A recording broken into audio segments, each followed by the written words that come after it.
last one too. You don't have to get up there and speak for me. No, not at all. Okay. I was like, I didn't All know right, if well, that's if what no one has any questions, they usually start I'm pretty probably good at at ten like coming o'clock. up They'll with start filing in. the topic.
Just let you know, we're gonna take pictures with the kids. Each group is gonna take a picture, and then we're gonna call all of them up to take Okay. one picture. Whatever you want to do, ma'am.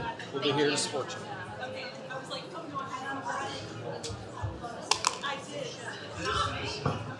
Thank you.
All right. Good morning. Welcome to the Tuesday, February 10th, 2025 Tarrant County Commissioners Court meeting. I now call the meeting to order. Tim O'Hare, County Judge. Present. Roger Powell Jr., Commissioner Precinct 1. Here. Elisa Simmons, Commissioner Precinct 2. Here. Matt Krause, Commissioner Precinct 3. Here. Andy Ramirez, Commissioner Precinct 4. Here. Constance Kwan. All right, thank you. Today's invocation will be led by Pastor Jay Davis from Texas Senior Ministries here in Fort Worth. Please rise for the invocation and pledges to our flags. Gracious Heavenly Father, we thank you for this great nation. We thank you for this great state. And we thank you for this county. Lord, we thank you for these leaders who you've called into this moment, for this precise time. I pray, God, that you would give them the gift of your wisdom and your discernment. Pray, God, for a spirit of unity to fill this place. God, we want to know that you are with us, that you are for us, and that you are guiding us. We'll be careful to give you credit as we thank you. In Jesus' name, amen. Amen. Thank you. Please join me in the Pledge of Allegiance to our flag. I pledge allegiance to the flag of the United States of America and to the republic for which it stands, one nation, under God, indivisible, with liberty and justice for all. And now to our state flag. Honor to the Texas flag. I pledge allegiance to thee, Texas, one state, under God, one and indivisible. Thank you. You may be seated.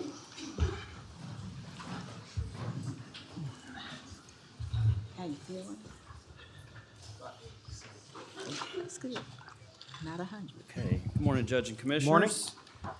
A couple of announcements this morning. So we have one item that is being withdrawn from the agenda completely. That is item F5 under purchasing. And then we have several items which have been pulled from the consent agenda for individual consideration. Those items are B1, C2, D1, D5, E1, Did you say D or E? E. E1. E1, yes, Okay. ma'am. G is in girl, 2. G3. I10. I12. J1. J2. And finally, O1. All right, thank you, sir. We come to Commissioners Court announcements, and I want to start by saying, many of you, I think, probably are already aware in this audience, but former Fort Worth City Councilwoman and Mayor Pro Tem Gina Bivens passed away. And she was just a really nice, sweet lady and passed away too soon. So our sincere condolences to the family and friends of Miss Bivens, and may she rest in peace. I don't have anything else comments-wise. Any other comments or announcements from commissioners? Yes. I would also like to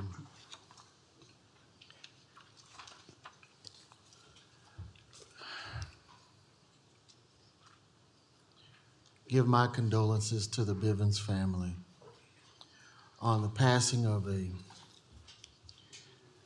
community stalwart, a fierce advocate for the residents of District 5, the city of Fort Worth and Tarrant County, the Honorable Gina Bivens. She was an amazing woman. She was a very layered woman. She could get her point across in whichever manner it needed to be given. She did not hold her tongue. You knew where you stood with Miss Bivens. If she was with you 100%. She was a stateswoman. She was a great servant leader. And she loved the Stop Six community. Her presence will be felt for decades. Her business acumen and savviness was unprecedented. The work she did with North Texas Lead raised up generations of leaders. She was a captain of industry, and she was a great mentor. I will miss that smile. I will miss her pulling me close, grabbing me by the arm when she had something to say, but she wanted to always maintain decorum and professionalism. But those words she whispered in my ear, you can best believe I followed the orders. She was a great woman. Her presence will be sorely missed in the Stop Six community. We've lost a lot of giants here recently in the Stop Six community. And so I ask that you pray for not only the Bivens family, but pray for the residents of Stop Six. Pray for us. We are grieving. We've lost people who've made marks that will never be erased. And so I honor and salute today the Honorable Gina Bivens, and I ask that we close today's session in memory of the Honorable Gina Bivens. So I have a lot to say, but I'm not going to, about Gina. Her passing is a profound loss for Tarrant County. I remember when Gina was working at Fox Fort. Remember her journalism career? I actually got to meet her through the North Texas Lead program, where she's always taken a personal interest in my young career and up through today. What I could count on from Gina, particularly in this role, on a Commissioners Court Tuesday with a text or a phone call about 5:30 in the morning, or scripture that says you can do it, you are not alone. There are lots of people praying for you, supporting you as you go into the lion's den. And so I've always appreciated that Gina saw. I didn't have to call her and say, oh my God, did you see court meeting? Or did you hear what happened? She knew, she was paying attention. And she was supportive. And she was among a small number of African-American women who devoted their later years to answering the call for public service. So I appreciate that. I see her as a mentor, and she was somebody I could always call. And she thought about me quite often, and I appreciated it. So going to miss Gina Bivens a lot. And I was always impressed with her leadership of the Regional Transportation Board. And when she stepped down as chair, I was concerned. But she was just an amazing person and leader. And so my condolences to her mother and her family. So that's it. Gonna miss you, Gina. Anybody else have anything? I would like to also express my condolences to the Bivens family, and can't say it any better than my colleagues just did, but just know we're praying for you and appreciate a lifetime of service. I also wanted to thank everybody who helped us for the Ten Commandments dedication. It was an incredible ceremony. I thought it went really well. Tom Stallings and Joshua Palmer did an amazing job of getting everything ready. I also appreciate the judges' staff and the Precinct 3 staff for getting everything together. But again, I think it's a wonderful, monumental day, as we continue to say. But I hope you get a chance to see that, go by and appreciate it. And it's a good day for Tarrant County, and I'm glad to see that it went so well. I've got some announcements, but I'll first echo my colleagues in saying that Gina was a titan. I had the privilege of working with her for more than a decade as POA president, and she was on council. And I counted her among a close ally and a close friend. If you knew Gina, you knew she always fit into any situation, both with her personality, but also with her attire. She always carried about 4 different pairs of shoes, because she says a woman should always know which room she's walking into and change her shoes to suit.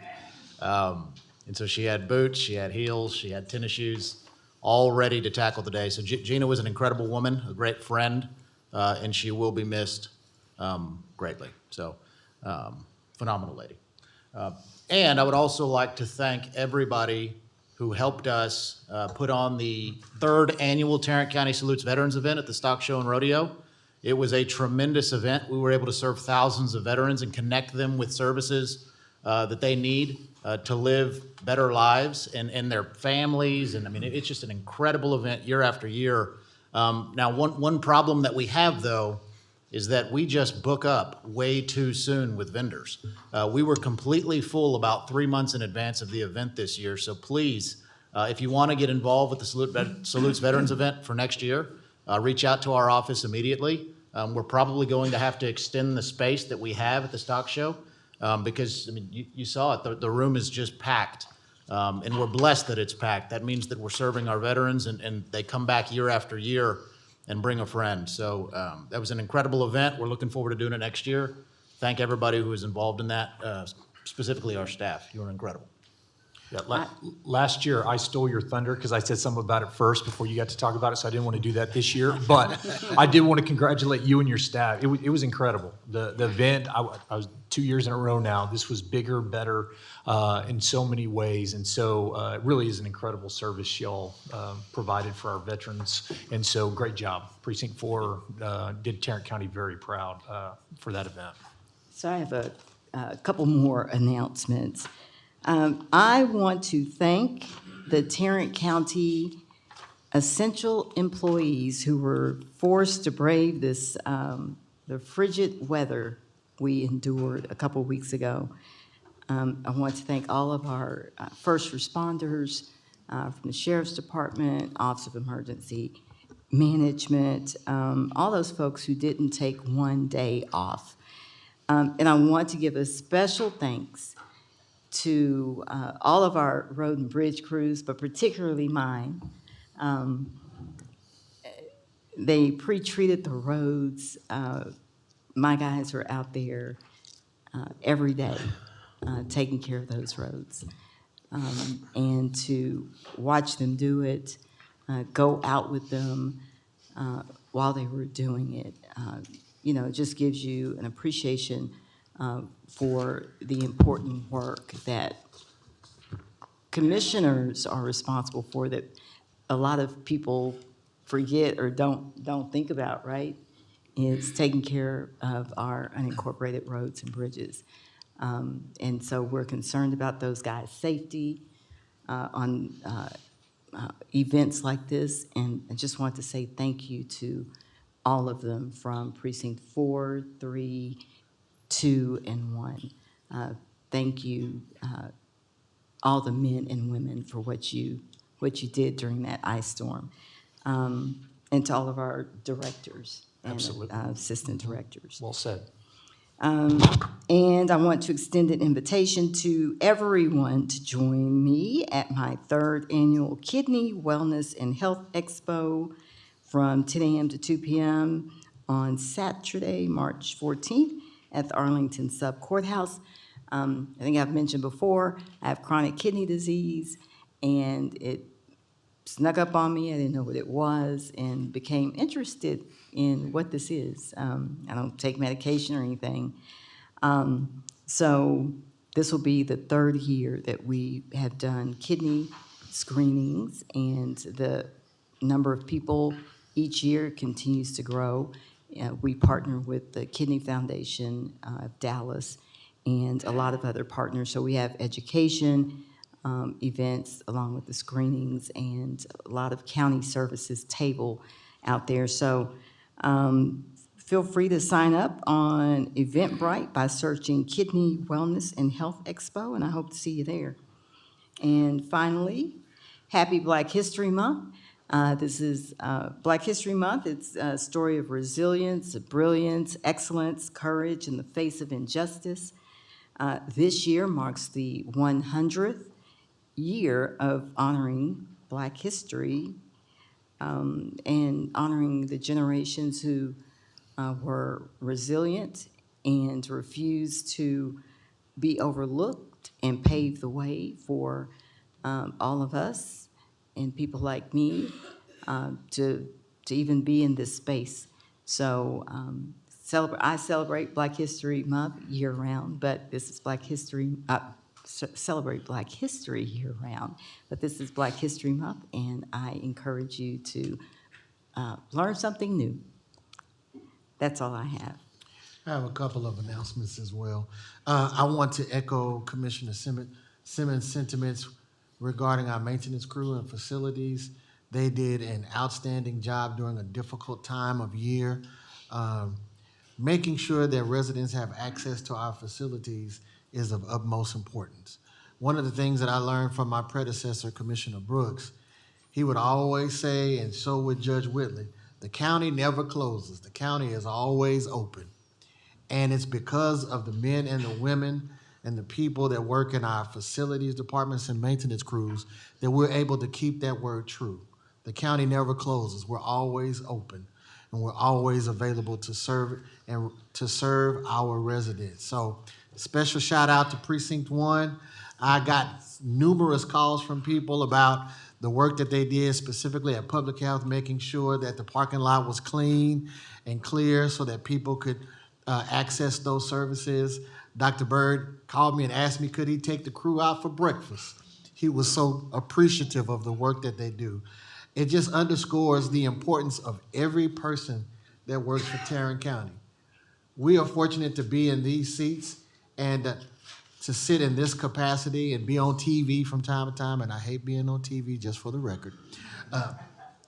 But it's the people that you don't see that are the heartbeat of Tarrant County.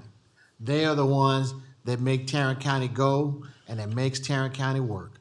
And so I am grateful and thankful for each and every person that comes in every day unassuming to get the job done.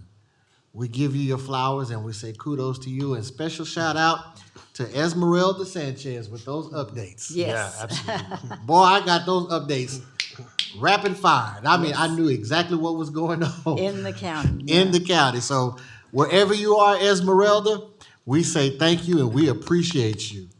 Yeah, because I'm sure you, like me, you had people asking all those questions, and you had information. And you're like, Absolutely. thank you for reading my mind, Esmeralda. That's exactly what I needed to know. Yep. Absolutely.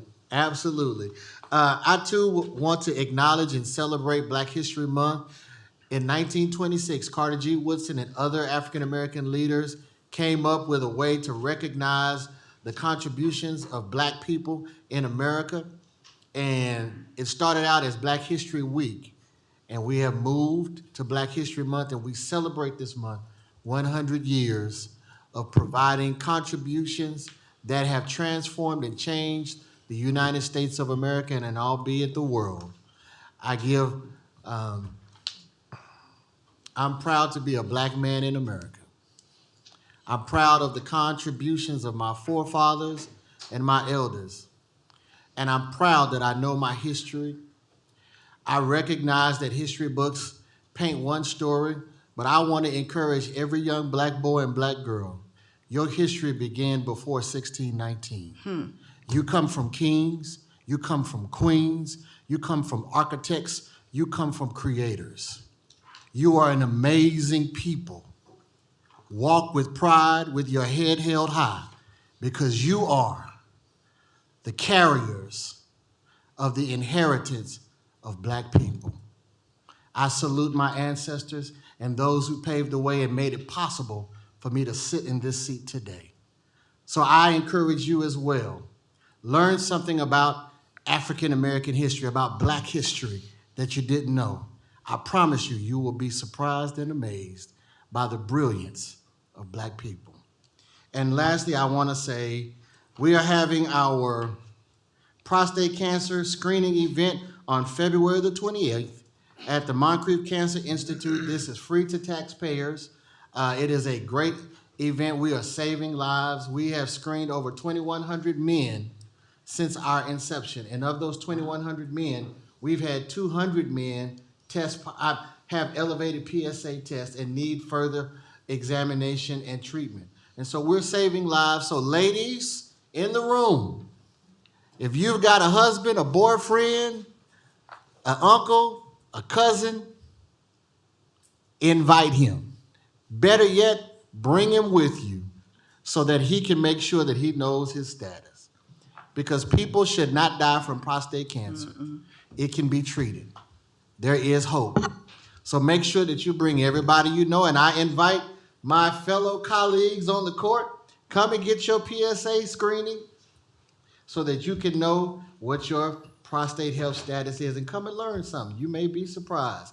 I don't know if y'all saw those fabulous Super Bowl commercials, but there was a Super Bowl commercial that was geared towards prostate health. It was amazing to me. It blew my mind. I was like, what? They really promoting prostate health? I was like, go ahead on there with your bad self. So please, again, it is February the 28th, and we'll be at the Moncrief Cancer Institute. You can register on the Precinct 1 website, on the Tarrant County website. Just go to the Precinct 1 tab. It starts at 9 a.m. and we end up at 2 p.m. We'll provide breakfast and lunch. We'll have Rangers players on site. We'll be giving away free Rangers swag. We'll have the Dallas Mavericks, the Maniacs, the dancers, and they'll be giving away some swag. So it's going to be a good time. It's always a vibe at the prostate cancer event. And I know that that's strange to say prostate cancer screening event and vibe at the same time, but I promise you, it's a whole vibe. So come and join us. Are y'all Thank you gonna so have much. barbecue? No, we will not have barbecue. Y'all had it the first one I went to was good. I'm just asking. It's was it's gonna tough to stop by. make prostate screening enjoyable, but I think you've done it. So And Commissioner, despite the fact that I mean, the only reason why I know what Vibe is because I have a 14-year-old daughter. Yeah. So, All right, anybody here have anything else? Nope, okay. We now, and it was a good segue with the thank yous for our staff, we now go into our employee recognition time that we do. And I'm going to call out your names by groups of 5. Please stand as I call your name so we can recognize you and honor you. Uvana Alexander, Jose Castaneda III, Paola Chernosky, Michael Edwards, Dora Howard, Nikki Jones, Lucy Langwin, Olivia Moran, Tucker Morton, Victor Perez, Eliana Rodriguez, Matthew Smith, Latoya Turner, and Terry Workman. Thank you all very much for 5 years. We appreciate you.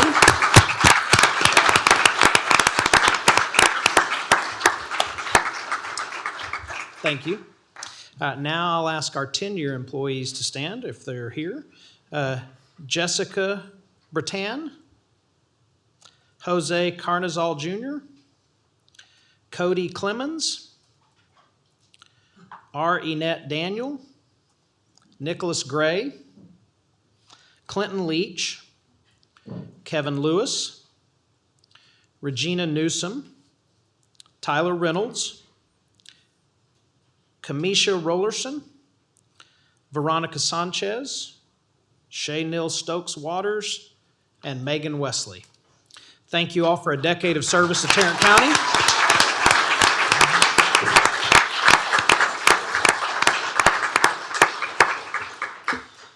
We only have 4 15-year employees today, so I'll ask you to stand if you are present. Jeremiah Allen, Ashley Clark, Ashley Diener, and Emily Randolph. Thank you all very much. We appreciate you.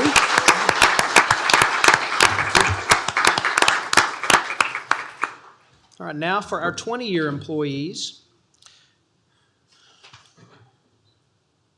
I'm holding off on these glasses as long as I can. Jamie Amrine is what that looks like. Dana Caldwell. Did I get it right? Okay, good. Dana Caldwell, Jose Cisneros, Melody Cordell, Claire Beth Montez, Guillermo Montoya, Regina Reyes, and Ronald Wilkerson. Thank you all for 2 decades of service to Tarrant County. We appreciate you. Thank you.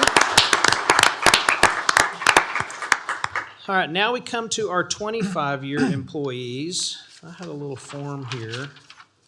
Where'd that go? Terrell Williams, I don't believe he could be with us today. He had another engagement he had to deal with, but he has been with us for 25 years. He's a sergeant in the training division, born in Oklahoma City, Oklahoma, and went to high school at Northwest Classen, college at San Diego State, 2 children. He's a big anime fan. That's a fact no one knows about him. What he likes to do for fun, teach and train Brazilian Jiu-Jitsu and submission grappling. He's done that for the past 21 years and currently holds a 3rd-degree black belt. So we want Sergeant Williams near us at all times. And it takes 10 years just to get a black belt, and he's on his 3rd degree, so pretty cool. Other job titles he's had with the county, he's worked in all facilities except Cold Springs. He's been a field training coordinator, an unofficial response team sergeant, and he assisted with the identification of security threat groups. Most memorable moment was conducting a search for an escaped inmate and recovering him. And what he likes the most is the camaraderie and mentorship. So, Sergeant Williams, thank you for 25 years. Wherever you may be, we appreciate you very much.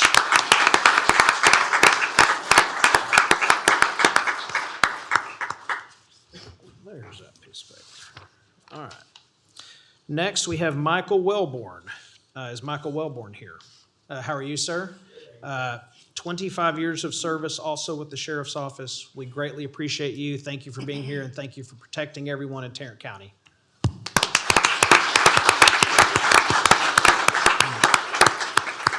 James Morris. Is James here with us? All right, he's also celebrating 25 years with the Sheriff's Office. 4 people, 25 years with the Sheriff's Office this morning. So, Mr. Morris, we thank you for your service to Tarrant County and for putting your life on the line for us every day. Let's give Mr. Morris a round of applause.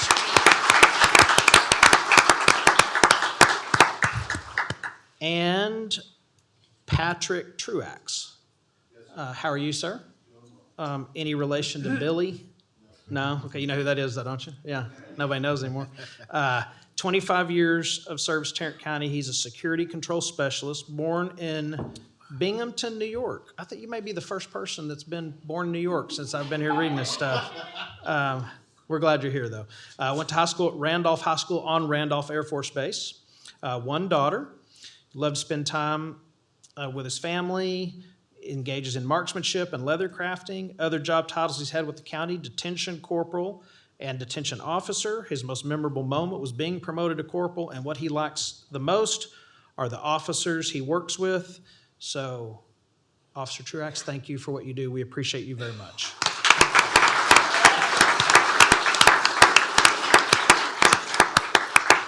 Next, we have Catherine Martinez. Hello there, how are you? 25 years of service to Tarrant County. She's an administrative assistant, born in Clovis, New Mexico. And you're an administrative assistant in Constable 3, I will add. Went to high school, Texas City High School. Big rivals with Lamarck, right? Yeah. College, Eastern New Mexico University. In fact, no one knows about her. She was a police, fire, and rescue dispatcher for 15 years and received numerous commendations and awards during her career doing that. She likes to be creative with building stained glass projects. That's cool. Painting and quilting. Other job titles she's had with the county: Justice of the Peace Court Clerk in Precinct 3. And her most memorable moment was when she passed the test to become a certified Justice of the Peace Court Clerk with less than 2 years of service. She was the first in Precinct 3 to pass that exam. And what she likes the most, which is a theme we often hear from all the employees here that spend a long time with Tarrant County, is she loves the people she gets to work with. And we do have a bunch of really good folks and good team members here in Tarrant County. So, Catherine, thank you for your 25 years of service. We appreciate you.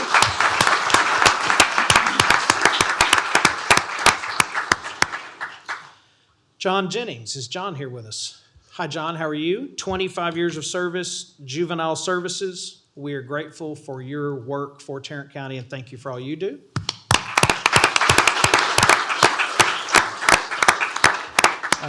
We have 3 juvenile services today, 25 years. Bradley Gatewood. How are you, sir?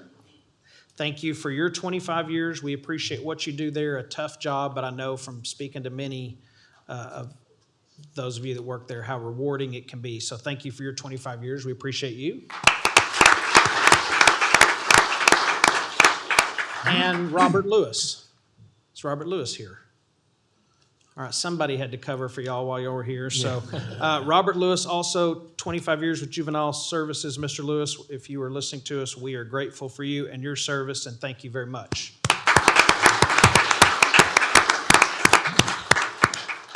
All right. There's a 25-year anniversary for Kimberly. Somebody help me with the pronunciation. D'Avignon? Mark?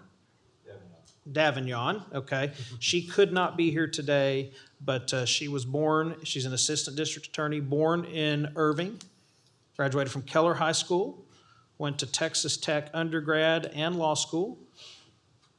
Saw no gun up, so she runs a summer camp for grieving children, El Tesoro de la Vida. She's been a part of this camp for 30 years, where they plan, program, and fundraise all year for one magnificent healing week. And sounds like a great thing to do. She also indicated on here, feel free to call her to give her money for the camp. So reach out to Kim if that sounds like something you'd like to help with. Her most memorable moment. So many cases have left a lasting memory with her. She worked most of her career in sex crimes, both of adult and children. and walking beside those victims as they sought justice was and is by far the best part of this job for her. Community-wise, probably the most memorable case she worked on was the Carla Walker case, prosecuting Fort Worth's oldest cold case and getting justice for the Walker family after 46 years. Was an incredibly memorable and rewarding moment in her career. And what she likes the most, as any prosecutor will tell you, doing closing arguments is the very, very best part of being a prosecutor. So Kim, thank you for your 25 years. We are very grateful for your service in the District Attorney's Office.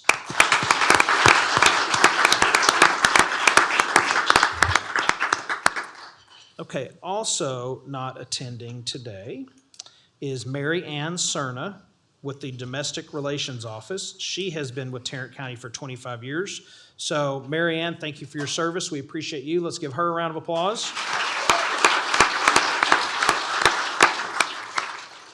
All right, we have one 30-year employee to celebrate today, Shelley Aguirre with Juvenile Services. How are you, Shelley? Oh, you look way too young to have been there 30 years. You started young.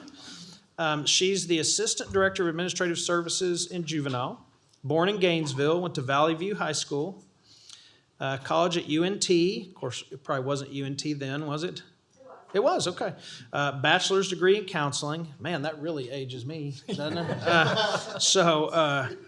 Got her master's degree in criminal justice from UTA. 2 daughters, and grew up in a small town and participated in 4-H and raised pigs. That's pretty cool. Do you do anything like that now? Not so much now. No, okay. Helping pigs now. Okay, all right. What she likes to do for fun, travel, garden, and go to plays. Other job titles she's had with the county: victim services officer, field probation officer, casework supervisor, and senior supervisor. Her most memorable moment was working with really good people that care about the youth and families we serve, so that's doing that every day. And what she likes most, she's extremely appreciative and truly blessed to have the opportunity to work for Juvenile Services. So Shelley, thank you very much for 30 years of service. We are grateful.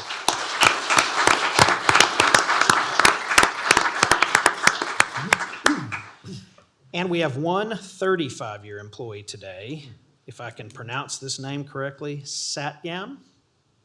Satyam with us? No? Satyam Bhatt. This is my best guess. A CSCD, 35 years of service to Tarrant County, and we are grateful for anyone, especially Mr. Bhatt, for being here for 35 years. So thank you very much. Let's give a round of applause there.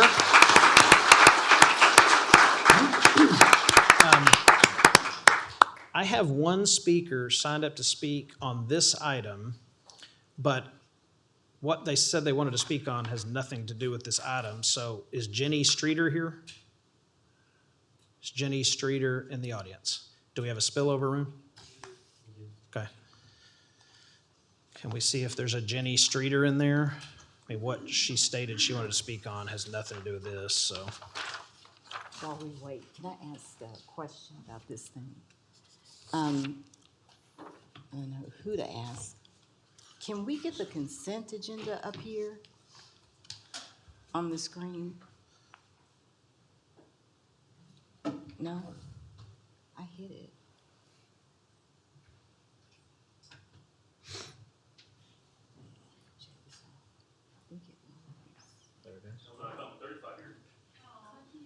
Oh, yeah. Oh.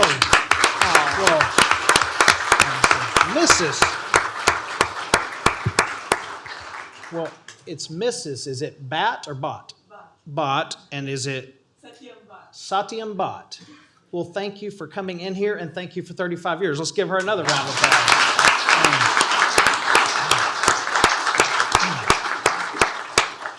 All right, since I'm not seeing Jenny and it's not related to this topic, I will make a motion to, what do we do here? Receive and file the employee recognition. Second. All right, we have a motion and a second on this item. All right, please cast your vote. All right, it passes unanimously. Thank you again to all our employees. Thank you for what you did during the freeze. We seem to have one of these like clockwork at some time or another every single year. And with the weather here in the next 10 days, maybe we're past it, but we appreciate what you do. We appreciate everything you do for the people of Tarrant County. And at this point, if you would like to leave to go to a reception in your honor on the 4th floor, you are free to do so.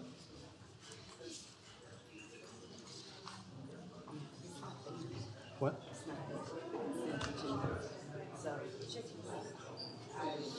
Afraid to get it off of there.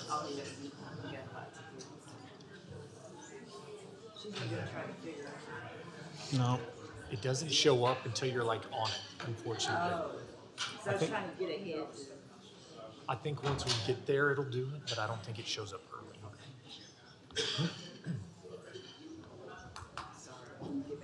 I'm there, yeah. That's a crowd. Yeah, it's a pretty good crowd today.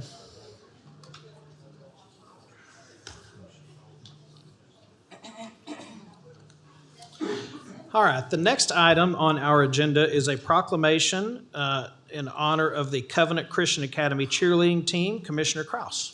Thank you, Judge. After last month's meeting when Commissioner Ramirez recognized the Lake Country Christian School cheerleaders for their state championship, I had somebody reach out and say, hey, you know, Precinct 3 has a state champion as well. And I said, well, let's get them down here because we want to honor them also. And so we've done our best. They're missing school today, so we said we'd try to draw this out as long as possible. So I'll read this proclamation very slowly, but we are honored to have them here today. Let me read the proclamation, then I'll let you know who we have here today. Whereas the Covenant Christian Academy cheerleading team has continued to exemplify excellence in spirit, athleticism, and character, building upon a distinguished legacy that includes the 2025 TAPS Tier 1, 1A, 4A Traditional 13 and Up State Championship, as well as prior TAPS State Championships in 2018, 2016, and 2015, demonstrating a long-standing tradition of competitive achievement. And whereas this tradition of success reflects not only the skill and dedication of the student athletes, but also the rich history and faithful witness of Covenant Christian Academy, a school committed to developing young men and women who pursue excellence in all things while honoring Christ in character, conduct, and service. And whereas the accomplishments of the cheerleading team are the result of countless hours of preparation, discipline, and teamwork, undertaken while balancing rigorous academic responsibilities and upholding the values of integrity, perseverance, and unity. And whereas the leadership and mentorship of the cheerleading coaches have played a vital role in shaping both the performance and the personal growth of the athletes, modeling high standards, encouragement, and Christ-centered guidance. And whereas the administration, faculty, families, and broader Covenant Christian Academy community have provided steadfast support, creating an environment where students are empowered to grow spiritually, academically, and athletically. Now, therefore, be it resolved that the Tarrant County Commissioners Court congratulates and honors the Covenant Christian Academy cheerleading team, their coaches, and the entire school community for their outstanding accomplishments and for their continued representation of the school's mission and values. And be it further resolved that this recognition serves as an expression of pride and appreciation for their commitment to excellence, their faithful witness, and the inspiration they provide to students in the broader community, and that a copy of this resolution be presented to Covenant Christian Academy and to Coach Kyla Cox and Coach Casey Baker as a lasting acknowledgement of this significant achievement and the enduring legacy of the Lady Cougar cheerleaders. And today we have with us cheerleaders Abby Patrick, Emily Udele, Lola Schatz, Sophia Hankins, Olivia Cromer, Hannah McWilliams, Allie Vaughn, Emily Krull, Liv Ballard, DeHarper Sagers, Kellen Fishpaw, Mercedes Moon, and then we have Coach Kyla Cox and parents Ramona Moon and Amy Udele. Thank you, ladies, for being here. Congratulations on your success, and I move adoption of this proclamation. Second. All right, we have a motion and a second.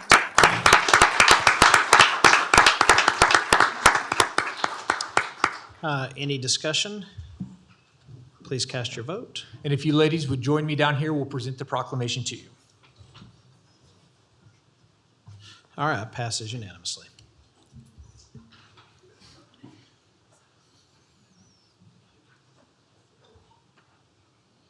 Y'all come back some more.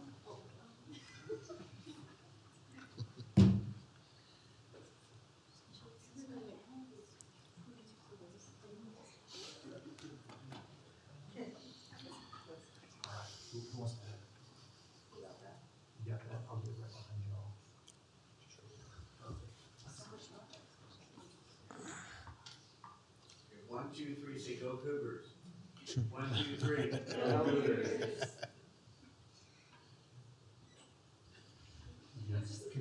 Great job, ladies. Good job, ladies.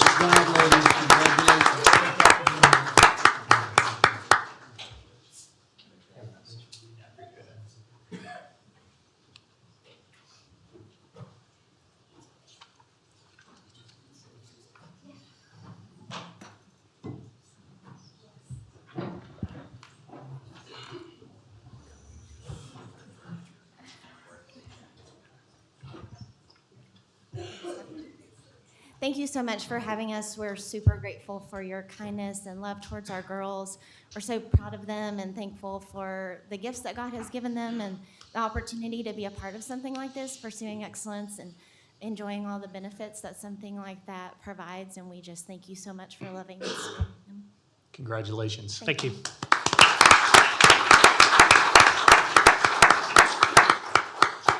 All right, next we have a proclamation in honor of All Saints Episcopal School's football team. Commissioner Ramirez. Yes, who knew that Tarrant County was home to so many incredible student athletes and state champions? But we knew in Precinct 4 all along that All Saints has been a powerhouse for a long time. I've got 3 today, celebrating 3 state champions from All Saints. But first, I'm going to celebrate our football team.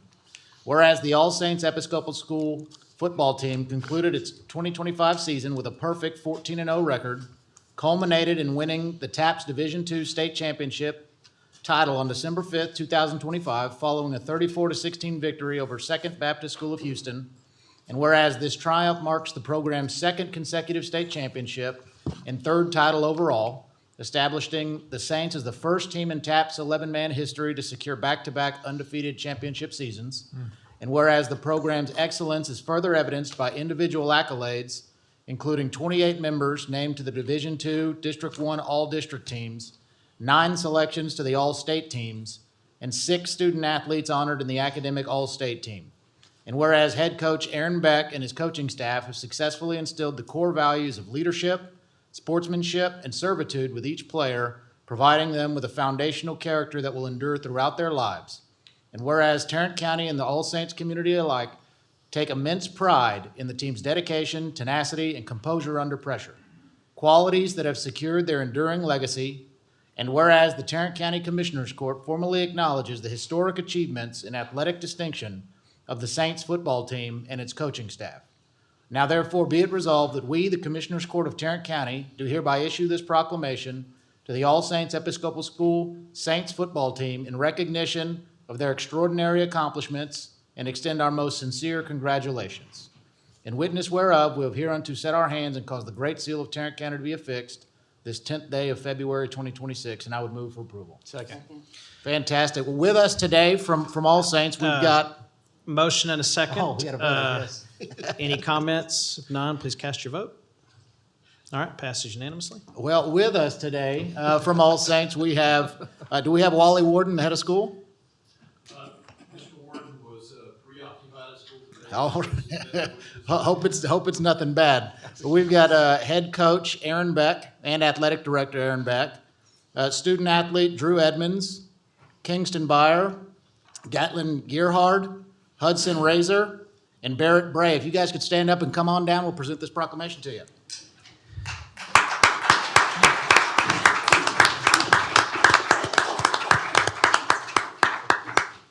That's some big boys.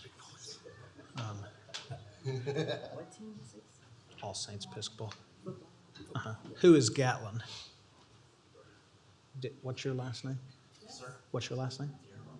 Man, that's like the best football name I've ever heard. That's good stuff. Yes, sir.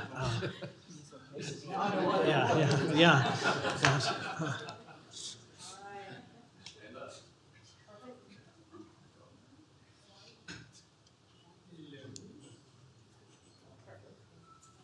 Congrats, fellas. Good job, fellas. Congratulations, fellas. I know. And Manny's not a small man. Yeah, They're some big boys, too. they are. That's some private school. That's big boys. From private school.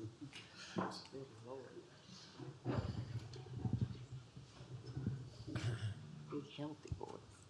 You know, speaking on behalf of Mr. Warden, I'm the assistant head of school, athletic director, head football coach. All that means is I'm clean up on aisle 7 with something grace. But it is such a privilege for us to be here today and be invited. And as a lifelong Tarrant County resident, born on Montague Street, about 2 blocks away from the Masonic Home Orphanage, all the work that everyone in this room does for the great Tarrant County is so appreciated, and it's our honor and privilege to be here today to celebrate our young people and our coaches. Thank you for everything that you do. Thank you. Congrats, Coach. All right, next is a proclamation honoring the All Saints Episcopal Field Hockey Team. Commissioner Ramirez. Yes, another incredible team from another incredible school.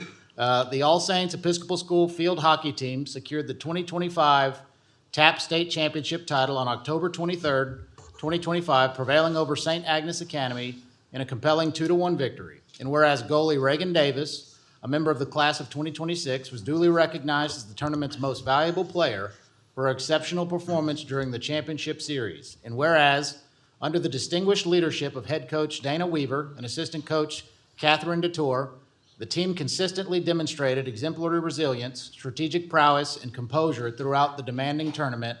And whereas the All Saints Episcopal School Field Hockey Program has established a commendable legacy, a testament to the dedication, rigorous training, and collective sacrifices made by its athletes and staff. Whereas Tarrant County takes immense pride in acknowledging the dedication, hard work, tenacity, and composure demonstrated by this esteemed team, thereby securing their place not only in the hearts of the All Saints community, but also among the citizens of Tarrant County. And whereas Tarrant County wishes to formally recognize the outstanding achievements of this team and its exemplary coaching staff. Now therefore be it resolved that we, the Commissioners Court of Tarrant County, do hereby issue this proclamation to the All Saints Episcopal School Field Hockey Team and their coaching staff in recognition of their extraordinary achievements. And we extend our most sincere congratulations on this momentous victory. In witness whereof, we have hereunto set our hands and caused the great seal of Tarrant County to be affixed this 10th day of February 2026. I'd move for approval. Second. All right, we have a motion and a second. Any discussion? All right, seeing none, please cast your vote. Passes unanimously. And joining us today from field hockey, we have head coach Dana Weaver, assistant coach Katie DeTour, student athlete Izzy Almas, student athlete Lily Chavez, and Reagan Davis. If you would, guys, please come down.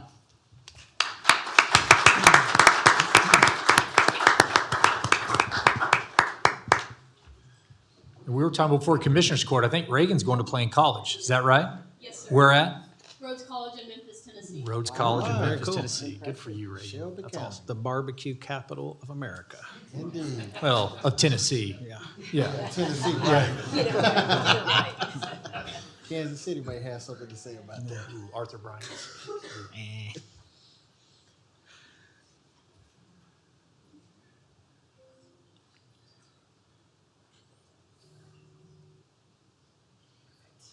Although I'll take Franklin's you. and Austin over any of them. Indeed.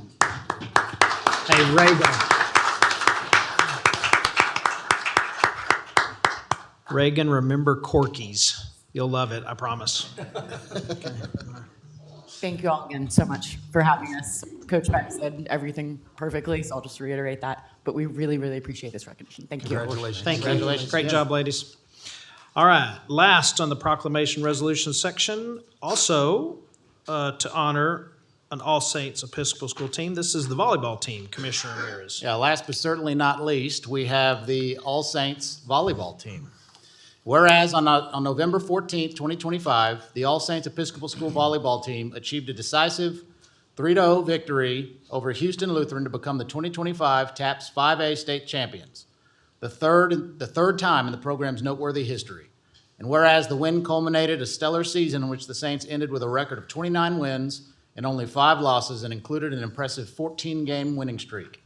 And whereas the program's excellence is further evidenced by individual accolades, including 5 members named to the Division II District I All-District teams, 3 selections to the All-State teams, 4 selections to the All-Tournament team, and 4 student athletes honored in the Academic All-State team. And whereas Coach Mary Schindler and her staff have successfully instilled the core values of leadership, sportsmanship, and servitude within each player, providing them with a foundational character that will endure throughout their lives. And whereas Tarrant County and the All Saints community take profound pride in the team's dedication, tenacity, and composure under pressure, admirable qualities that have secured their lasting legacy. And whereas the Tarrant County Commissioners Court desires to formally acknowledge the historic achievements and athletic distinction of this team and its coaching staff. Now therefore be it resolved that we, the Commissioners Court of Tarrant County, do hereby issue this proclamation to the All Saints Episcopal School volleyball team and their coaching staff in recognition of their extraordinary achievements, and we extend our congratulations. In witness whereof, we have hereunto set our hands and caused the great steel of Tarrant County to be affixed this 10th day of February, 2026, and I'd move for approval. Second. All right, we have a motion and a second to approve this. Any discussion? Not seeing none, please cast your vote. All right, passes unanimously. With us today, we have head coach Mary Schindler, athlete Liz Sellers, athlete Clara Wicks, and Avari Morrow. Please come down.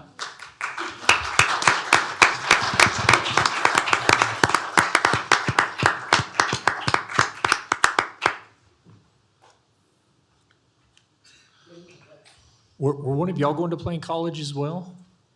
Not yet? Okay. We have several. Okay. If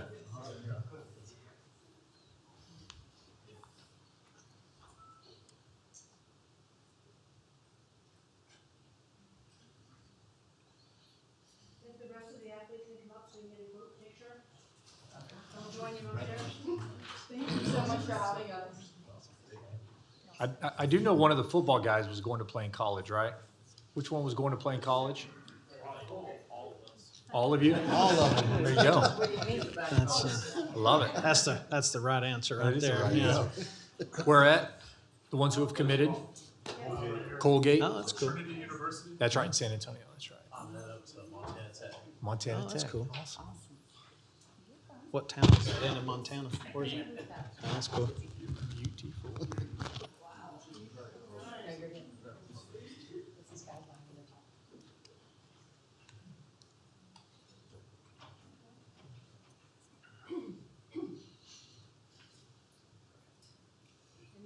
Thank you so much. Is anyone from volleyball have a few words?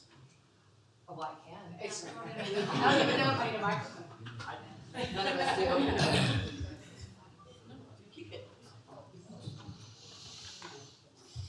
It's an honor to be here. We just want to say thank you so much again for this incredible experience. Congratulations. Yes, thank you.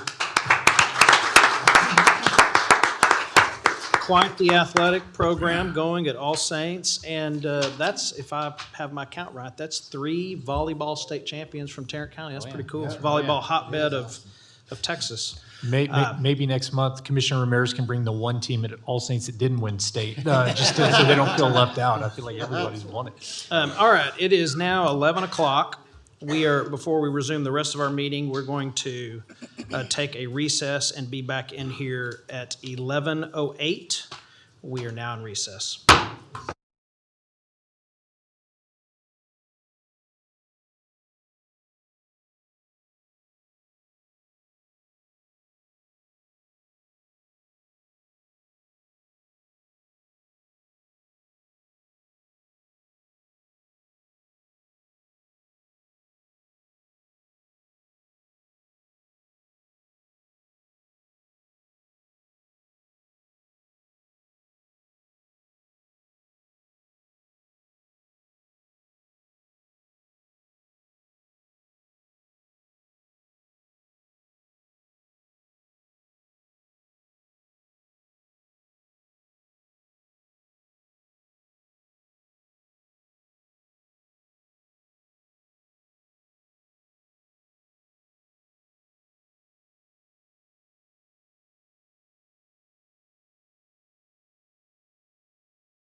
So that's how I am. Yeah.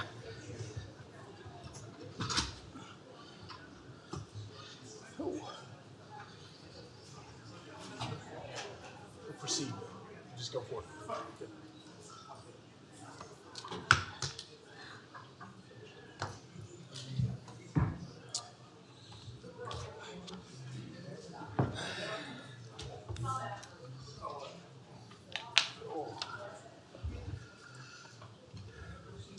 Consent agenda.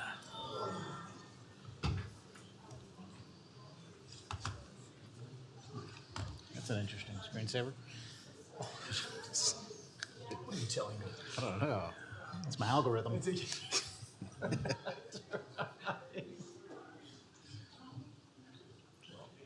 right. All right, we're back on the record. It is time to go to the consent agenda. Do we have a motion to approve the consent agenda as amended? So moved. Second. All right, that was a motion, I think, from Kraus, a second, I think, from Simmons. And any discussion?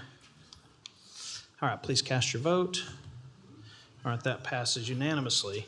Now that will take us to item B1, which is consideration of an interlocal agreement between Tarrant County and the State of Texas Office of Court Administration for Security Services. And this is under consent, item 7B1.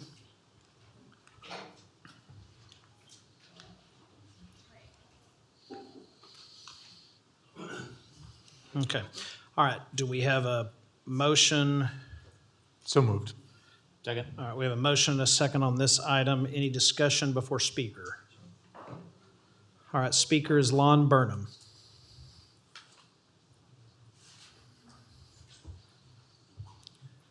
Good morning, everybody. My apologies for missing last month. We had a family urgency, and I ended up spending the day on a medical situation in Farmers Branch, ironically.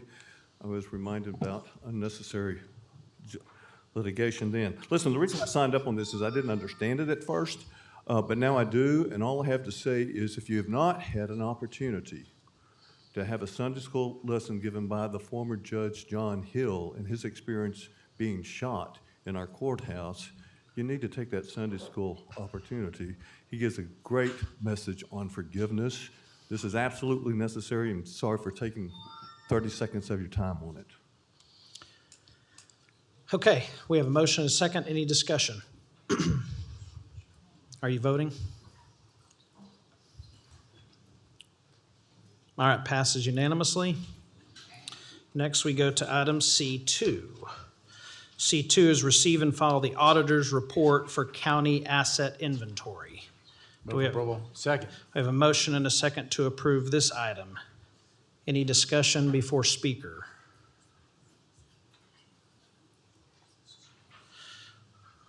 I'm looking for C2 on the screen.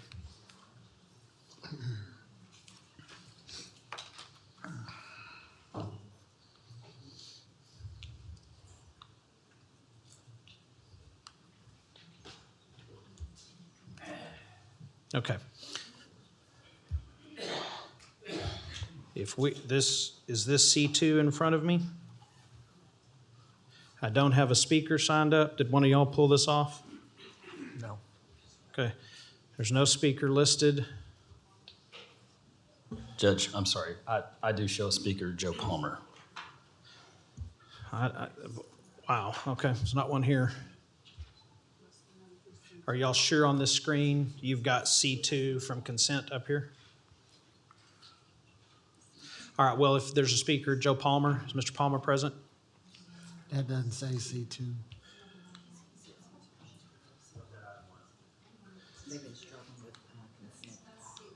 Okay, all right, well, I don't see him present. The overflow room is done. We have a motion and a second on this item. Any discussion? Here's C2 right here. All right, please cast your vote. All right, passes unanimously. Next item we have is D1, which is Budget and Risk Management, consideration of fiscal year 2026 appropriation adjustments. Do we have a motion on this item? Motion. Second. We have a motion to approve and a second. Any discussion here? Yeah, I just have a couple of quick questions. So it looks like we are taking $5,342 from reserves for this appropriation? Yes, ma'am. Okay. Can we get next meeting and probably the next meeting, can we get a briefing to discuss appropriation adjustments coming from reserves? Okay, all right, let's add that to the agenda so I'm able to keep up, because I think we had something come from reserves back in December or something like that. Thank you, that's all I have there. All right, we have a motion and a second on this item. Any further discussion? Vote. Yay. Okay. Passes unanimously for our IT or whoever it is staff. This monitor seems to repeatedly not allow to be pressed. For the next meeting, can we have this looked at, adjusted, dealt with, or replaced so we don't have that issue? Thank you. Now takes us to D5, which is consideration to submit the fiscal year 27 Peace Officer Mental Health Program grant application and resolution to the Office of the Governor for the Tarrant County Sheriff's Office. Move for approval. Second. All right, we have a motion and a second to approve this item. We have one speaker signed up to speak to this item, Rich Diott. Thank you, Judge and Commissioners. My name is Rich Diott. Years ago, I served on the Sheriff's Department Civil Service Commission. I was the chair of it. And in that role, I got familiar with the Sheriff's Department. I went on ride-alongs. I anonymously went to various jailing facilities, and I heard the sounds, smelled the smells, and saw what those people have to do for their jobs, which most of us in this room would not want to do, and I'm very thankful for them. So my comments today are really to support them. When I showed up at the last meeting to talk about something for 2 minutes, very briefly, came very much at the end of the day. I waited around here for 8 hours, as you all did. And I watched speaker after speaker get up and speak on several items. Same speakers get up 3 minutes each time. There were a lot of people in that group that spoke more than any of y'all did. They were heard. But I don't think they understand, just because you have the right to speak doesn't mean we have to listen. And after the first or second, I believe in public comments. I think this is a forum that's needed. But you're getting ready to have a lot of your time wasted. One of the people you're going to have in front of you shortly from now is going to speak to you 11 times. It's not me. I'm leaving after I get done here. You're going to waste almost 36 minutes. A sermon at church can't last that long, or people are going to Mr. Diott? Yes? While I may appreciate your comments, for this item, they are to stick with the agenda item. Good. Okay, I'm gonna stay with that. If I can have a little more time back on that clock, I'd appreciate it. My point of this is to support, because people got up last time, and that's why I'm here today. They got up last time and said, accusing people of murder. They don't know what happened. They saw videos. Videos never, if we have learned anything in the last 2 months, videos don't tell the whole story. Your job is not to write a check. Your job is to find out what the truth is, and I hope that you will stick to that. Find out the truth, and give deliberation time for that. Don't write a check. Be patient and deliberative. I'm thankful for the Sheriff's Department. They do work that most of us won't do. They handle about 4,300 inmates every day. They prevented 300 suicides last time. They are lifesavers. They are not murderers, and all the people in the Sheriff's Department need to know that. My comments today are centered around trying to be somewhat of an encouragement. I've met so many of these people. that work in the sheriff's department, and they do it with vigor. I'm proud of them. I think they're doing a good job.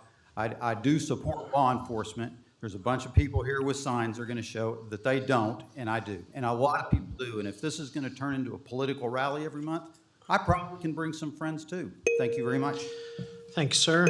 All right, any other discussion or any discussion before finalizing the vote?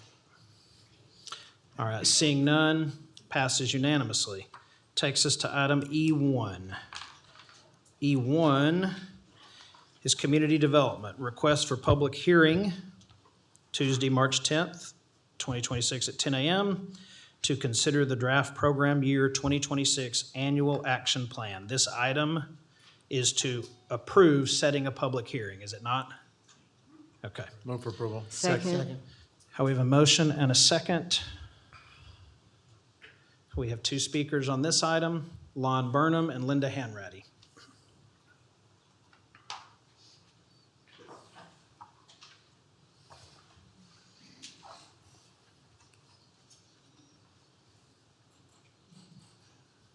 This is more a rhetorical question for commissioners to consider, and that is just how much of this money is going to go into housing. We all know that we have a mental health and housing crisis in this county, and there's probably a need for a lot more money going into programs that support that, and this is a good place to get them from.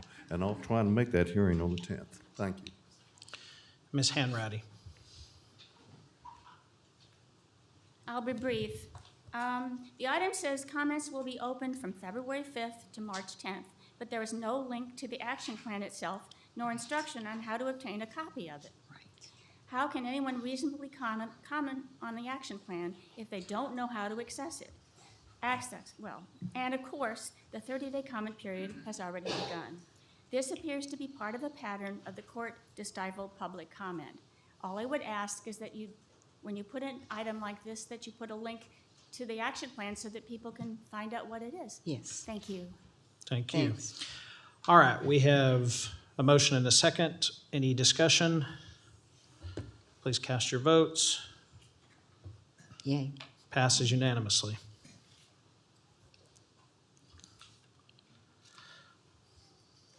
Now we go to item G2, consideration to approve the settlement agreement and full and final and complete release in connection with a suit filed against Tarrant County, Texas by Kendo Contracting LP. Move for approval. Second. All right, we have a motion and a second to approve this item. Mr. Burnham.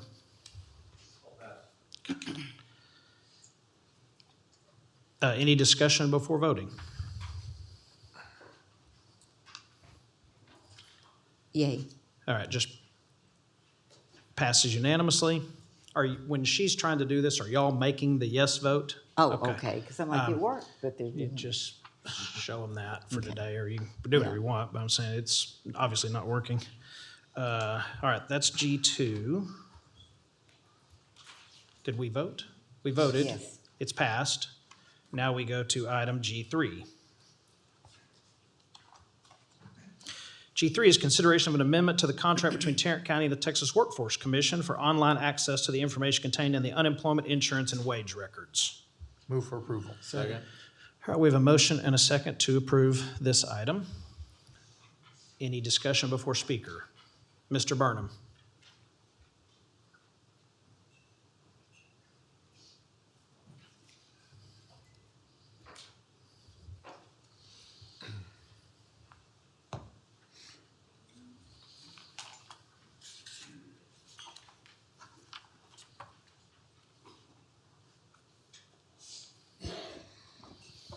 I'm sorry, I've lost my place. Which one are we on? G3, an amendment to a contract between Tarrant County and the TWC. No, that's the one I said to pass. No, it wasn't. Well, I'm going to pass. Okay. All right, any other discussion? All the votes are in. All right, passes unanimously. Next item is I-10. Consideration of amendment number 1 to the professional services contract with Komatsu Architecture for the Cold Springs Jail renovation project. All right. I'll move to approve. Second. All right, we have a motion and a second. Any discussion? All right, our speakers are Charles Bills, and Lon Burnham. Mr. Bills, you only get one. Yeah, I signed in, my mom signed in for me, but this item has been on the court's agenda frequently over the last 2 years with changes and increases to the contract specifications. It is past time to inform the public exactly what the ultimate plan is of use for this facility. Is it going to be for inmates? Is it going to be an ICE detention center? If so, it should be funded by the federal government. And, you know, we just need to know exactly what it's for. All right, Mr. Burnham.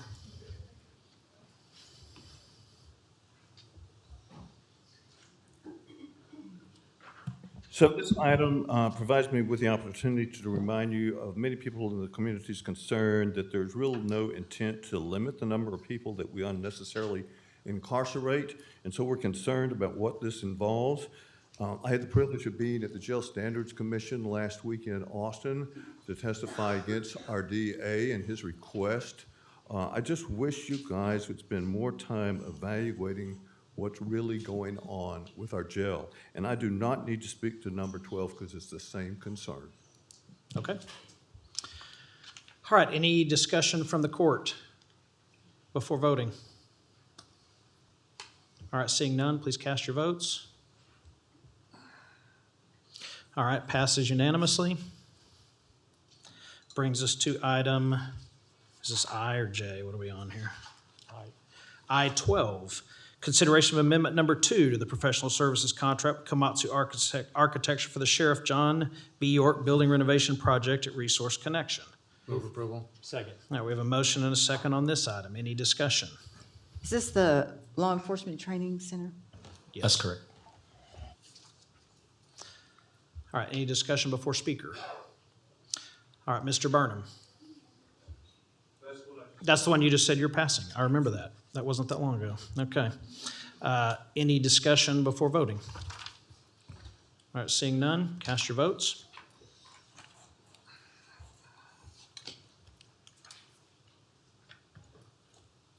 You're a yay? Yay. Okay, passes unanimously.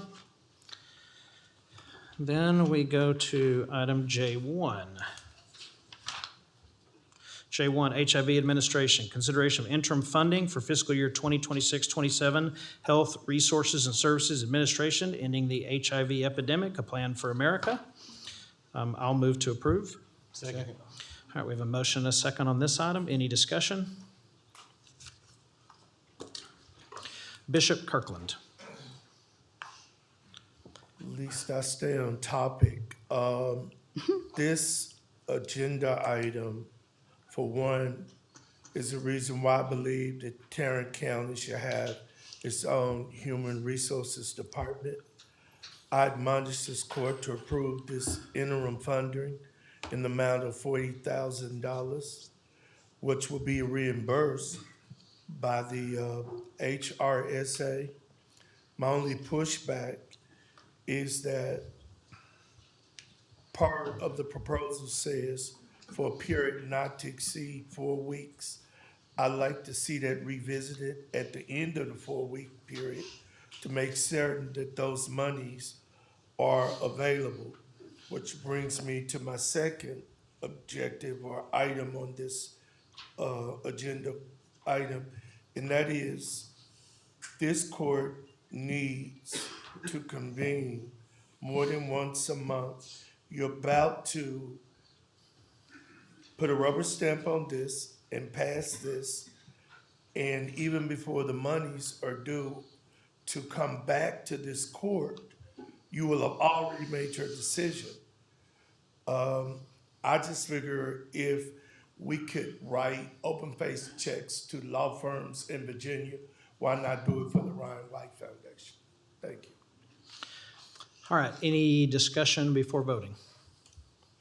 All right, seeing none, passes unanimously.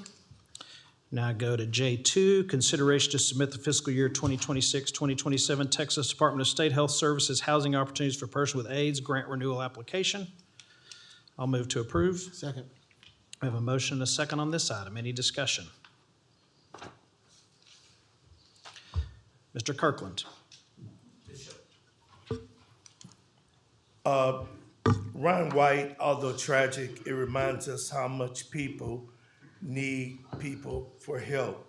Ryan removed the stigmatism attached to this disease of being a curse from God to condemn homosexuality.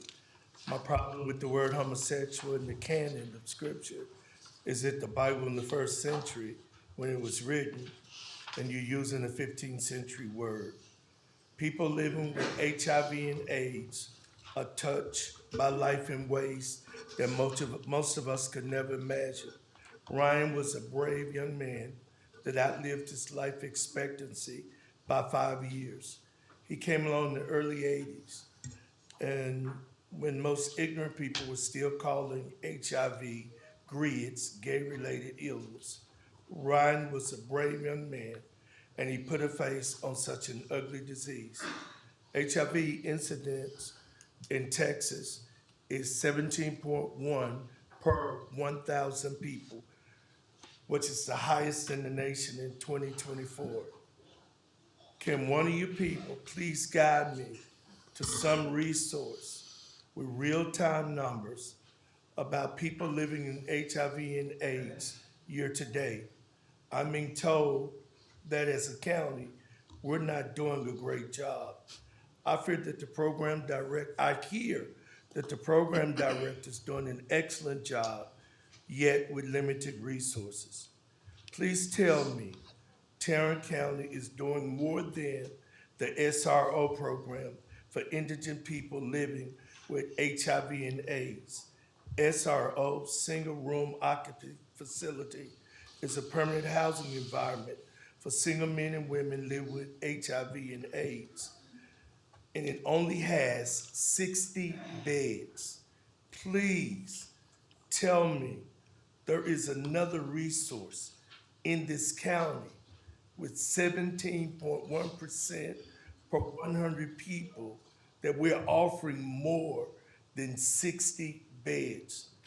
I hope this is one of those situations like the Human Services Department, or forgive me, we're the largest county in the state of Texas, and we don't have a Human Resources Department. But the old defunct Human Resources Department, that those funds will remain in a pot and not be used and given back next fiscal year. My fear with the bias of the LGBT community in Tarrant County that our own judge openly displayed in a meeting to stop a resolution with his distasteful, hateful comments in that meeting. Please tell me. Thank you. Thank you, sir. All right, there will be no applause in the room today. Anyone have any comments before voting? All right, please cast your votes. They're in, passes unanimously. Go to item 01, which is consideration of an agreement with One Community USA for implementation of the Pathways to Helping Offenders Pursue Excellence, Reentry, Diversion, Restorative Justice, and Mentoring Program. Move for approval. Second. All right, we have a motion and a second to approve this item. Two speakers, any discussion before speakers? I'll say one thing. Ian Fuhrer, who heads up this program, does an amazing job at making sure that they are involved with our criminal justice system, getting the reentry that's effective, that's efficient, that reduces recidivism. And so I just wanted to thank him and his organization publicly because they do a fantastic job, and appreciate the work he does in Tarrant County that makes our county safer. All right, our first speaker is Jackie Johnson, then Lon Burnham.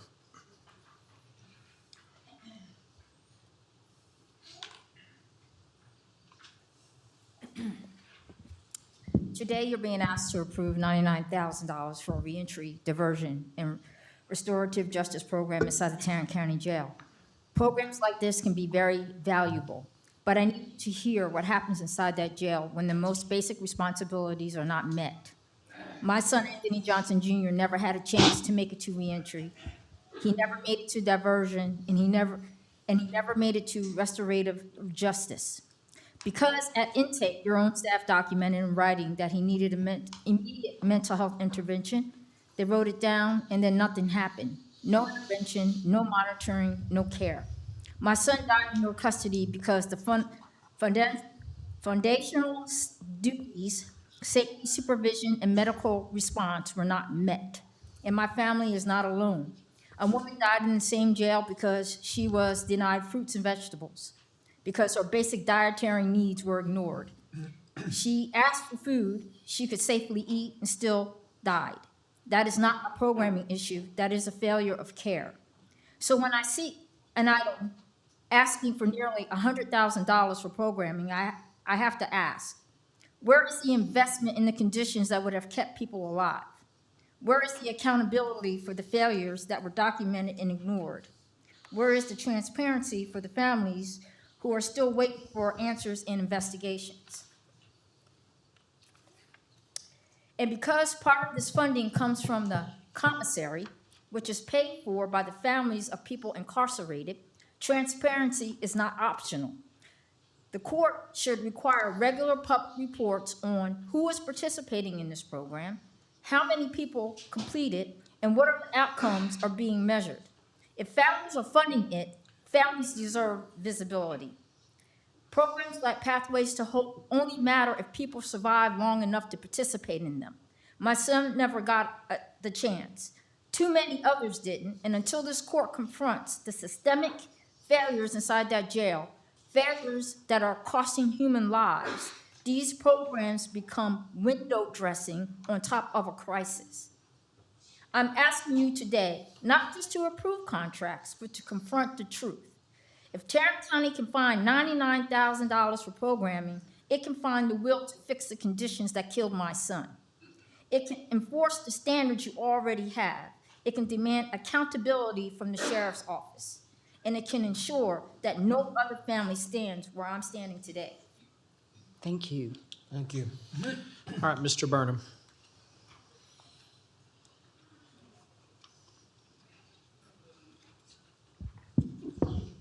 I agree with both of the two previous speakers. My poor mama used to try to teach me to, if you don't have anything nice to say, don't say anything. I never got that lesson, but this is an occasion to say something nice about the efforts here.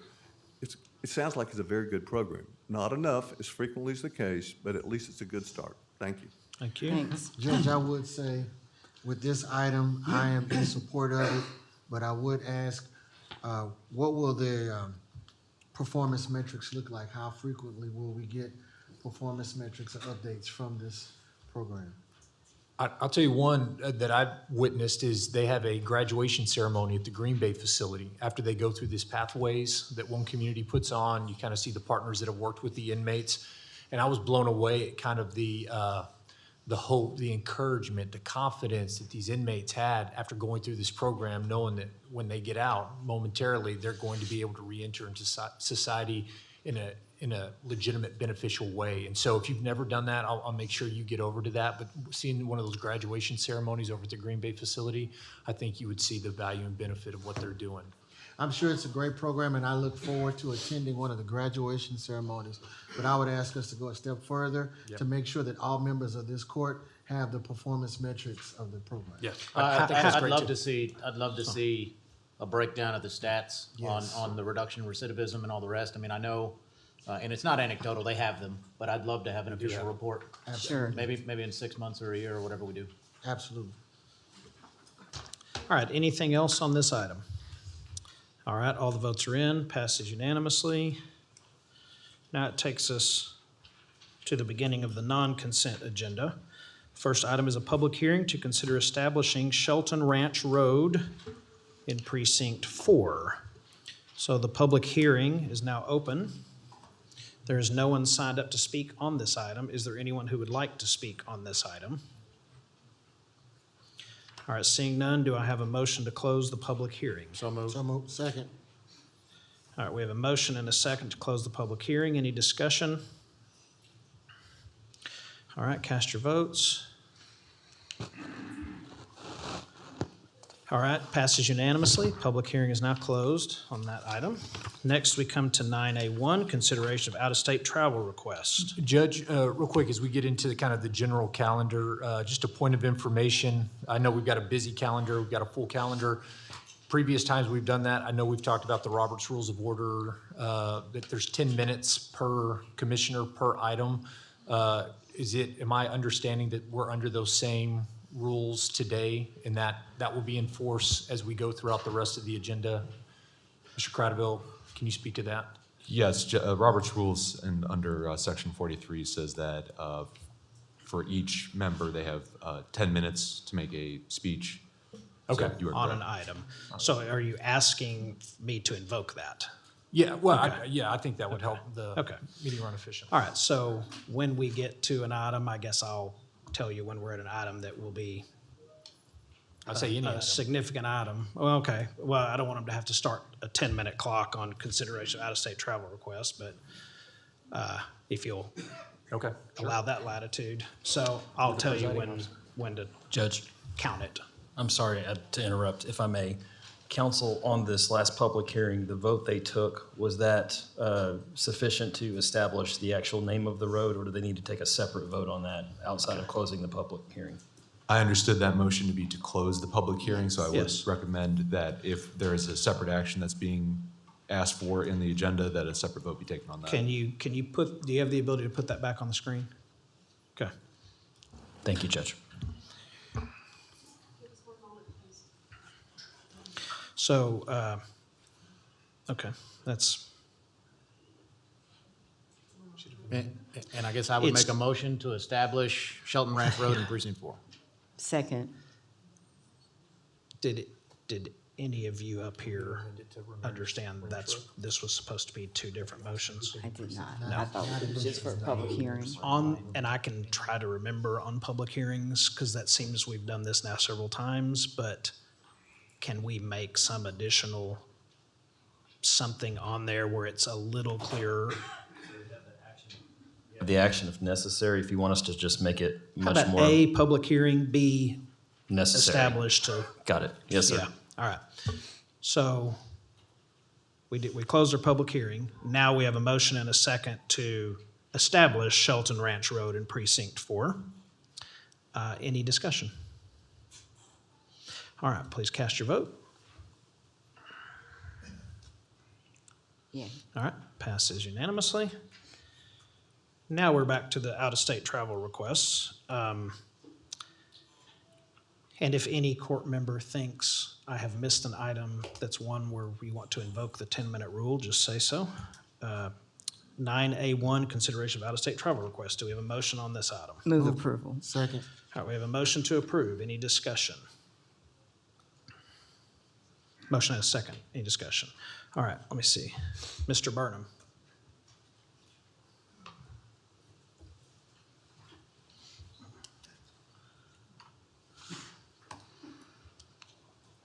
I think this is an appropriate time to revisit my concern and issues over how much money is spent on out-of-state travel to attend things that are really far too political in nature and supporting Christian nationalism.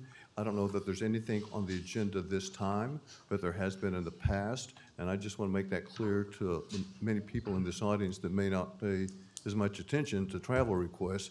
This has been an ongoing problem, and I hope it's fixed. Thanks.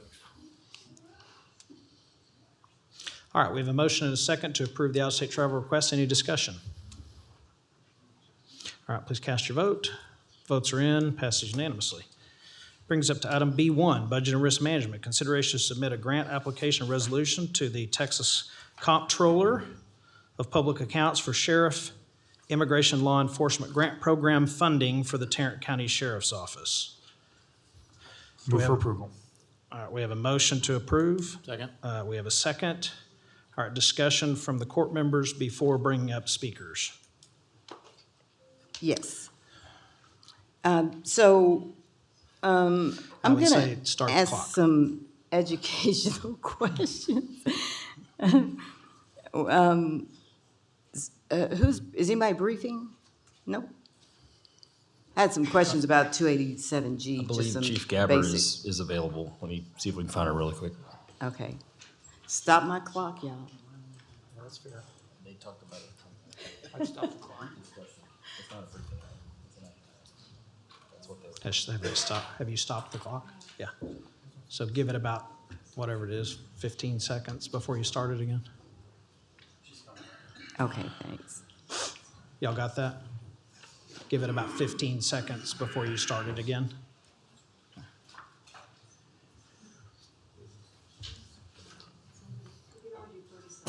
What? Just start it over. What I I'm didn't saying even. is just don't start it. Count to 15, 20, whatever. I don't care. Start it over. Yeah, I'd say just start it over.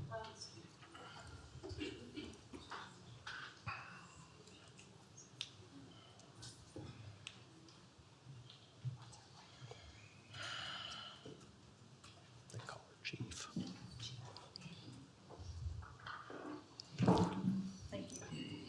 Hi, Chief. Hi, how are you? Good. So I just have a few questions about the 287G agreement between Tarrant County and ICE. Can you just kind of talk about that? When did Tarrant County enter the 287G agreement?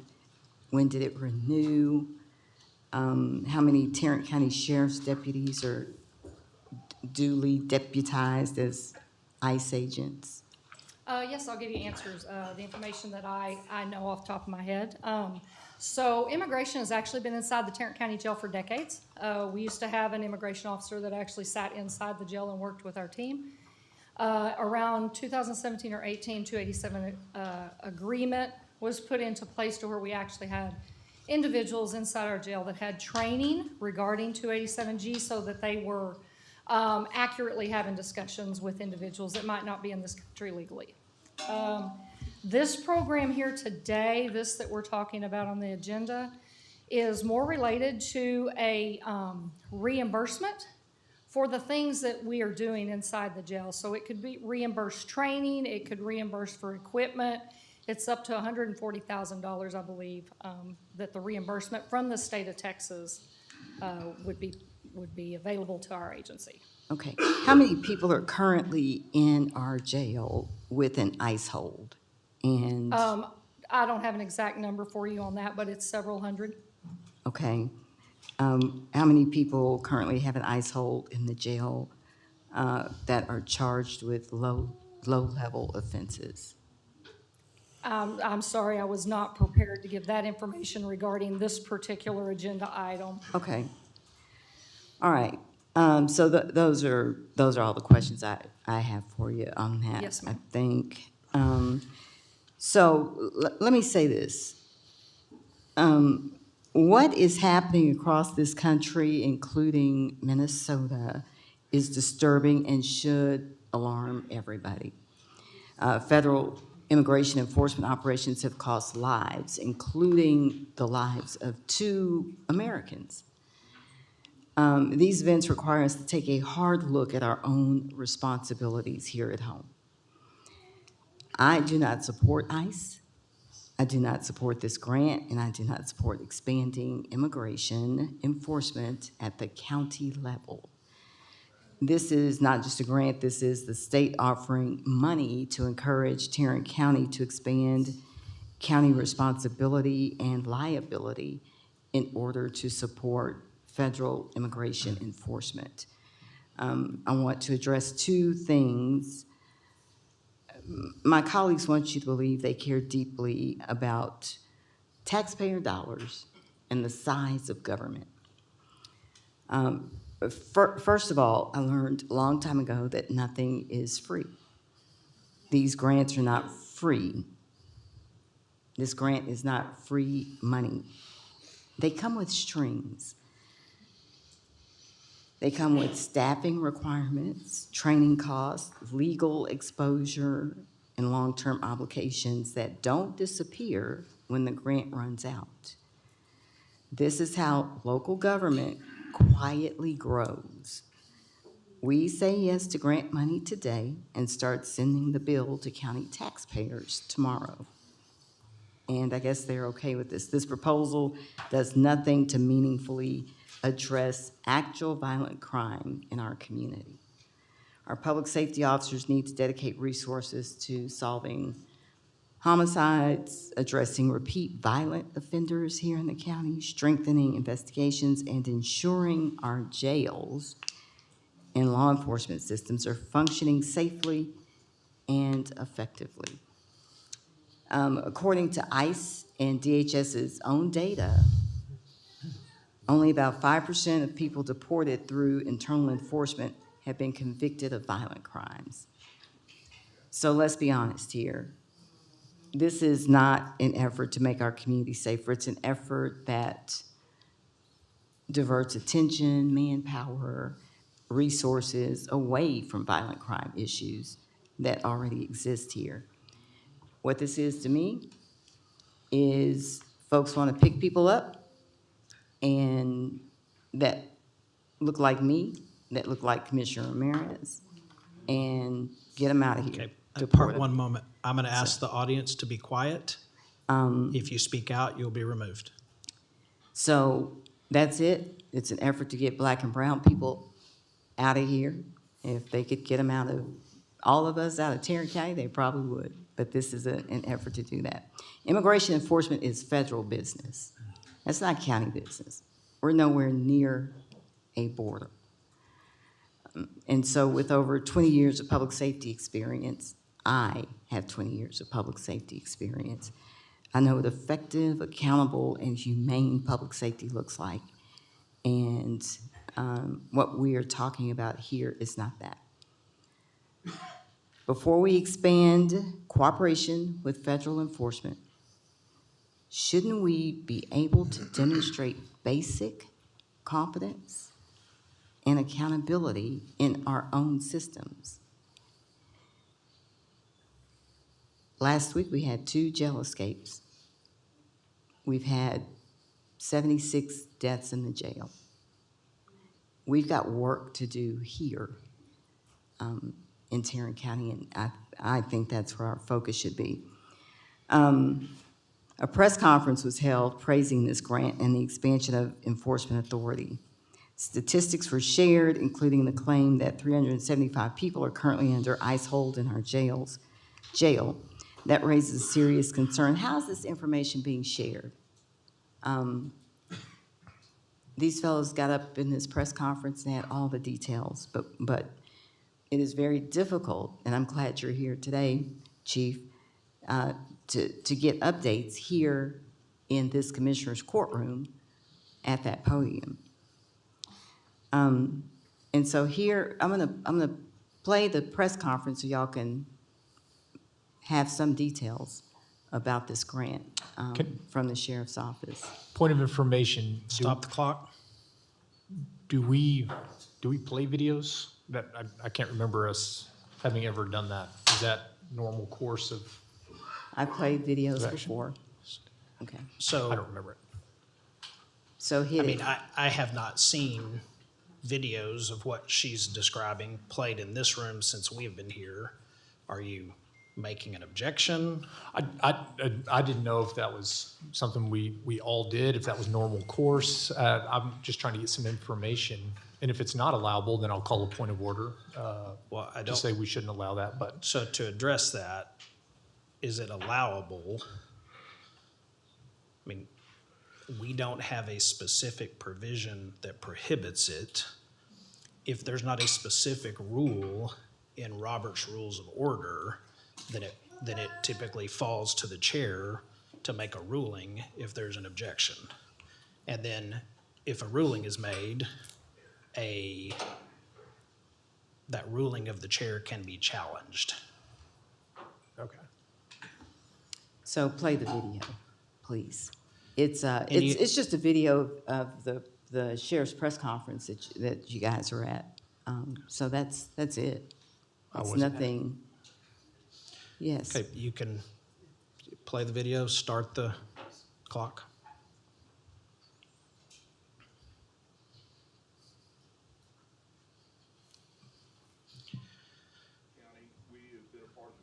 Pause the clock. The results today, as we stand here, is that we have under 400 people detained in the county jail right now with a variety of different horrific felonies, and representing, by the way, 25 different Do you countries. have a transcript of this So we're always that you can struggling read? with funds, positions, and so forth like that. So this is going to be a welcome dollar amount that will assist us in taking care of some of that. And so, thank you, sir. Are y'all working on audio? We asked them to turn it up. Bringing it to the table, and the thing that the comptroller's done is he's cut out a lot of the bureaucracy that normally steps in the way of getting state funds, and it's gonna be quickly resolved. Well, thank you, Sheriff. Good afternoon, everyone. Texas is a law and order state, and Tarrant County is a law and order county. We are proud to partner with ICE. And what the sheriff did not mention just now was there are currently 375 people in our Well, stop the clock, please, until they, That's not how this works. No, that's how it's gonna work. It's- We can't hear the audio. Are y'all still You are working on out the of audio? order. You don't dictate when the clock is stopped or not. I do. You can make a Are they request. still working on the audio? They're working on the audio. Well, the clock is going to continue to run as long as that's playing. So stop it, please. County, we have been a part of the 287G program for nearly 10 years. The results today, as we stand here, is that we have under 400 people detained in the county jail right now with a variety of different horrific felonies, and representing, by the way, 25 different countries. So we're always struggling with funds, positions, and so forth like that. So this is going to be a welcome dollar amount that will assist us in taking care of some of that. And so thank you, sir, for quickly bringing it to light and bringing it to the table. And the thing that the comptroller has done is he's cut out a lot of the bureaucracy that normally steps in the way of getting state funds, and it's going to be quickly resolved. Okay, stop Well, it. thank you, Sheriff. Good afternoon, everyone. You saying stop the video? Yes. Okay. So, it was good to hear those statistics from the sheriff. It'd be great if he'd come to court and provide those statistics, or if staff were prepared with those statistics. I often hear the phrase law and order used in conversations like this. They use law and order, law and order. But law and order does not exist when people's rights are violated. Law and order does not exist when families are left without answers. Law and order does not exist when government reaches for more power while failing at its most basic responsibilities. This grows county government, blurs jurisdictional lines, All right, and your time is increases up. liability I raise a point of order. without Yes, your time is addressing up. existing failures. Thank you. Your time is up. Judge, I have the number of the total, if you would like it. We have 388 detainees at this time. Had I known that you would also want the lower level detainees prior to court, I would have had that number for you too, but we actually have to go through the numbers and determine which ones might have fallen into that category. Unfortunately, many of our detainees, even though they might show that they have a low-level offense on their record, they're also being detained with an additional higher level offense. So it's not as simple as just looking at the low-level numbers or low-level offenses and saying that this isn't, the exact number. So we would have to go through that. But it's 388 right now in the Tarrant County Jail. Thank you so much. Thank Yes, you. ma'am. Anyone else on the court have any comments? I do. Okay. As a commissioner, my responsibility is to ensure that decisions made by this court are grounded in fiscal responsibility, transparency, public safety, and community trust. The consideration of the SB8 Sheriff Immigration Law Enforcement Grant raises serious concerns in the following areas, particularly as it relates to the overreach and harmful impacts of immigration enforcement practices. As county commissioners, we serve as a safety net for all residents of Tarrant County. Supporting policies or actions that expose residents to harm, intimidation, or oppressive enforcement does not advance public safety, in my opinion. Instead, it undermines the very trust that communities need to feel safe, to report crimes, and to engage with government. Too often, immigration enforcement actions disproportionately impact residents who are already vulnerable, individuals and families who may be overlooked in policy discussions but who are essential contributors to our local economy, the workforce, and community life. When enforcement practices create fear rather than safety, or when they blur the line between local government and federal overreach, the result is harm, not protection. Public safety cannot be built on policies that marginalize or oppress any segment of our community. Our responsibility is to ensure that Tarrant County remains a place where all residents are protected, respected, and able to live without fear of unnecessary government intrusion. SB 8 offers state funding, but funding alone does not constitute sound policy. This grant supports costs associated with immigration enforcement activities that are not reimbursed by the federal government. Costs that can extend well beyond the life of the grant itself. Staffing, detention, medical care, administrative reporting, and potential legal exposure are long-term obligations that ultimately fall on local taxpayers. This court has not received a formal briefing on the Sheriff's Department's current or proposed involvement with the U.S. Immigration and Customs Enforcement.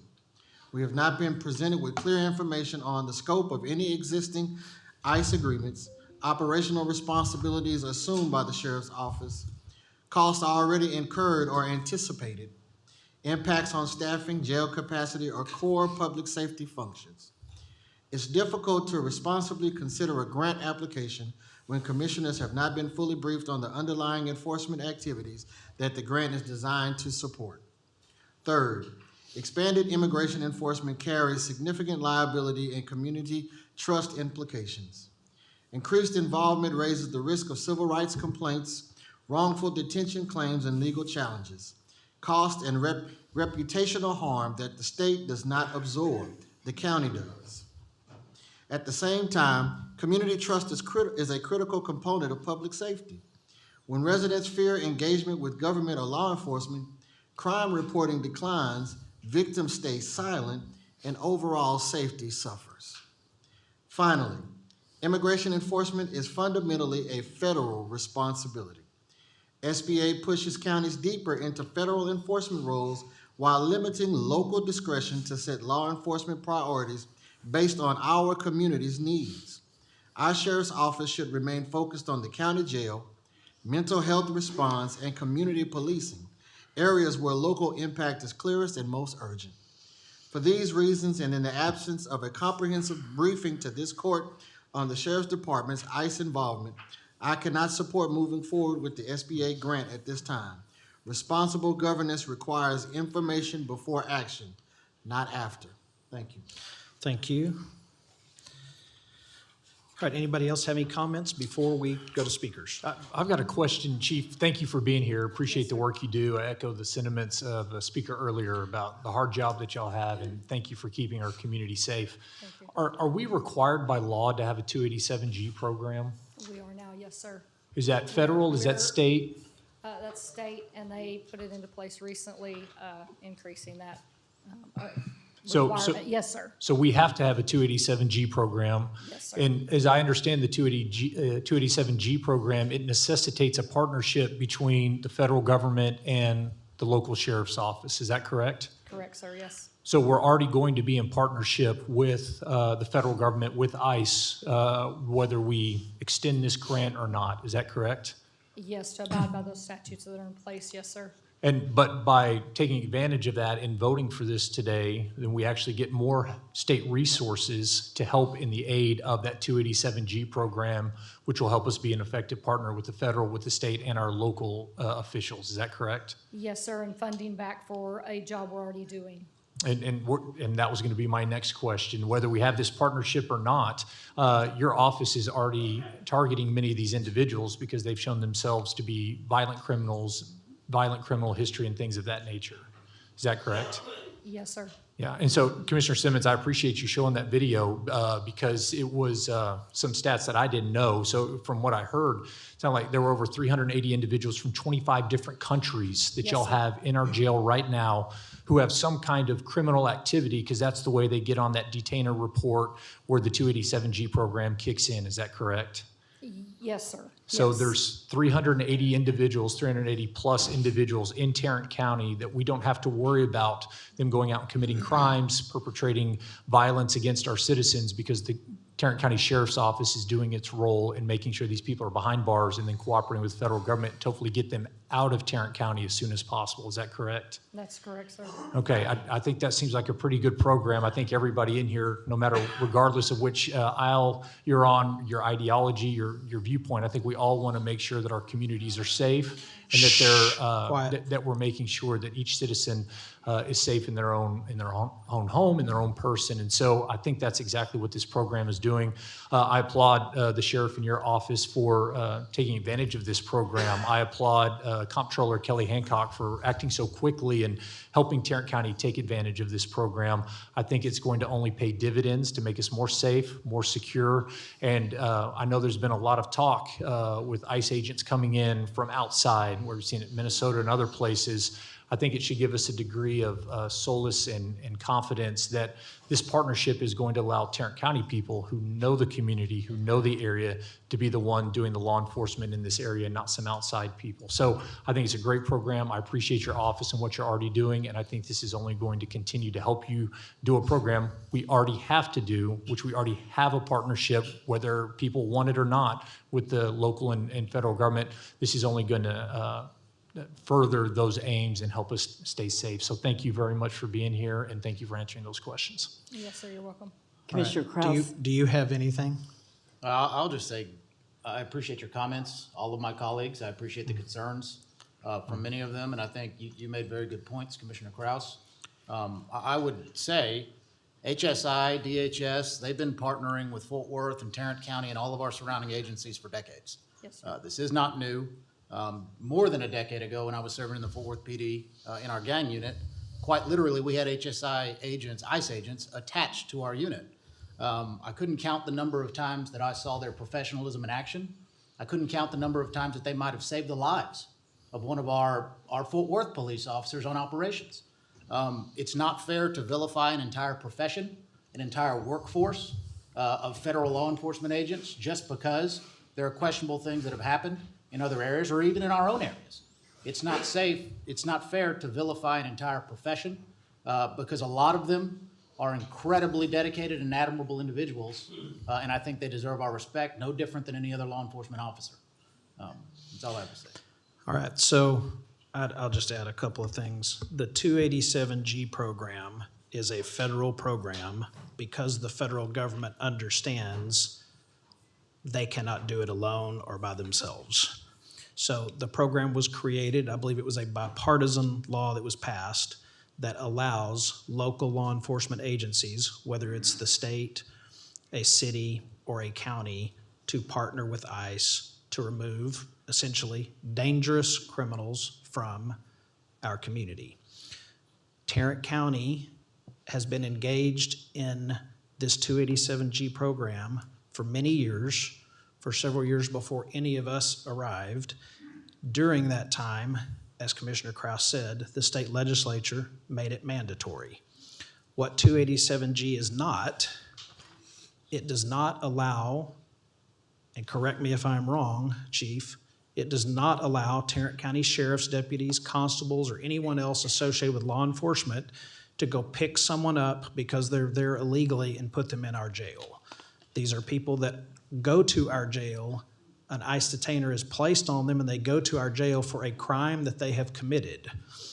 When I previously served as a city councilman, I can tell you we had thousands of people come through our jail, way more than you would think of a city our size, and every crime you can imagine, every violent crime you can imagine came through that jail, and we helped deport them from our country.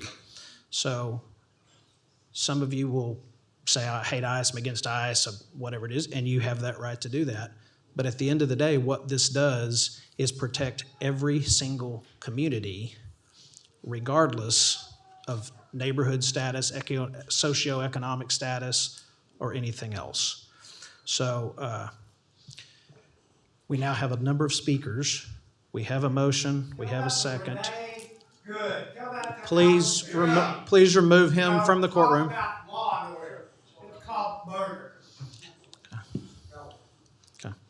And I'd like to say to Your Commissioner 10 Kraus. minutes are up. I'm talking to Commissioner It doesn't matter who you're Kraus. talking to, your 10 minutes are up, so we're going to bring the speakers now. I'm glad that Read you, bills. found I know you don't value. think the rules apply to you. I know you don't. I'm They- glad they you do. found value We are in the now in video. recess. We're in recess. Okay. I'm glad.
is he doing?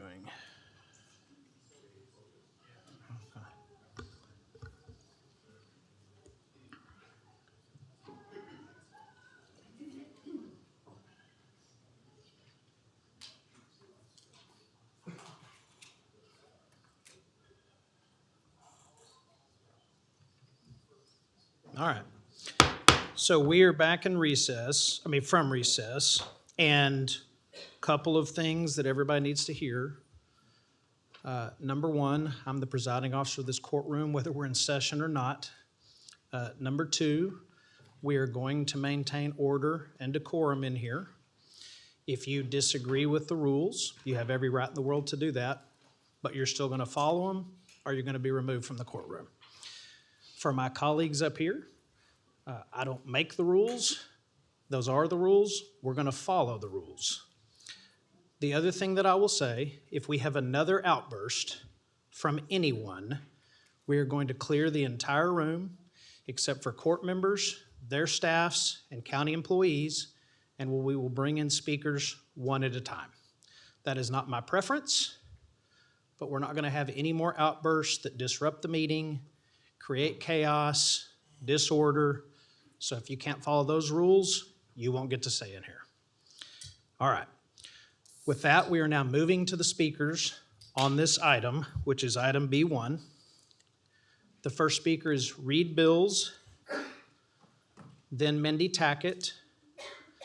The speakers, you have 2 minutes each.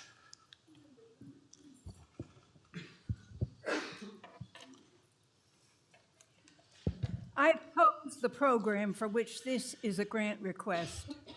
Allowing sheriff office employees to perform federal immigration duties in Tarrant County leads to racial profiling, damaged community trust, adding to the overcrowding in our county jail, and the misuse of local resources for federal deportation efforts.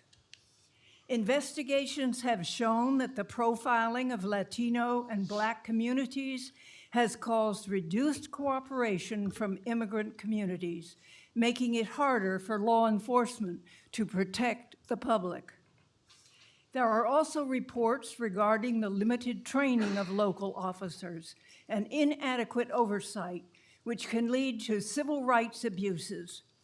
Local taxpayer money and law enforcement time are diverted to federal immigration enforcement rather than focusing on local crime. I urge you to vote against this grant request and stop aiding and abetting the ICE program. Following Ms. Tackett, we have David Rodriguez.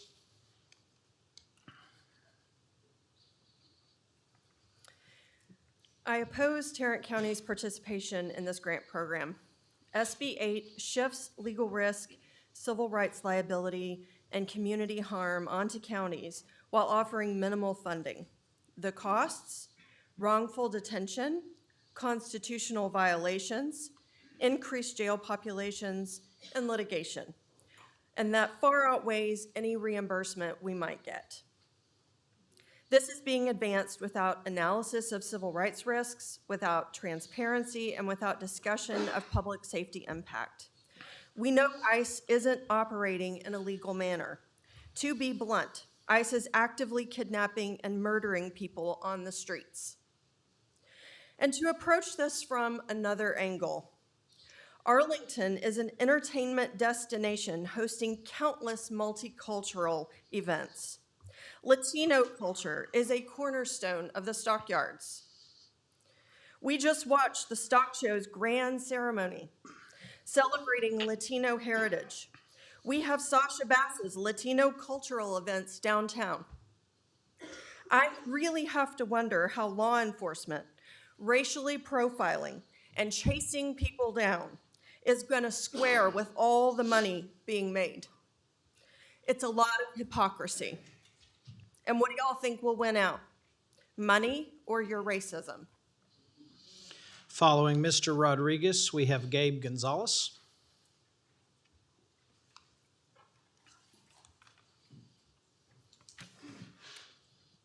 My name is David Rodriguez. I would like to first and foremost voice my disagreement with this grant And it's crazy that I feel like I'm saying this, but coming out and speaking out against this, that I am putting the target on my back. ICE has already been shown that whenever they do their little photo op camera things, they're already putting you in a database and listing you as a domestic terrorist. So I don't know about, a few bad apples, but people who this paramilitary group detains, murders U.S. citizens without due process, which as a police officer, you're supposed to be well acquainted with. And they're also murdering children by denying them access to medical attention. But I know that empathy is hard for y'all to come by. So y'all are the party of facts don't care about your feelings. So here's some facts. So according to leaked data from the DHS, 73% of people detained by ICE hold no criminal record. And I don't know about you, but I don't really think 17% is a passing grade on anything, on a success rate. That's just me though. And according to official data from DHS, 69% of those people don't even have a criminal conviction and 40% don't have a charge. So again, if $140,000, if only 69% or 40% of this money is being used well, that's not a great outcome. And I'm just gonna go ahead and skip to this end part. So apparently there are 388 people in this jail. Afterwards, you had said that there were 55 people in child-related offenses or cases. Well, let me tell you, your own sheriff considers child cases a speed bump, according to a March 4th, 2025 NBC interview, that child-related incidents or offenses are just considered a speed bump in the journey. Thank you, sir. Is Mr. Gonzalez present? Gabe Gonzalez? All right, next we go to Brooke Bright. Is Brooke Bright present? Following Ms. Bright, we have Harold Vasquez.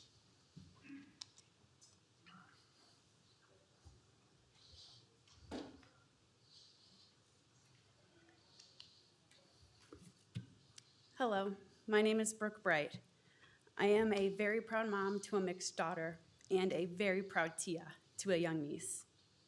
I'm standing here today because the joy that I usually feel from having such a variety of a family is actually shadowed by fear. This isn't politics only to me. These are the faces and names I think about every time I see an article, I read a headline, or I hear a siren. How many mistakes will it take when the system is flawed? Don't we have a responsibility to fix it before we consider even investing further? Isn't there an accountability for transparency and clear reporting, further than the billions of dollars that we have already invested as a country? If you cannot guarantee that people asserting their constitutional rights will be safe, how can you justify approving this grant? My concern goes further. You also can't guarantee that when an individual's rights are violated and when harm does occur, that the individuals responsible will be held accountable. The county and this grant would only further fund this madness, and it is something I cannot support because we cannot assure safety, oversight, or proper consequences for those involved. There is no clear guarantee of safety, no clear oversight, and no clear accountability. No one should have to fear violence from government actors. No one should fear being detained or harmed for asserting their rights. No parent should fear taking their child to school or seeking health care. So I want to ask plainly, if you cannot guarantee our constitutional safety, you can't guarantee accountability of the individuals within ICE and our Sheriff's Department supporting that. Why would this court ask us to further fund that risk? What if it were your child, your family, your friend? What if it were you? I urge you to reconsider this grant and think carefully about what responsible governance looks like. Our constitutional rights only matter if they're protected for everyone. Thank you. Thank you. Is Mr. Vasquez present? Harold Vasquez? All right, next we have Bailey Bruce. Is Bailey Bruce present? All right, but how about Mandy Driggers?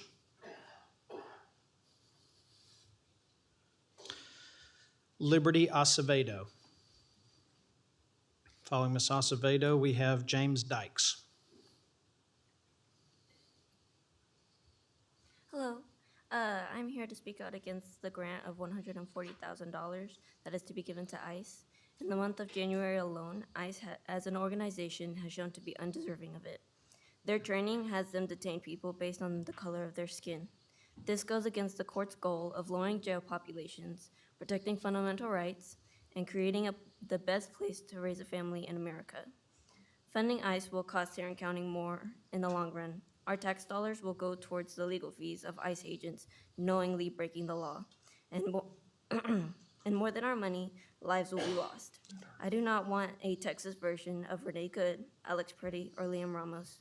Lastly, the people coming to America are seeking a better life. The ones overstaying are considered hardened criminals. Overstaying is a civil offense, no different than making a mistake on your taxes. It is not deserving of a potential death sentence at the hands of untrained ICE agents. And then earlier you said that it's only a few bad apples. It is the goal of the organization to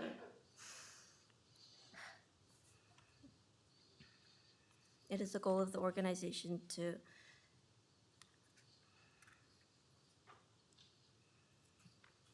goal to further a fascist organization. Thank you. Next is James Dykes. Is Mr. Dykes present? All right, next is Gabe Rivas. Is Mr. Rivas present? Next is Bishop Kirkland. After Bishop Kirkland, we have the name Rodney King. Excuse me. Quit talking about who ICE used to be, Commissioner Ramirez. Talk about who they are now.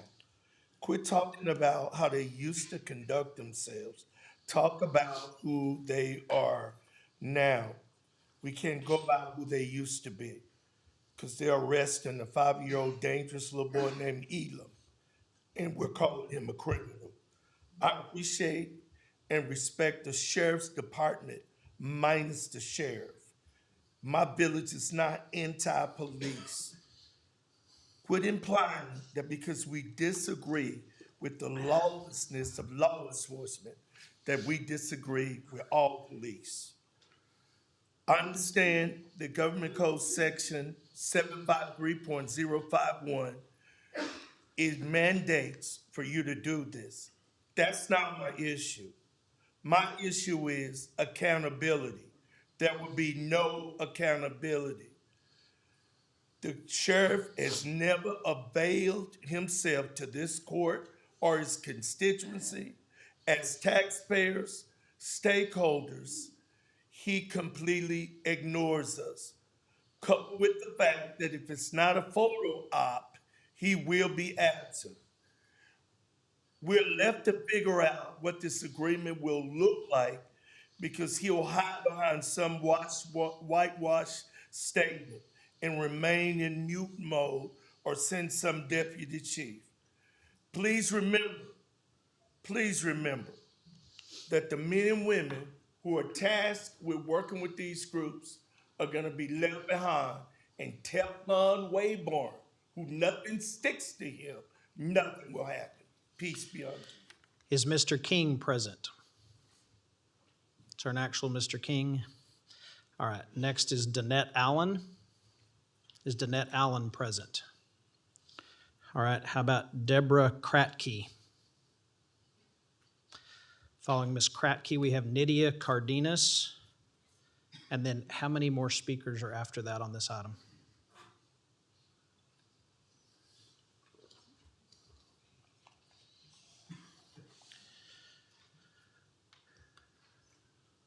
I count. One moment, Ms. Kratke. I count 13, Judge.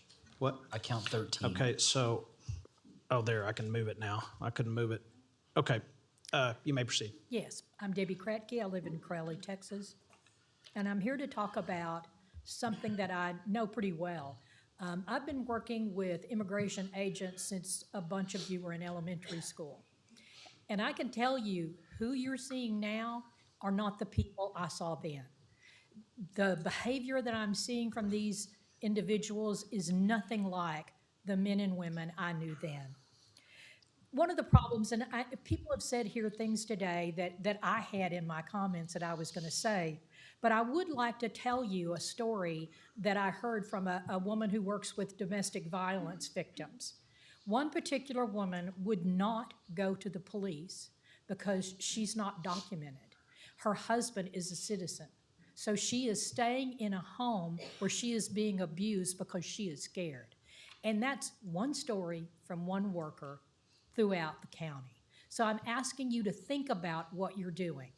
What is the plan? And I know that Commissioner Kraus said our deputies do know our county, do know our area better than maybe anybody coming in from inside. So what that tells me is that the sheriffs that will be riding along won't say, go to Wedgewood. You're not going to find people in Wedgewood. How about Northside? You're going to find people in Northside. So that concerns me greatly. The fact that our sheriff's office, our police department would work hand in hand with people who are working very hard to hurt our citizens. Thank you. Thank you, Ms. Cardenas, and then Sandra Cooley.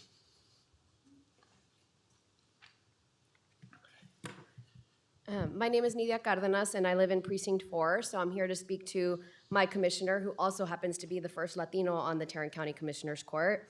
This weekend, Bad Bunny used the largest sports stage in the country to proudly and with love represent the beauty of Puerto Rican and all of Latin American culture. And you are choosing the most powerful stage in Tarrant County to stand proudly next to the sheriff and the judge, welcoming a stronger and expanded relationship with ICE. And to your own logic about villainizing all ICE agents because of a few ICE agents, this Commissioner's Court continues to villainize all immigrants because of just a few immigrants who happen to be creating crime. And the statistics show that immigrants are less likely to commit crime than other Americans. So I don't know what data you're using. I did do my research and I read the code, so maybe, yes, your hands are tied by the state, but your platform and your voice aren't. Nowhere in the government code did I find that you can't say loudly and clearly for everybody in this room and online that you support our immigrant communities in Tarrant County. I know that and I also know that it's not just the Latino community that's being impacted. Even here in Tarrant County, that $140,000, that's nothing for how much it costs to do ICE's bidding. And it's not even the dollar amount, it's the human cost. We had a case here in Tarrant County, Wild Tarabishi, the Tarabishi family, who was a victim of ICE from his primary caretaker being kidnapped at his regular immigration appointment. And so, you know, to Debbie's point, there's all these stories that we're not getting to hear. And I just want to invite you to think about what is your legacy. You know, Bad Bunny, one of the songs that hits the most for people is debí tirar más fotos de cuando te tuve, debí darte más besos y abrazos las veces que pude. And we have families in Tarrant County who don't get those kisses, don't get those hugs, who can't take those photos, whose people have moved away, not by choice, but by force. So don't let this be your legacy as the first Latino on this court. Thank you, Ms. Cooley. And then Jackie Johnson. Hello again, I'm Sandra Cooley. And Mr. Ramirez, respectfully, this is not the ICE that you were used to. I'm against the taking of the grant money. I don't want our local law enforcement tainted by poor oversight and dreadful conduct by bad actors in ICE. I don't want to see our sheriff and deputies standing with ICE against their own community. I don't want our sheriff's department lending legitimacy to masked, unknown, gun-toting ICE thugs moving about with impunity. ICE racially profiles people, and brown people especially, and that's about 1 of every 3 people in Tarrant County. Instead of detaining and deporting the worst of the worst, they managed to round up 86% with no criminal background at all. In other communities, often illegally, they have swept up, roughed up, broken, blinded, and murdered both citizens and immigrants. And they continue to house detainees in for-profit concentration camps in horrid conditions. So no to the grant money, and I believe collaboration with ICE would further erode our trust in the Sheriff's Department and could open us up to lawsuits. Thank you. Thank you. Following Ms. Johnson, we have Lon Burnham.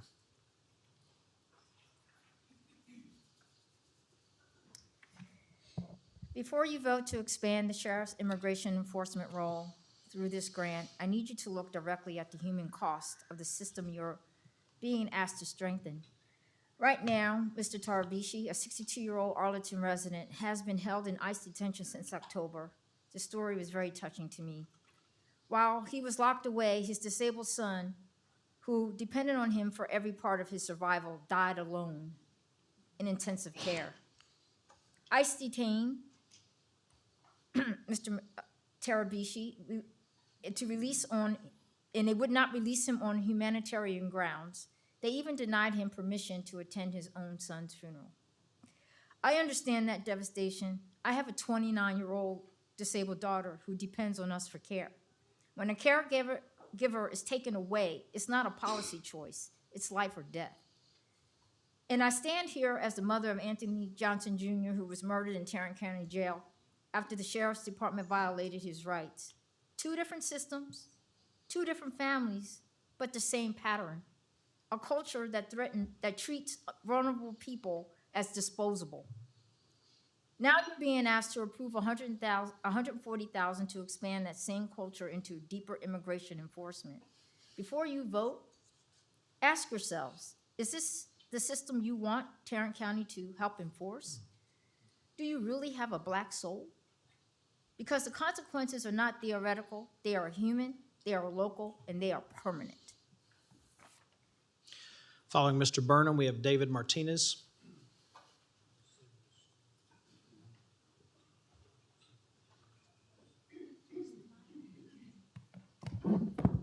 Oh, Lordy, we live in George Orwellian times.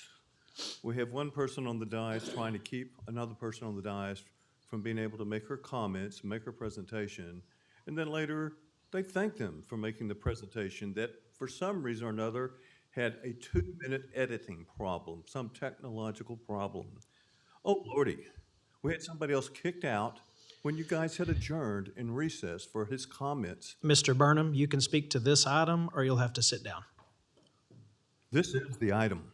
I'm talking about authoritarianism in every level of government.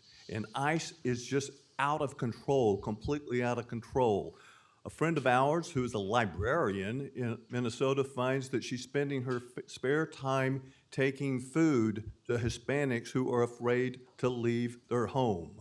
They're here legally. ICE is completely out of control. They've killed God knows how many people, and you are willing to continue to aid and abet this outrage.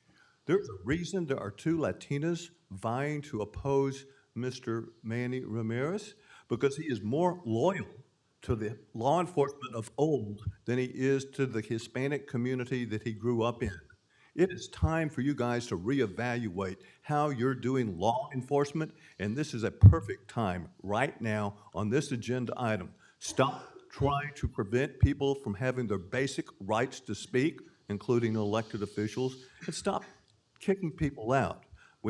Some of you may know, I had a similar experience where I was kicked out for 6 months. That is outrageous suppression. I have 9 hours graduate level in public participation, and in this commissioner court, I see nothing but the attempt to degrade, denigrate, and deny people's opportunities to express themselves before the court. Thank you for your precious 2 minutes. Next, we have David Martinez. Is Mr. Martinez present? Lindsay Marone, or Maroney. Then James Trask.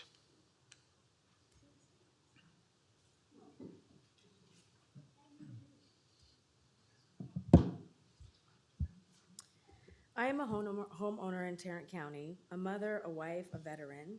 My husband is a combat veteran. I am here to stand in opposition to this harmful grant. Our leadership in Tarrant County saw the videos of innocent Americans being killed in American streets and by masked men and thought that it would be a good idea to bring it here. ICE was founded in 2003. The ICE of today is not the same. They have lost sight of their mission. It is a fact that ICE agents under this administration have zero regard for the Constitution and our laws. They have violated the people's 1st, 4th, 8th, and 14th constitutional rights over and over. And they've done so with impunity. We are a country of laws. that must be upheld. And to agree to increase funding with a lawless agency that you know will terrorize your population is a dereliction of your duties, and there will be consequences eventually. Some of those consequences have already arrived, as evidenced by Taylor and Ms. Nguyen. The administration said that they were going to get the worst of the worst, but that's not what's happening. Up to 74% of the people taken by ICE have no criminal records. ICE has shown that they cannot be trusted to follow laws. Please do not allow our federal government to send in masked, lawless men to terrorize us. Keep Tarrant County intact and decline this dangerous grant. Is James Trask present? Following Mr. Trask, we have Pam Hardwick. Like many before me, I stand to oppose this grant. I guess my question, though, is $140,000, is that all we're getting? Is that all that we're getting to see the next Renee Good or Alex Preddy or Keith Porter or Marie Blaze die on the streets of Tarrant County? Now, I don't want Tarrant County or our residents to be sold out at all for any price, but like, it feels like we could get more than $140,000. And what I'd really like to have happen is to have ICE out of Tarrant County. I'd like us to rip up our 287G agreement, fight the state of Texas on their unconstitutional requirement to work with the feds, and keep our communities safe. Thank you. Thanks. Is Pam Hardwick here? Ms. Hardwick. Following Ms. Hardwick is Anthony Mirabelli. Thank you so much. I've been a Can lifelong. you please tell him to be quiet? I can hear him up here nonstop. Can you restart the clock? Go ahead. Oh. I've been a lifelong resident of Tarrant County. I've always been proud of my county. Please don't make me change my mind about this. If you deny this grant, you can sleep safe tonight. You don't have to worry about it. Things will go on. Things will be the same. We cannot have a deal with the devil like this because they are acting with impunity. They can step in whenever they want. If you agree, there's levels of this 287 agreement that go from the highest level of responsibility to lesser level. But because they're the feds, they can step in whenever they want. If we show them solidarity by accepting their money, which is there's strings attached to it, then that means that we side with their policies. We can't do that. We can't be a county that does that. We can't be a state that does that. We have to shine. We have to do the right thing. The people that are detained in our jails already are compromised. We obviously don't have enough money to even do the right thing by our own jails. And if we round up even more, we're going to put them there. And where are they going to go? After they stay so long in our jail that we're not really running very well, we're going to send them down to a hellhole in Dilley. And then what's going to happen to them there? By contributing to this system, we just keep it perpetually. And then we never do get to the point where we are a county that is shining again. I implore you to not pass this. Do not accept this money because there are strings attached. None of us here want to see ICE in our county, in our city. None of it. There's not one person here because they do not know how to, they've been given billions of money. They're not trained. What training used to take 6, 7, 8 months, they're now trained in 45 days. And what kind of training is that? Are they going to step in and say, we want you to act like us? What control can they have over you the more you accept from them and the more you do with them? The more you partner with them, you become Thank you. them. Thank you. Is Anthony Mirabelli here? All right, next we have Carla Palomares. There's a lot of factual evidence that has been stated today to substantiate the inhumanity of ICE, but I will instead read from a letter obtained and released yesterday by ProPublica from a little girl at the Dilley detention camp. My name is Maria Montoya, and I have been in jail for 113 days. I miss my friends, and I am afraid they may forget me. I am so bored in here. I miss my country and my home. We came here for a vacation for 10 days. ICE took me into an interrogation room and questioned me for 2 hours without my mom. I was traveling by myself with the help of a stewardess because my mom lives in New York. They only cared about arresting my mom. I was traveling with a tourist paper but ICE used me to grab my mom. Now I'm in jail, and that is making me depressed. I have even fainted 2 times from the conditions. Every night I cry. I don't sleep. I feel like this is my fault. All I wanted was vacation with my family. I'm a teacher. Maria is the age of my students. I can't stand the thought of one of my students disappearing from my classes. ICE's operations have never been about detaining criminal, illegal aliens. Their operations intend to dehumanize and excise our undocumented neighbors from our communities over simple paperwork. So to me, the fact that a grant application to further cooperate with ICE is even on the table is ludicrous. The Tarrant County Sheriff's Office has been enforcing federal immigration law since 2017. And in this past year, data shows that there were many more immigrants being detained at the Tarrant County Jail without any criminal record than not. What is deeply concerning is the potential for the current 287G agreement to balloon from the existing jail enforcement model to a task force model. I think I speak for the broad majority of Tarrant County when I say we don't want ICE terrorizing us, like we saw in Minneapolis. So I implore this court to vote no on this grant. Rest in peace, Renee Good, Alex Preddy, Keith Porter, and the many others who have unjustly lost their lives to this cruel system. Thank you. Following Ms. Palomares, we have Robert Van. Is Michael Bell the last name on this? My name is Carla Palomares, a Fort Worth resident. One moment. We'll start you over. That's the last one. Okay, go ahead. My name is Carla Palomares, a Fort Worth resident of Precinct 4. I've been coming up here to Commissioners Court for nearly 6 years. Previously, on an almost bi-weekly, now monthly basis, I have less clarity. I have less confidence on how our local sheriff's department and even our local law enforcement agencies are cooperating with ICE, how money and resources are being accounted for with regards to the 287G program, how families and community members are being impacted by this policy, how our Tarrant County Jail is significant or insignificant in the role of detainment of any persons. This has been a problem for over 6 years. More money won't bring clarity. We entered this agreement at the county level in 2017. In 2019 and 2023, the Sheriff's Department, DHS, ICE held one public meeting in each of those years. They were required to hold a meeting at minimum every 3 years and offer information to the public related to how this program is operating.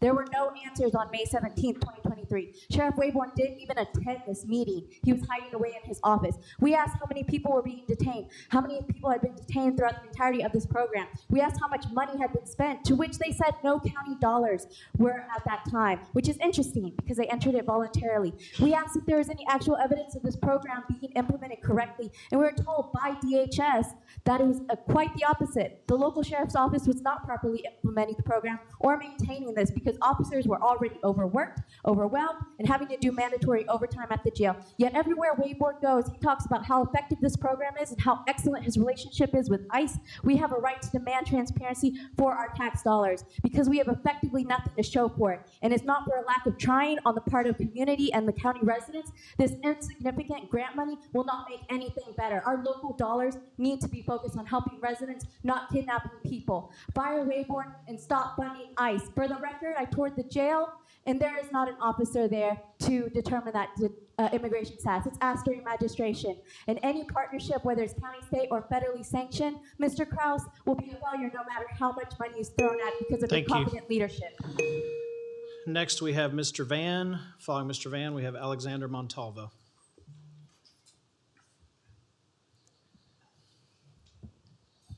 The 287G program came to Tarrant County in 2017 with the previous court. The Republican majority on the court jumped on it and said, hey, that's great. And so we're going to do it. We're going to make it perpetual. So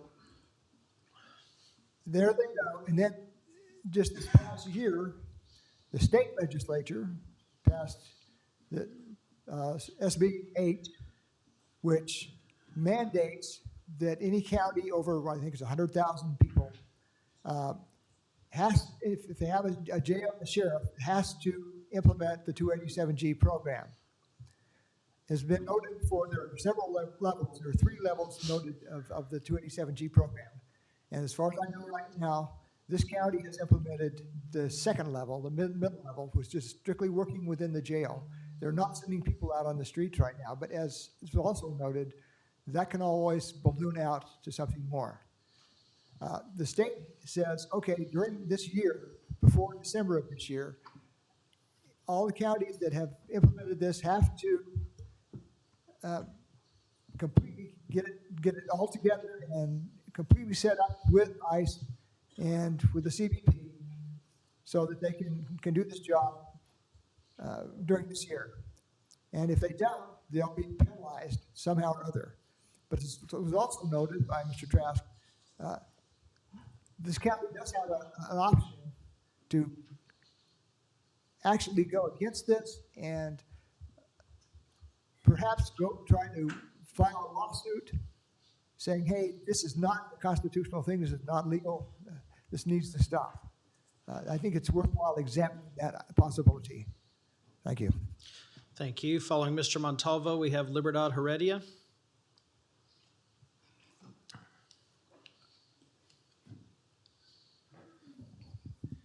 Want to confirm with folks, I'm wearing a mask because I'm a little under the weather, not because I'm a cowardly ICE agent. You know, and I know these masks have been triggering for you guys, these medical masks, but y'all sure are fine with domestic terrorists walking around the streets of America, Yes. covered up with their face. So I don't support this grant. I don't support ICE at all. ICE should be abolished. It is a stain on our country and on our history. And Manny, as a lone Latino commissioner on this court, the fact that you champion ICE, that you support ICE, it is more than just a shame to our community, but it's a perfect example of what we in the Latino community need in Tarrant County, which is we are underrepresented in positions of power as a community throughout Tarrant County, throughout Fort Worth. But what's even more harmful is the misrepresentation our community has. Manny, you can't assimilate fast enough to whiteness. I know why Matt and Tim are jumping up and down for ICE to harass, raid, kidnap, terrorize our community. But I have no clue what you got lost through this process of your life, that you think this is what we need in this county.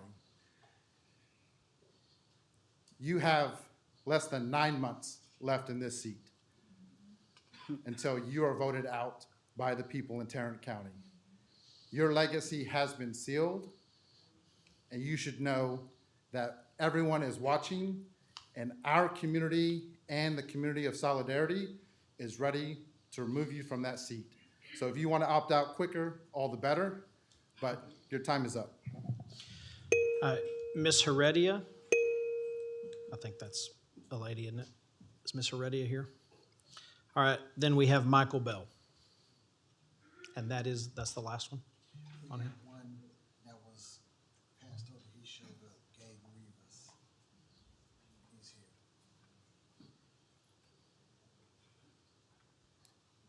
here. Today you are considering a measure that would literally increase funding for ICE. Any decision that expands resources for an agency under serious national scrutiny is not just physically significant, it is morally consequential. Across this country, families are still grieving.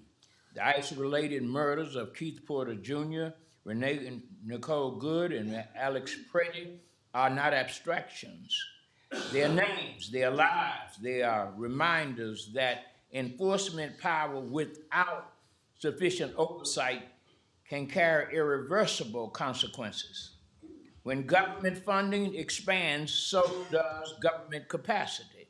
And when capacity expands without clear accountability, communities pay the price. We, the people, pay the price.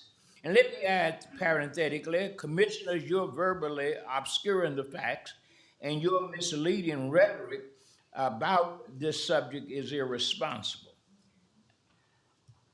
As we know, Congress and the White House are scheduled to engage in talks about the role, scope, and future of ICE. That conversation is happening at the highest levels of national government. To increase local funding before those deliberations conclude is premature. It places this county ahead of a national policy discussion that may redefine how this agency operates. wisdom is not weakness, deliberation is not delay. If federal level decision makers are reconsidering the structure, mission, and safeguards surrounding ICE, then common sense dictates that local government should pause, not accelerate. Thank you. Mr. Rivas, Gabe Rivas.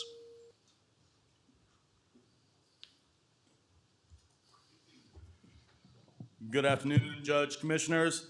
My name is Gabe Rivas. I'm a lifelong resident of Arlington here in Tarrant County. I'm here to urge the court to vote no on the expansion of this ICE contract and acceptance of the SB 8 grant.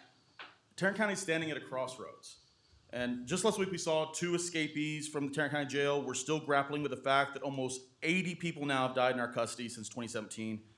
Our jail's in a state of operational crisis, and yet the item on today's agenda asks us to pivot our resources away from local safety and towards federal immigration enforcement. I mean, let's talk about those resources, the money involved. This court's being lured by $140,000 from the state, and in a county with $1 billion budget, this is a drop in the bucket.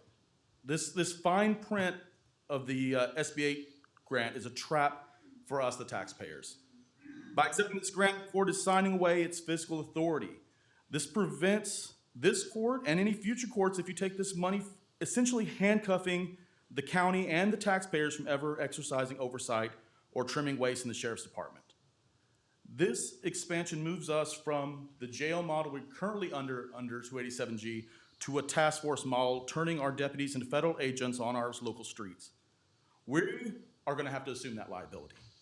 The administrative burden and the legal risks for federal responsibility that the state is only subsidizing with pennies. I can tell you that public safety relies on one thing: trust between officers and the community. When you turn a traffic stop into a federal immigration check, you're telling my neighbors that the county is no longer there to serve them, it's here to target them. We don't need our deputies playing federal agents. We don't need them serving an authoritarian political agenda in DC or in Austin. We need them securing the safety of the people here in Tarrant County and the families of the people here in Tarrant County. Please, please, put our neighborhoods first. Vote no on this expansion. Thank you. Thank you. All right. Those are the speakers on this item. We have a motion and a second. I need to raise a Is there- point of order. Excuse me, you can talk, just, I'm saying, we have a motion and a second. Is there any discussion? You have a point of order. Point of order. During the recess, an incident or somebody spoke out, a member of the public spoke out, after we had gavelled out. I want to respectfully clarify the procedural authority exercised at that moment. So under Robert's rules, when a body is in recess, official business is paused, correct? Yes, Commissioner. Okay. While decorum is always important, enforcement actions taken outside activity, that active proceedings, those raise concerns about consistency and due process. So when we take actions, we're outside of being in session. State your point of order. Then that's a problem. So I am asking for clarification on whether the enforcement action taken was consistent with our adopted rules of decorum and procedural rules. I believe it's important that our rules be applied fairly. Hopefully, they think so too, consistently and transparently to everybody who takes the time to come and participate in their local governance. So if you would like to go into executive session to receive legal advice, we can do so now. I can receive legal advice here. We're not going to receive legal advice I don't sitting even know on if this that's- dais about decorum and constitutional Well, issues and state laws. This isn't, I'm not asking for legal advice. This is a point of order. Yeah. And, No, it's a- okay, your point of order is overruled. Okay. But if Okay. you would like to go receive legal advice from our lawyer Is as a that how that court, works? you may do so. He can, the chair can just overrule my point of order? Commissioner, when you raise a point of order, it's then incumbent on the chair to make a ruling on the point of order, and then you can raise a motion to appeal the ruling of the chair, Okay. which must be seconded, and then can go to the body for a vote. All right, I move to appeal the chair's ruling on All my right, we have a point of motion to order. appeal the chair's ruling. Do we have a second? Second. All right. All those in favor of the motion to appeal Discussion. the order? Discussion. Is there discussion on this item? Yes, Okay. Who just said that? don't respond to Okay. that. If you say another word out there, you're gone, and so is everybody else. It's that simple. Okay. The point of order is apparently the person who was yelling out after recess is not allowed, that I have no authority to say, please remove him from the courtroom. That was the point of order. We had gavelled out, the proceedings were Yeah. in recess. My question is, what's the point of order? What are we trying to accomplish? I'm trying to accomplish fairness. He needs to be allowed back in proceedings. What he said happened after we gavelled out, so it shouldn't have happened. Okay, any other comments from court members? Okay, seeing none, we have a motion and a second to overrule the chair's point, the chair's ruling. All those in favor of overruling the chair's ruling, please raise your hand. Okay, that's 2 in favor of overruling. Those opposed to overruling the chair's order, raise your hand. Okay, so that's 3, it fails 2-3. So now we go to the motion where there is a second. Cast your votes. I don't have a, I am assuming you're a nay. I don't have a screen. Okay, the vote is called. It passes 3-2. Brings us next to item C1, which is Elections Administration, consideration to canvass the results of the Senate District 9 special runoff election held on January 31st, 2026. Do we have a motion to canvass the results of the special runoff election? Move approval. Second. We have a motion and a second. Any discussion on this item? Yes, I'd like to say a big, huge, gigantic congratulations again to our Senator-elect, Taylor Remitt, on the outcome of the Senate District 9 election. What a historic win for Tarrant County and a precursor of things to come. All right, any other comments from the court members before speakers? All right, we have, do you have anything you need to add? Okay. We have Jennifer Streeter and Bishop Kirkland. Is Jennifer Streeter present? All right, Bishop Kirkland and then Billy Wilson. Wow, this agenda item is so prophetic. Mommy used to say, God don't like no ugly. February 1st, I awakened to the news that my bishop, the late great Kenneth B. Spears' vision of Tarrant County becoming blue was coming to fruition. I was born and raised in my beloved Tarrant County.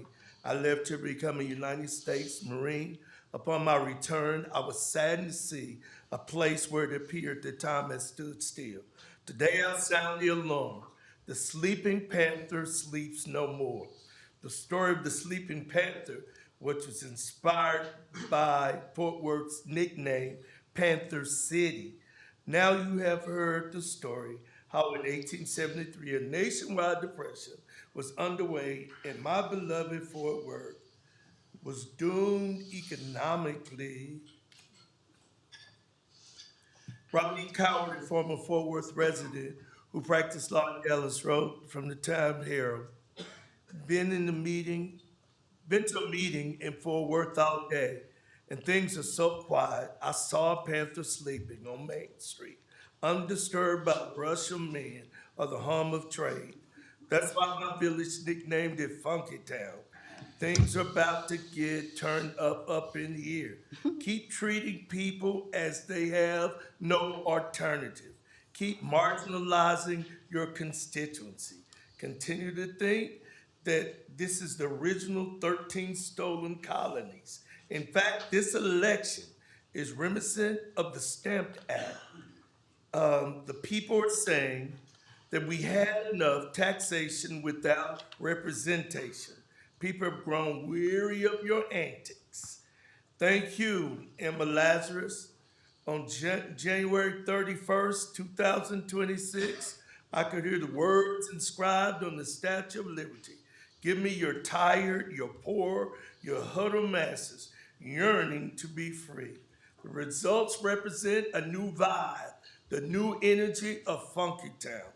We have seen the templatization of hope. I guess why there's so many people that look like you and I, Commissioner Simmons, are showing up. People who don't look like you and I are showing up at my church just for prayer and praise and then to break bread. There's a brand new feeling in the air in Tarrant County. Amen. All right, Billy Wilson is next. Is Mr. Wilson present? And then Amy Super. Is Ms. Super present? All right, those are all the speakers we have. We have a motion, a second. Any further discussion? Yes, I have some questions for Clint since I saw him still over there. Would you please, sir, and thank you to all of the election workers, poll workers, election judges, your staff, for their efforts during this election, especially because of that wintry weather. I got lots of calls, and maybe my colleagues did too, about shutting down elections on at least 2 days because it was so icy. And so I tried, after talking to experts and you, I tried to explain that it was not in your purview. You could not shut elections down. Can you explain that to people? So the shutting down of an election, the overall, I can't shut down an election. The governor called it, it must go on. Now, certain polling locations and things like that, we did have to close because we didn't have staffing for them. And then on that Sunday, when it became apparent that we were going to have no staff show up at all to run polling locations, I had nothing to run. And at that point, we announced that we would not be open for voting on that Sunday. I apologize, I'm getting over a little rough weekend. But so we didn't shut anything down. We had workers that could not show up due to the conditions, and therefore we couldn't open doors. Yes, but people wanted or thought that you should shut down elections because of the weather. But you cannot do that, and so I want you to explain that. Yeah, I'm not aware anywhere in the statute where it says I can stop an election that the governor's called and said, these are the hours in which you will conduct voting. And so we made every attempt to continue to meet the governor's intent in the call and have those polling locations open during the period prescribed. Okay, so I'll talk about Harris County. I spoke with their clerk, who is their EA, and she suspended voting, I think, for 2 days. And then a lawsuit ensued or was filed in a district court or something. And I think one of the candidates sued. And so elections there were extended by a day or two, or however many days she shut it down. And so I had to try to explain to the public that the county can't shut down elections, only a district court, or extend the voting period. That's what I'm trying to say. You're correct, Commissioner. There's nothing that gives me the authority to just extend a voting period. If, in this case, Harris County is an example where somebody petitioned a district court judge and that judge issued an order to do that, then that's how that occurred. But there's nothing that just allows me to say, hey, it was an ice storm, we need more hours.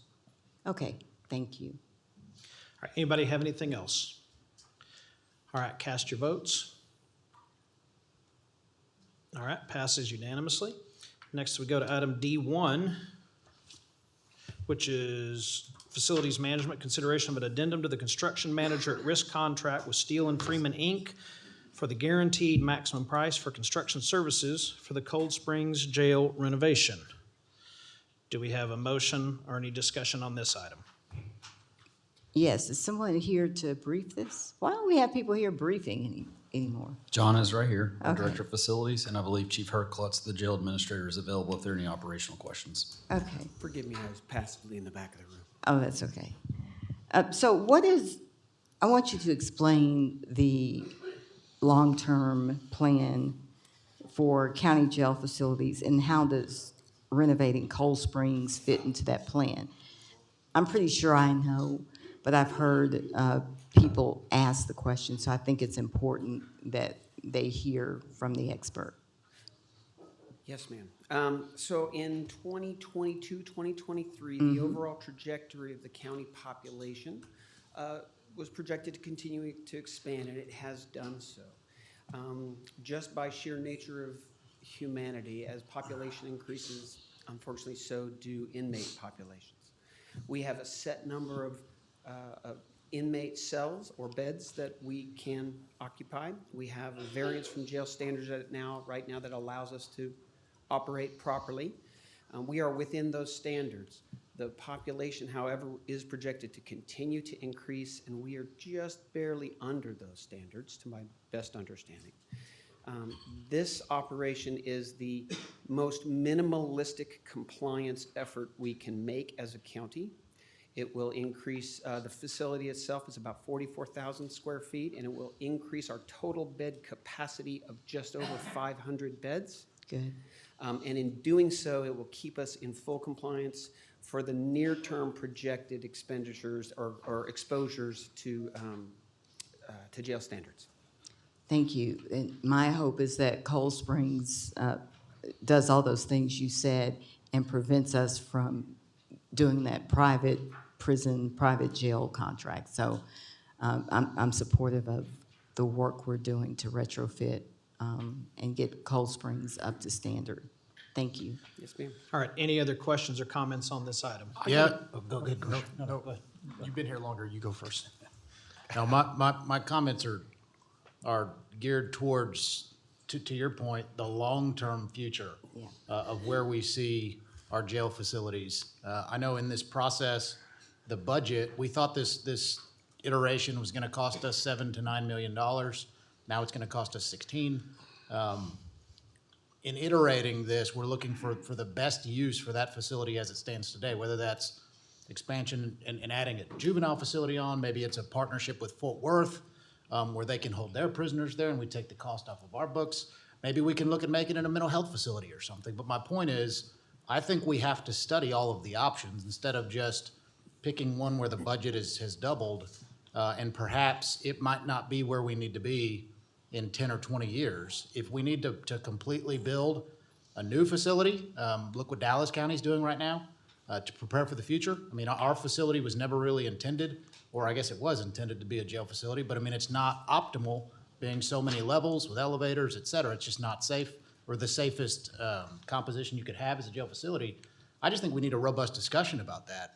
And we can't be murky on it either way. And we can't put a Band-Aid on it and say, let's add 100 beds here, 200 beds here. I just don't think that that's responsible. So if you're saying, or if the sheriff's office is saying that in order to avoid a Garza County contract in the future, if we do overflow, this is critical, okay, I understand that. But if we have options where this could potentially help solve multiple problems, be it juvenile, be it mental health, whatever it might be, then I think we should explore those as well and not just get too deep down this rabbit hole. So I'll ask, I guess the question's not for you, it's for the folks that are operating these facilities, but if we have anybody that has a long-term vision here and how critical they think this is. Yes, sir, just a moment.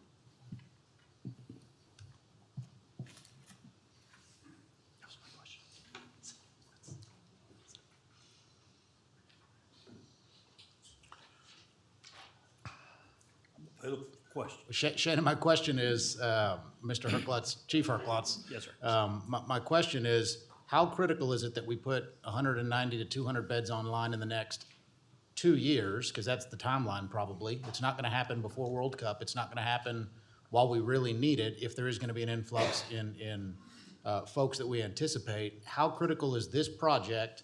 And in your opinion, is there a better way to go about it as opposed to just adding this in pieces and phases? Commissioner, in response to your question, it's very critical. We've been at 97 to 99% capacity since April.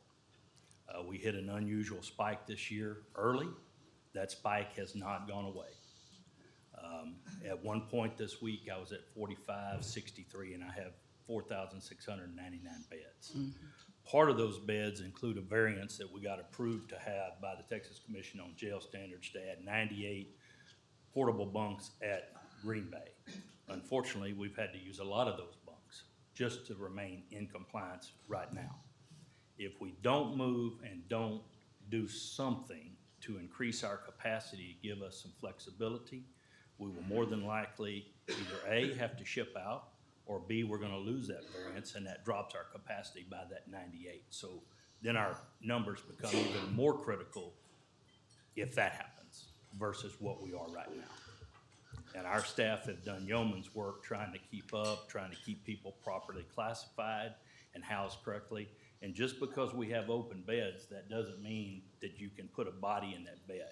We have to follow the objective classification system. We have to follow, mental health requirements, medical requirements. There's all types of things that come into who gets put in a bed.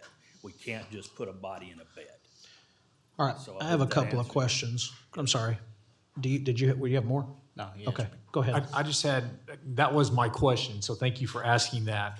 So I guess my question is, if we do this Cold Springs kind of retrofit, add those beds, is this a Band-Aid or is this a solution? Is it like, we got to do this now and then we got to start talking about what's next right away? Or is this, hey, this gives us quite a bit of breathing room, now we can sit back and assess what we need to do in 5-10 years? I don't have the numbers right in front of me, but I think it would probably buy us at least 3 years, 2 to 3 years. Okay. I don't have those numbers, but we are gradually growing. And with the county growing, unfortunately, folks that move here, not all of them are good folks. Yeah. So some of them are going to end up in jail. And so as the county grows, our inmate population is going to continue to grow. Gotcha. All right, Thank you. so a couple things. I thought John just said this would add 500 beds. For something. Okay. I don't have the total. What's the The number? current design is exactly, notes 511 potential beds. Okay, so just, John, so it was my understanding that there's 2 phases to this. The first phase, which is this, $16 million would only add 198 or 200, and then there's a second half to the facility that would also need to be done in a separate action. So this will not add 500. Am I correct in that? No, sir, phase 1 adds 511 beds. Got it. Phase 2 is another 16,000 square feet, and it's almost entirely block cells. And so that would theoretically increase that population up to another 300. So your net total population out there, if fully developed, is just over 800 beds. Got it. Thanks. all right, so it's 500 beds for this one. And then when would this, by approving this, when would this anticipate, what's the anticipated completion date where prisoners could actually occupy this jail that are above medium security? Yes, sir. The construction timeline over in the net is 13 months from notice to proceed. Okay, so your point that you are making, or that you asked, do we have a responsibility to look at long-term, what are we gonna do? Absolutely. Even if we were to contemplate at this point building a new jail, that is literally at a minimum $1 billion, if not twice that. And so that would have to go through a bond, that would have to be set. There's, what you're describing here provides maybe not as immediate and quick as would be optimal, but it provides an avenue for several years. We don't even know if we got to that point, if a bond would pass. There's so many different issues and things that could come up between then and then. No telling what law gets passed by the state that could add to this number or subtract from this number. So I don't know that there's a good reason not to proceed with it at this point, but I'm all ears if we have a good reason not to. I don't think we can say, well, if we're gonna build a jail and we hope it passes in 3 years, we shouldn't do this. While I wouldn't for 1 second think $17 million is not an incredibly large amount of money, it will be almost a drop in the bucket compared to the cost of building an entirely new jail. So if there's a reason not to do this now, I want to hear it. I haven't heard it yet. Well, I just think we've got to plan our facilities just like we do our roadways. I mean, 50 years down the road, we have to think about where our citizens are going to be driving. Right. What mobility looks like in the region. The exact same thing has to be in our mind for facilities. My questions were geared around if this is the highest and best use that we can essentially get out of that facility right now by spending this approximate amount. If there were another way, and I know, like I said, we've looked at 3 different structures already for partnerships with other agencies, where those other agencies will be on the hook to pay a significant portion of these, whether it's HHSC for mental health, whether it's TJJD for juvenile, whether it's the city of Fort Worth. If the city of Fort Worth we're going to be a partner in this, we've looked at a few of those structures, knowing that that opportunity still might be available with additional space there. Gives me some comfort, and knowing that it's 500 beds and not 200 also gives me comfort. So if that's the consensus here, then I'll agree. The only comment that I have is, can we confirm that the guaranteed maximum price will stay within approved budget and contingencies? The answer is no. Is the very simple, quick, short answer. Yeah. If you can do that, Commissioner, I got some projects that I need. Now, I will say this, because you bring up an excellent point. I think we could improve significantly with our contracts where we put measures in place that require performance, or there are penalties or loss. You know, TxDOT has done that with some of these toll roads. So I think we could be a little more aggressive in the way we do things. And looks like you have something to add on that front. Yes, sir. In the last year, the county, we have modified our construction contracts, particularly our CMAR construction manager at-risk contracts. The at-risk nature of that statement says they carry a burden towards that budget as well. There are minimalistic, truly, but there are liquidated damages clauses within those contracts as well. It's not a big clawback, but it is keeping everybody accountable. All right, any other questions on this item, or do we have a motion? Move for approval. Second. All right, we have a motion and a second to approve this item. We do have one speaker, Mr. Burnham. Thank you both.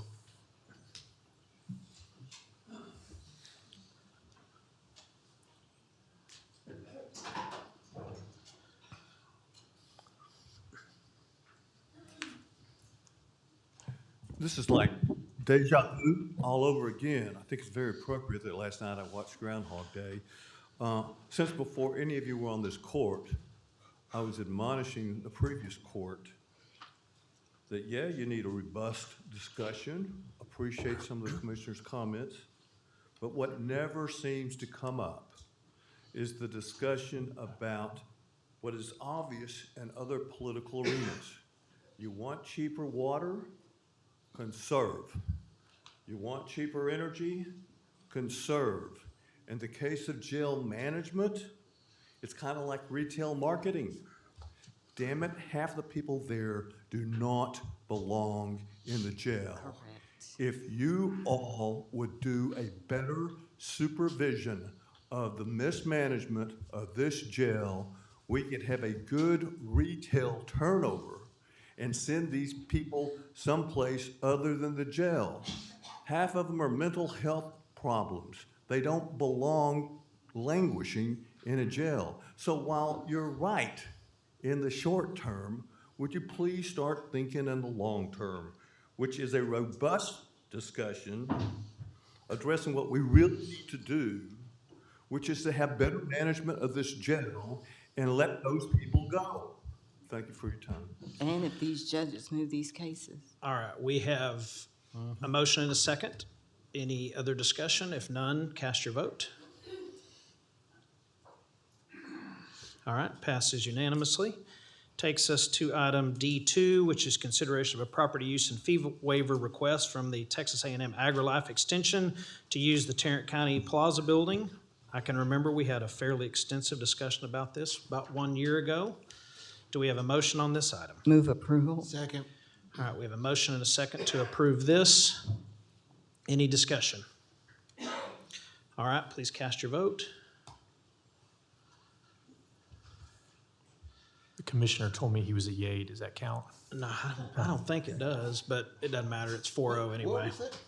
So, all right, it passes 4-0.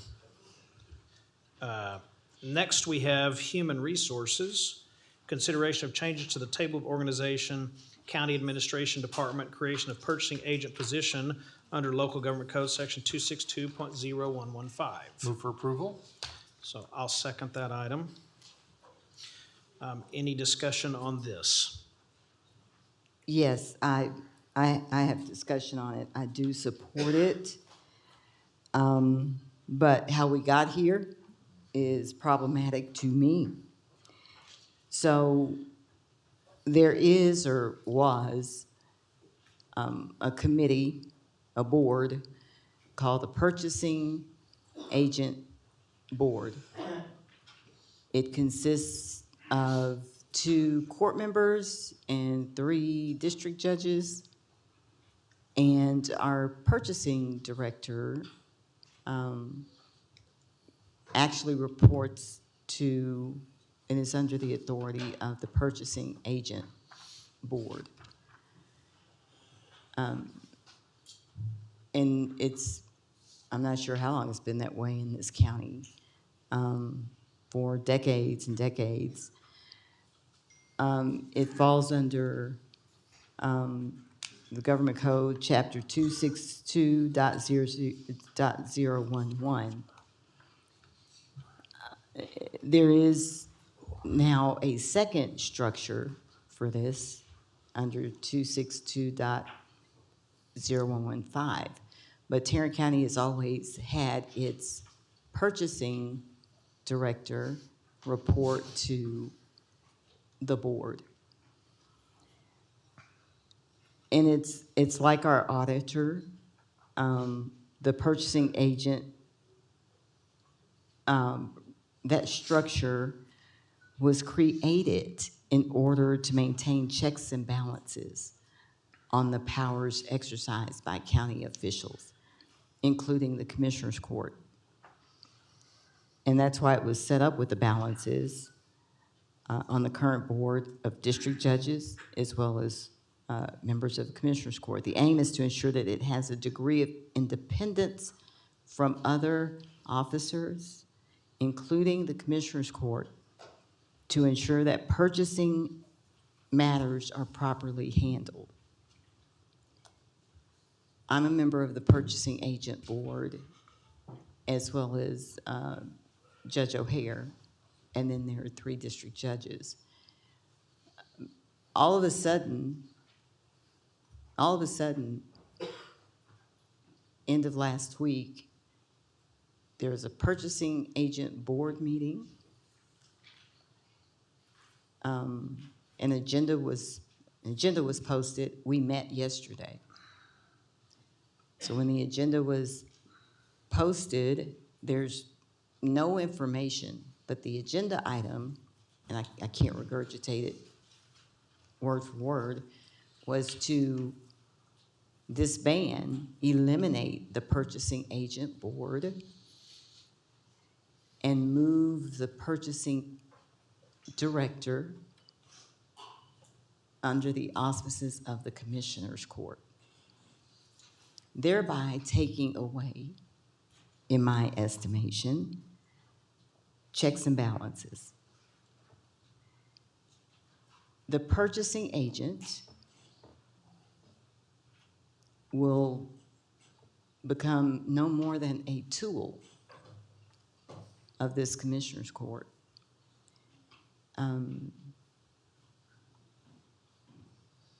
And we'll lose the benefit of that independent knowledge and oversight of that purchasing agent board. I don't think that changing the structure is necessary or even advisable or in the interest of taxpayers. You can do it. You can switch to 262.0115 and make the purchasing director report to the Commissioners Court. But this was set up this way for a reason. Same with the auditor. You need an independent pair of eyes on purchasing practices. And this is the way it was initially set up by the legislature. So yesterday at the purchasing agent board meeting, we disbanded the purchasing agent board. Our purchasing director, hopefully, will have a job after we vote today. She was not aware of any of this. She went on vacation, checked her email when she got off the ship, and learned that her life was changing. The structure was changing.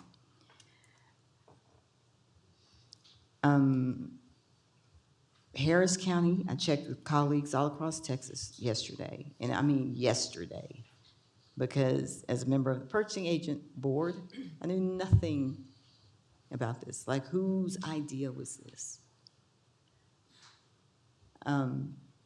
So Bexar County, Travis County, Fort Bend County, Harris County have the purchasing agent board structure. And when I talked to those commissioners and county judges, they were just taken aback that we would, a county this size would put all of the authority on the Commissioners Court. So anyway, there are some counties that have the other structure. I think we lose,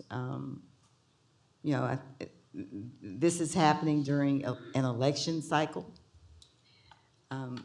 Those of us running for re-election are out here fundraising, and I don't know, there are vendors who would probably want to do business with us, and hey, we might let them if they contribute to somebody's campaign.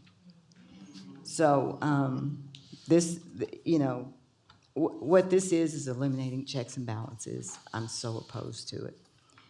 But today I will vote in support of it because it saves the job of our 30-year award-winning purchasing director, who is the immediate past president of the Texas Purchasing Directors Association. But what just happened is complicated, and I hope I explained it well enough that you understand. Now, you got people up here making harmful decisions, in my estimation. I'm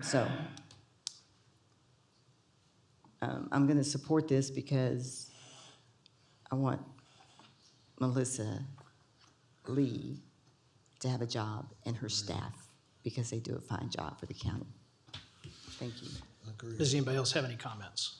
Okay, well, I'm going to address some. So how this idea came about, the state of Texas allows it to operate under two different systems.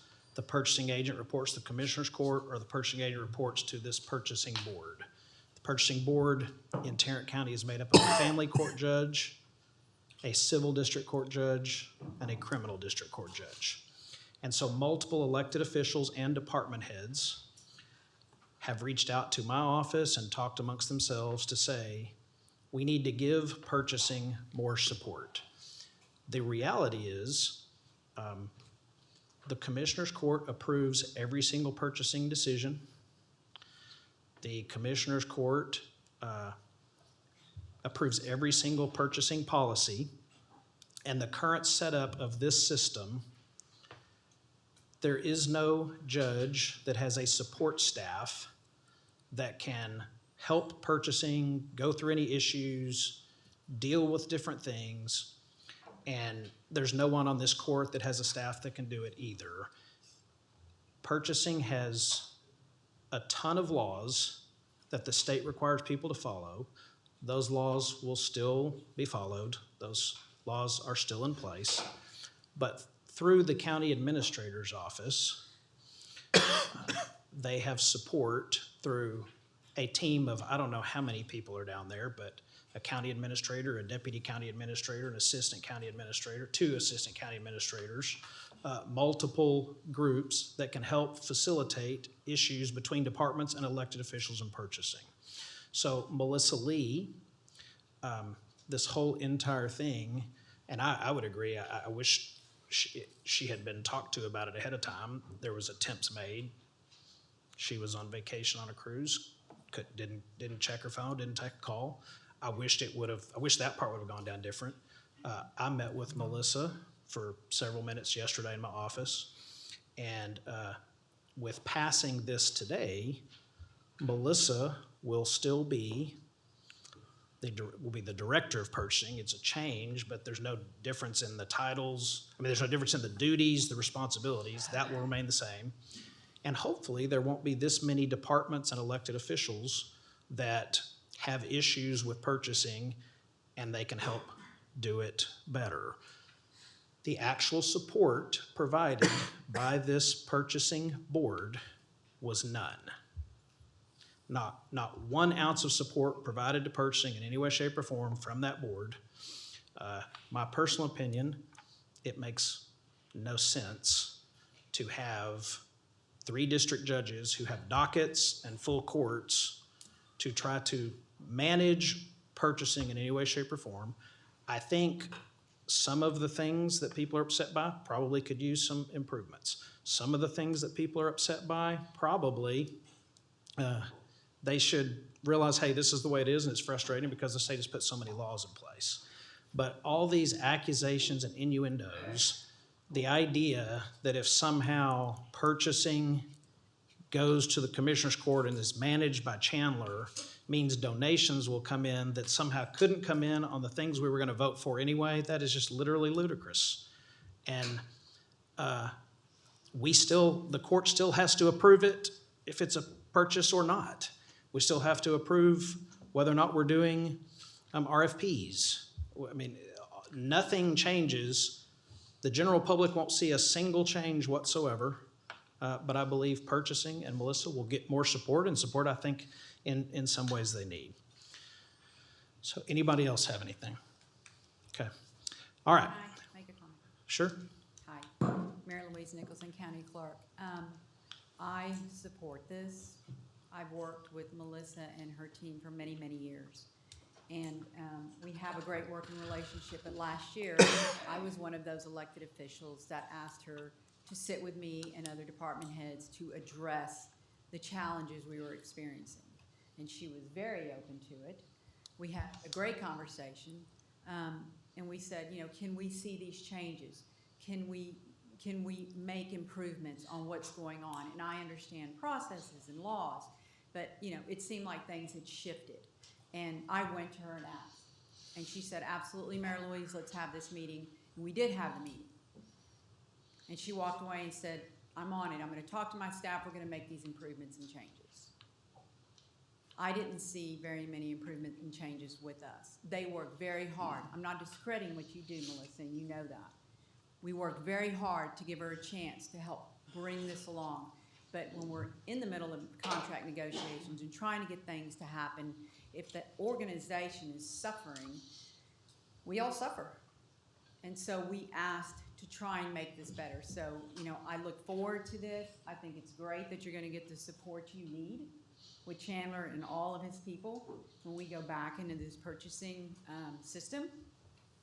So I appreciate the court. I appreciate you saying you're going to vote for this, Commissioner Simmons, because she does a great job, but all these laws and everything, it's just months and months and years, and it's insane, and she does need support. She does need support. And so I think this is a great idea, and I hope y'all stay with it, because it's one of the big five. We do a lot of business with Melissa and her team. Thank you. All right. Anybody else have anything before we vote? All right. Votes are in. Passes 5-0. And where was that? That was E1. We did that already. All right. Next is F1, which is in purchase of firearms range target system. Number 2 is an annual contract for identification verification service for ordering and processing certified copies. Number 3 is an annual contract for mattress materials for the sheriff's office, the jail. Number 4 is an annual contract for medical supplies and public health. And then number 5 was removed entirely from the agenda. Number 6 is an annual contract for fire sprinkler inspections, repairs, and parts replacement. Number 7 is a purchase of asphalt distributor trucks in precincts 1, 2, and 3.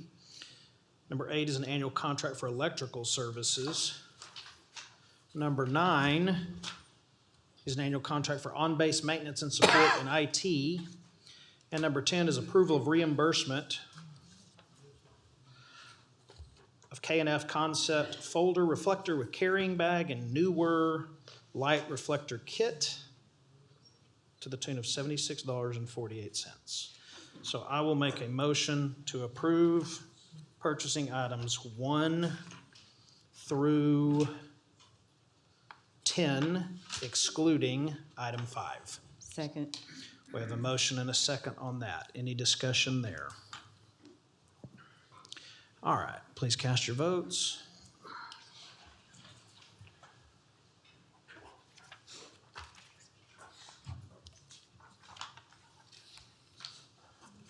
All right, passes unanimously. The next item we have is permission to take bids and issue RFPs.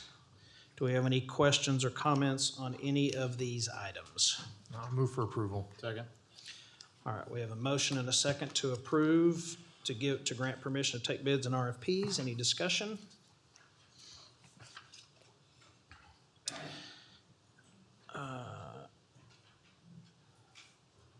Okay, cast your vote. All right, passes unanimously. Now we're going to take a recess until 2:10 p.m. So we are in recess until 2:10.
Oh, it hurts to just sit like, oh, yeah.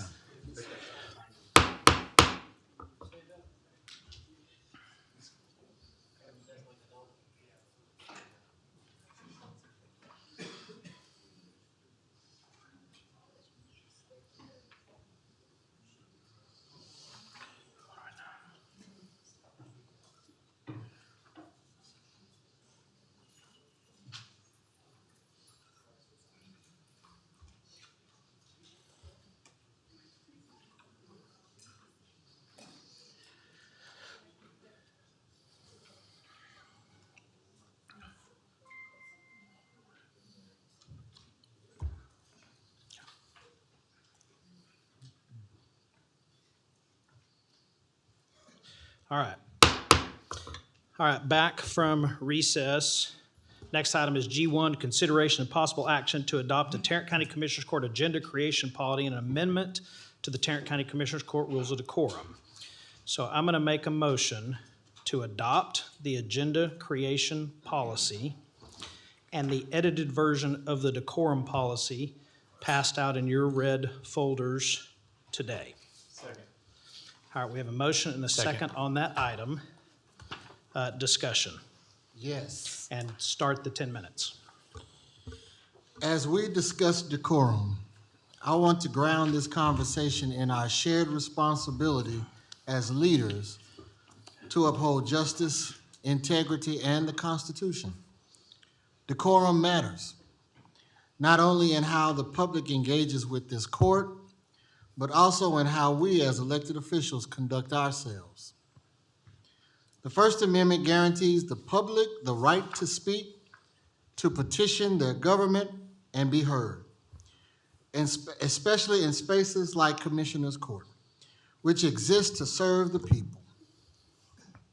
Decorum policies should exist to ensure order and respect, not to suppress voices or limit participation of the public.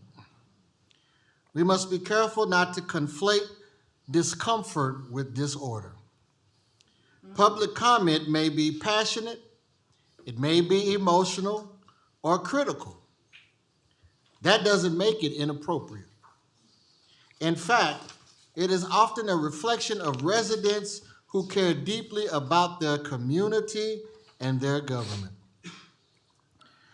As county commissioners, we are stewards of democratic access.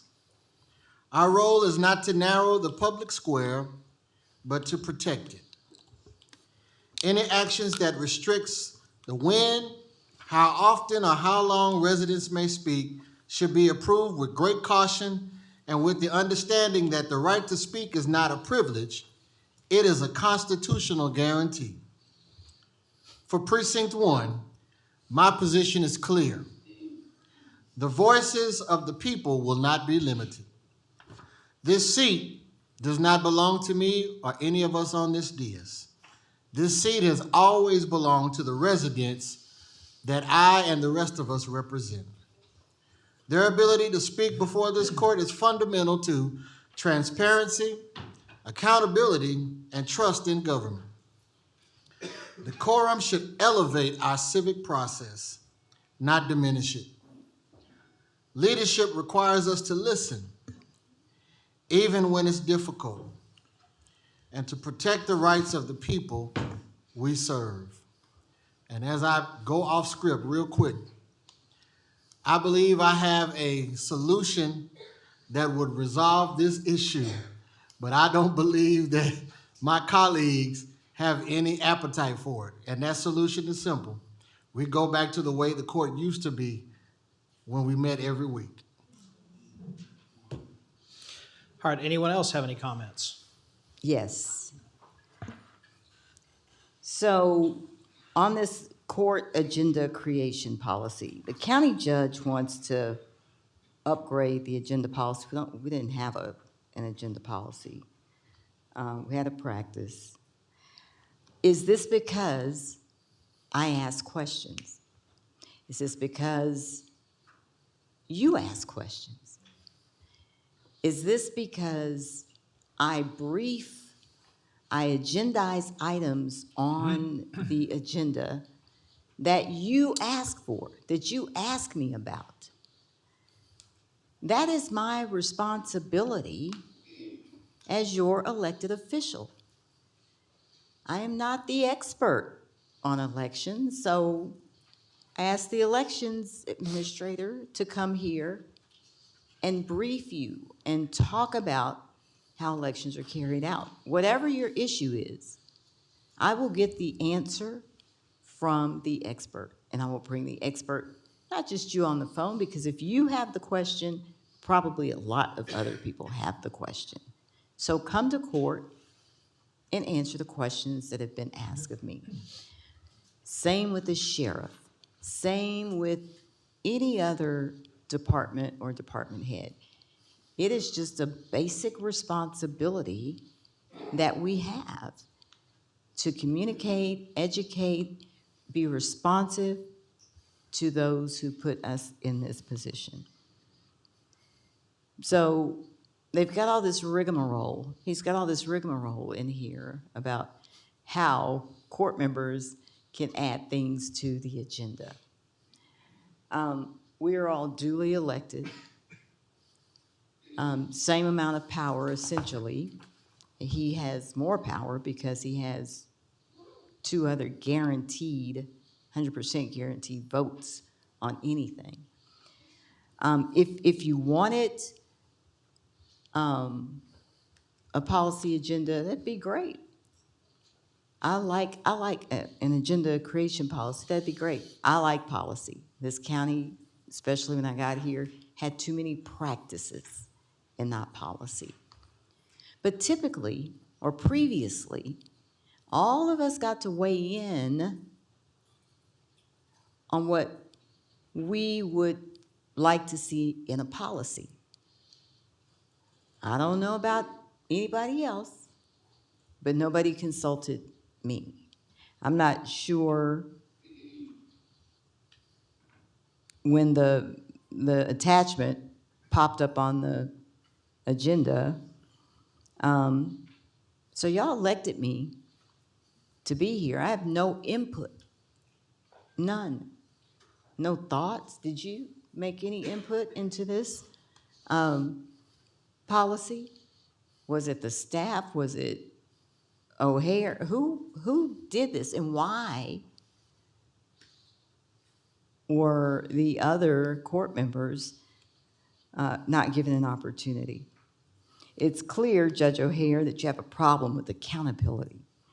This is not about policy. This is about control. This is about authoritarianism in plain sight. You want to be king. These protests and marches you're the poster child for the No Kings marches. There isn't a king on this dais to decide when people can speak or what briefings commissioners are allowed to request. You pick and choose who gets held accountable and who doesn't. The gentleman, after we gavelled out, we were not even in session, has been criminally trespassed for a year, I think, Albert, for saying something after we were not in session. By doing this, this court is demonstrating its true colors. You are putting political convenience above democracy. You are attempting to silence oversight, weaken transparency, and take power away from the people you are supposed to serve. But let me be clear, Elisa Simmons will not be silenced. Y'all can forget that shit. I will not be silenced. I will not step back. I will fight for the people of Tarrant County, and I will fight to protect their right to be heard. If time were truly a concern, good people, why did this court decide to meet once a month? It's ridiculous. We are the third largest county in the state, 14th, 15th largest county in the country, meeting once a month, burdening our department heads with rushing and trying to get things ready for the agenda.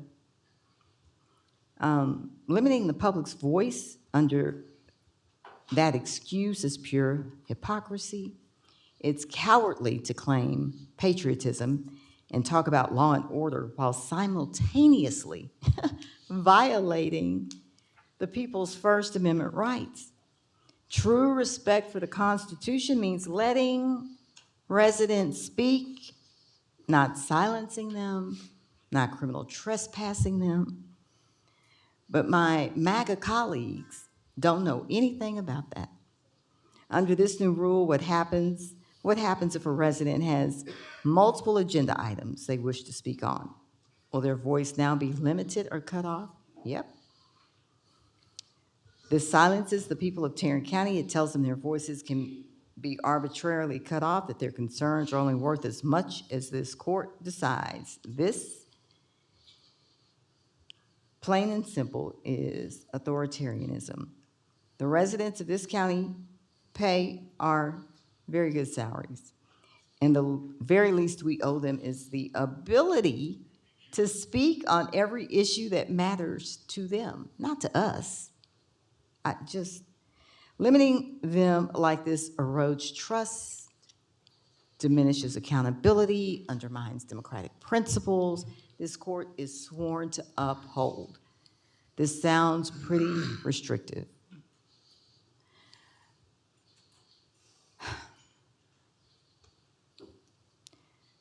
Regardless of any excuses they have, I am aware that there is nothing in the statute that says you can do this. There is nothing in the statute that says you can't do this. And there is nothing in the statute that says you should do this.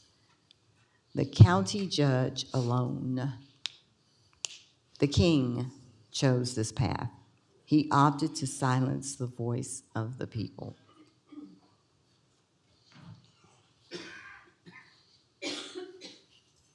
First, they came for our district maps through gerrymandering. Then they came for our ability to vote by cutting polling places. Now they're coming for our voice here at Commissioner's Court. I don't know if you're familiar with these quotes. You guys should be. Here's one. Without freedom of thought, there can be no wisdom. And without freedom of speech, there can be no public liberty. And here's another. The power to censor is in the people over the government, not in the government over the people. Those were not modern day activists making viral posts on Instagram. Those words came from Benjamin Franklin and James Madison, the founders of this country and the architects of our Constitution. These are the same voices conservatives claim to honor. Yet today, we are being asked to vote directly against their wisdom. it is painfully clear that one, we're voting to restrict your speech and my authority as a duly elected official of this county, this state. And we're voting to cut public participation. We're voting to silence dissent, people who don't agree with us. I don't know about you, but that sounds like the exact kind of tyranny people fled England to escape when they came here to form a new nation built on liberty, accountability, and the right to be heard. But let me say this, you might have the votes to pass this item today, gentlemen, but I guarantee that I will never stop speaking for and representing the people who sent me here. And their Thank you. words will echo in this courtroom as long as I'm That in is this your seat. 10 minutes. I am not Does going anybody else anywhere. have any? Your 10 And minutes I is look up. Please forward to- respect the I look rules. All right, I forward guess to- we'll go into recess again, I if that's look what you forward want to to do. mopping all of We're this now up. in recess.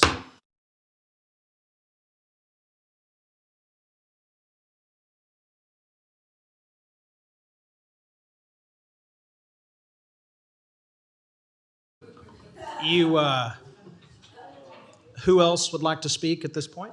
Yeah, I'll say a few words. I didn't have a hand in crafting any of this policy either, so, which I'm okay with. But once I got the information, I said, okay, how does this differ from the other ones? And so we looked at the previous decorum policy and the new one, and our office came up with a little bit of an analysis. So based on the new decorum policy, if we were to adopt that today, the comment period is now at the beginning of the meeting rather than the end. I think there's been several folks who have come here, at least since I've been on the court in the last year, who have said, I take all day off, I have to sit through all this work, I have to sit through all this business, and I just have to wait till my time to make my comments heard. So I actually think that's a huge positive for everybody who is asking, hey, can't we be heard first? Now the public comment is at the beginning of the meeting and not at the end of the meeting. I thought that was actually a very positive thing.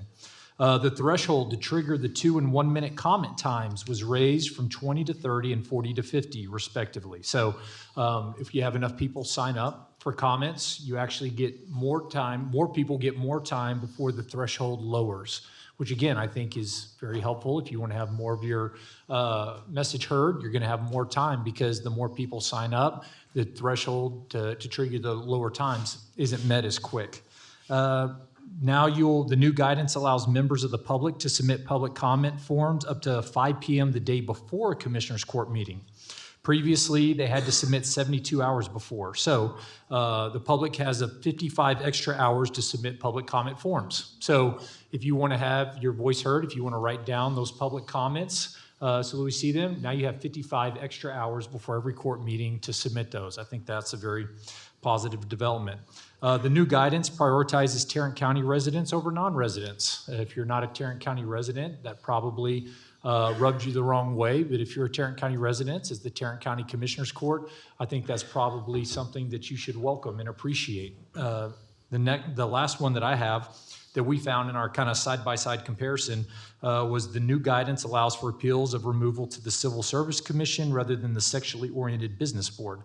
I know a lot of times people said, well, if you get removed from Commissioner's Court, why do you have to go to this board that doesn't even sound like it has anything to do with that? So now under this new one, you actually get heard by the Civil Service Commission. So based on all those things, I thought those are actually really positive developments. I felt like, okay, this is a step in the right direction. You may not agree with me, but that's okay. And I know a lot of you are going to come up here and say that this is unconstitutional, it's not allowable. My guess is the Venn diagram of those who are saying that today and those who said that during redistricting are almost going to be completely the same. And what we found out from all the litigation efforts in redistricting was, no, it actually was completely constitutional and completely allowable by both the federal courts and the state courts. So it's going to be a little harder for me this time when you're saying how unconstitutional it is, knowing that you were wrong previously, may be the same kind of error in your reasoning that's going to come along today. And then when we get to the agenda creation policy, I realize there's some consternation there, but throughout the year, the more I've seen, I feel like the briefing time is often used for political purposes, not actual information gathering. And I think the briefings were supposed to be getting information for the people of Tarrant County, for our programs and services that we have, not for political posturing, for political messaging or political grandstanding. And it seems like it's become a tool more and more for that, which every commissioner on this dais has the right to do that if they want to. They can do that. But it doesn't mean the other commissioners have to stay there and just allow that to happen. So that's why I'm in favor of the briefing revisions as well. I think when there's information that needs to be had, that needs to be gleaned, that needs to be learned from, we still have that opportunity. All 5 members of this commissioners court have the ability to get that kind of information for the community. I think this is going to cut down on some of the political messaging, the political posturing, and I think that's beneficial for all of us. So I think there's a lot of positives to this decorum policy. I think it's going to give you more time. The ones who come and speak time and time again, it may limit your ability on one meeting or another not to speak on as many of the items that you want. But for the whole people of Tarrant County, it gives them a better opportunity to have more of a say than less of a say than usual. So I think this is a step in the right direction, and I look forward to supporting it today. Do you have anything? Yeah, I'll say in response to a lot of the feedback that we've gotten over the last year and a half or so, the one takeaway that I had, and I asked months ago for Chandler to look at a policy that potentially put public comment at the front end of the meeting. That's one where we've talked to dozens and dozens of residents and constituents that said we would be far more apt to come participate in the process if we didn't have to wait until 3, 4, 5 o'clock in the evening to talk. And so this is a predictable time. I absolutely support that. I wanted to make sure that it was in line with best practices, that it was what other counties or other agencies do. The Texas Association of Counties, which is the organization that issues guidance on these types of things, on agenda management, et cetera, for commissioners, courts, and counties alike, explicitly states that this is allowable public comment at the beginning of a meeting to cover all agenda items on a meeting. The Attorney General has also opined the exact same thing, that in order to facilitate efficient management of a meeting, that you should and can do this.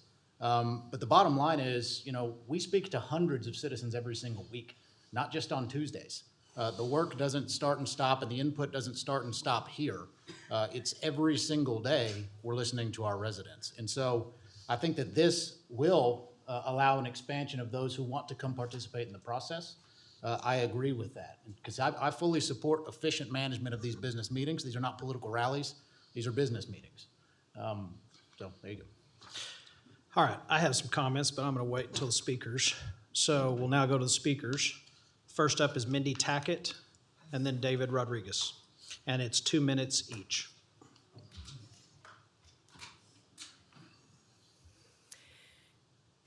It is very clear that that 3 members of this court do not want to govern in partnership with the public. You've already reduced Commissioners Court meetings to once a month.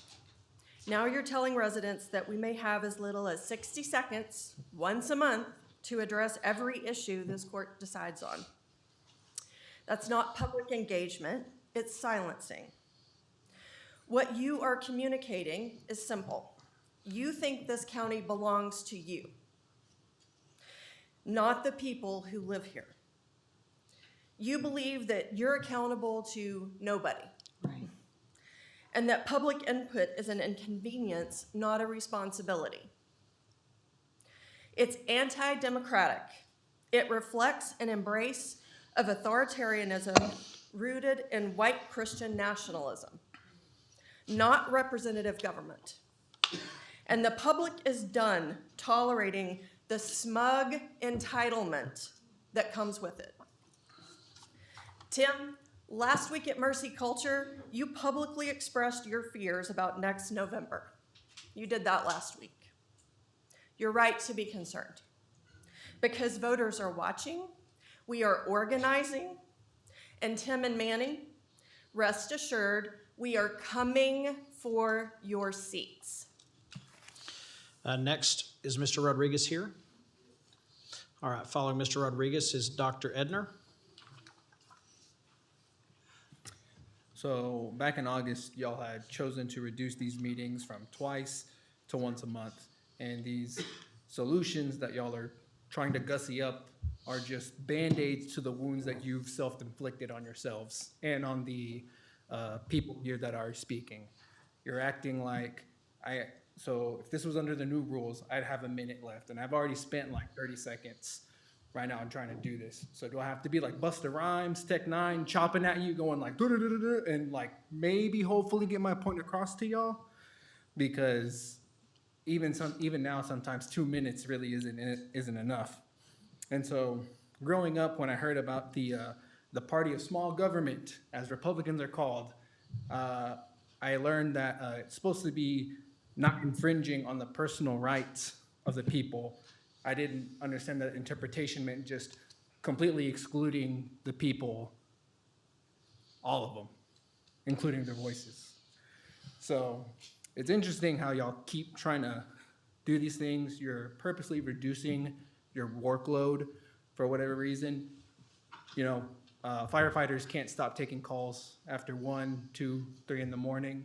Our teachers who are getting overfilled, over capacity, like 30 students, 33 students, they can't just kick students out. They can't increase their wage, and even despite the fact what old boy said about y'all wasting y'all's time listening to us, well, he doesn't get paid over 200 grand to sit and listen. You do. And even in minimum wage, someone making minimum wage has to work 3 years just to get a piece of y'all's pie. So, anyways, thanks. Following Dr. Edner, we have Gabe Rivas.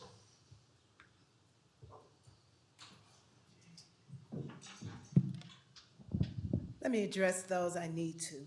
Judge, and these puppet commissioners. What we are witnessing today is a deliberate attempt to silence the very people who pay your salaries. The people have every right to address this court as often as your policies and political maneuvers require oversight and accountability. Public comment at the beginning does not allow for those comments to address what you say before rubber stamping. A vote for office is not a blank check, and right now, yours keeps coming up insufficient funds. This is America. We do not have kings in the White House, and we do not have many kings here in Tarrant County. Scripture reminds us, because y'all like that everything legal is not necessarily right, says expedient. Legality does not equal righteousness. Ethics still matter, even when power pretends they don't.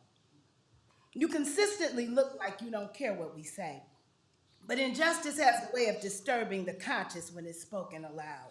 And injustice, unfortunately, has become the consistent timber of this court. Let me be clear. Being the majority does not mean you are inherently moral. History settled that question a long time ago. We know you can push through this, and I suspect you will, as you normally do, but hear this plainly. Taxpayer dollars should not fund a once-a-month exercise in placating people who are exercising their constitutional right to speak to those they elected, no matter how uncomfortable that speech may be.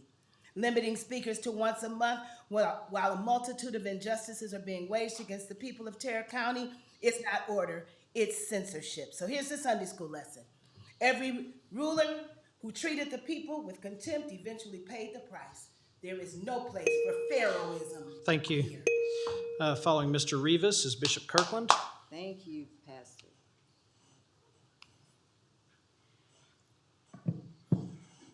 Judge and Commissioners, I'm here today to speak against this proposal because we have seen a steady erosion over the last 3 years of the public's ability to participate in their own government here in Tarrant County. I mean, first this court cut the meetings from every week to twice a month, now to once a month, effectively having the time residents can hold you accountable. And today you're being asked to take the final step in silencing over 2 million voices in Tarrant County, the voices you were elected to represent. By limiting residents to a total of 3 minutes across all agenda items, you're asking them to pick and choose which of their rights matter most to them. And the sliding scale rule, which triggers a drop to 2 minutes or even 1 minute when the turnout is high, literally punishes citizens for being engaged. If more people show up because they care about the community, you respond by giving them less time to speak. And that's the opposite of representative government. This change isn't happening in a vacuum either. It's happening at a time when Tarrant County is facing massive lawsuits, jail deaths, controversial shifts in law enforcement. Transparency and public input are the only things that keep a local government from sliding into corruption or gross incompetence. When you make it harder for the people living here to tell you what is happening in their streets and in their neighborhoods, you lose your ability to lead effectively. You're choosing to fly blind rather than hear the truth. A government that is afraid of the sound of the voices of its own citizens is a government that has lost its way. I urge this court to reject these changes. Do not cut the mic on the people of Tarrant County. Let these people speak. Thank you. Thank you. Next, we have Bishop Kirkland, then following Bishop Kirkland is Zdenka Wilcox. I feel so important. I feel so important that three puppeteers will get together with a convoluted plan to silence me. You take my tax dollars because I own the home my parents live in. You take my tax dollars because our ministry has undeveloped land, but yet you want to silence my voice. And I'm okay with that because I won't stay quiet for long. I'll speak where I can, will I can. My message will be as strong as I am black, and I'm probably the blackest thing in this room. I won't back down, I won't back up, and I won't retreat, because I'd rather, in the words of Amelia Zapata, I would rather die on my feet than to live on my knees. I got a word of caution for you, Manny. You may not know much about the civil rights, about slavery, but what would happen when the field hands would run away, they would put the house Negroes in the field. Your field duty is coming soon, because whenever massa get done with you and you're no good for them, you're nothing more than a field hand. So as a stakeholder in this county, I'll be damned if you silence me. I will speak, I will talk, I will stand up for what's right. City council makes 25 grand a year. You people make $250,000. And you can't sit there and listen to people, all the money you make. You ought to just be glad that somebody want to talk to you. But I just want you to know, it's not over, the fight's begun. And when you win, sister, when you win, you're going to let me talk again. All right, next we have Zdenka Wilcox. Is Ms. Wilcox here? All right, Brian Wilcox. Is Brian Wilcox here? All right, Reed Bills. And then Joanna Cardoza.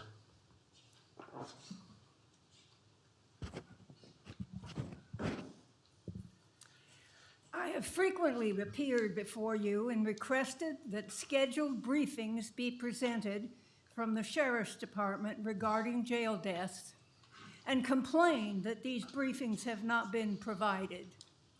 I realize that this policy is designed to prevent me from making future such requests.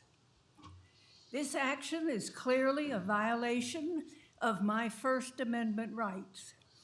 Briefing topics relating to ongoing law enforcement investigations or active criminal prosecutions does not preclude the public's right to know what is happening in our county jail.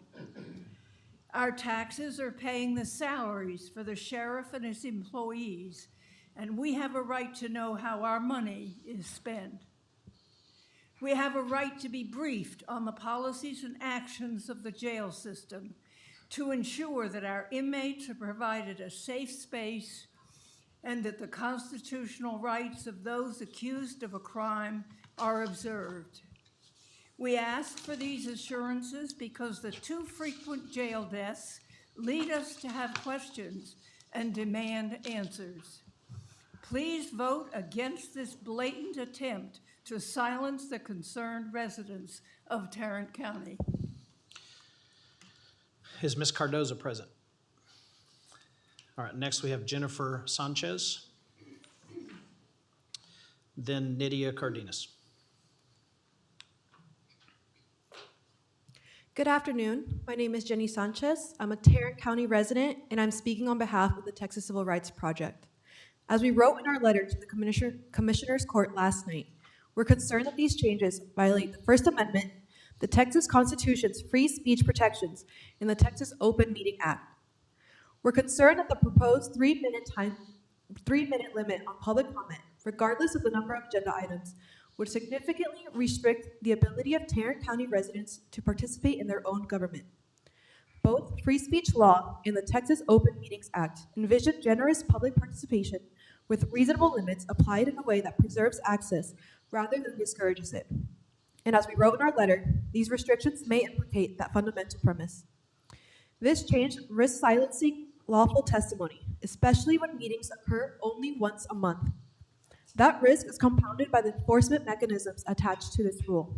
When the exercise of free speech carries the possibility of removal or even criminal penalties, people understandably self-censor, which means that courts can and should put this rule under greater scrutiny.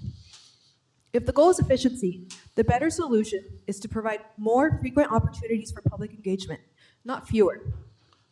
For these reasons, the Texas Civil Rights Project urges you to reject this rule and protect the public's right to participate in open and transparent government. Thank you. Thank you. Is Ms. Cardenas still here? Following Ms. Cardenas, we have Billy Wilson.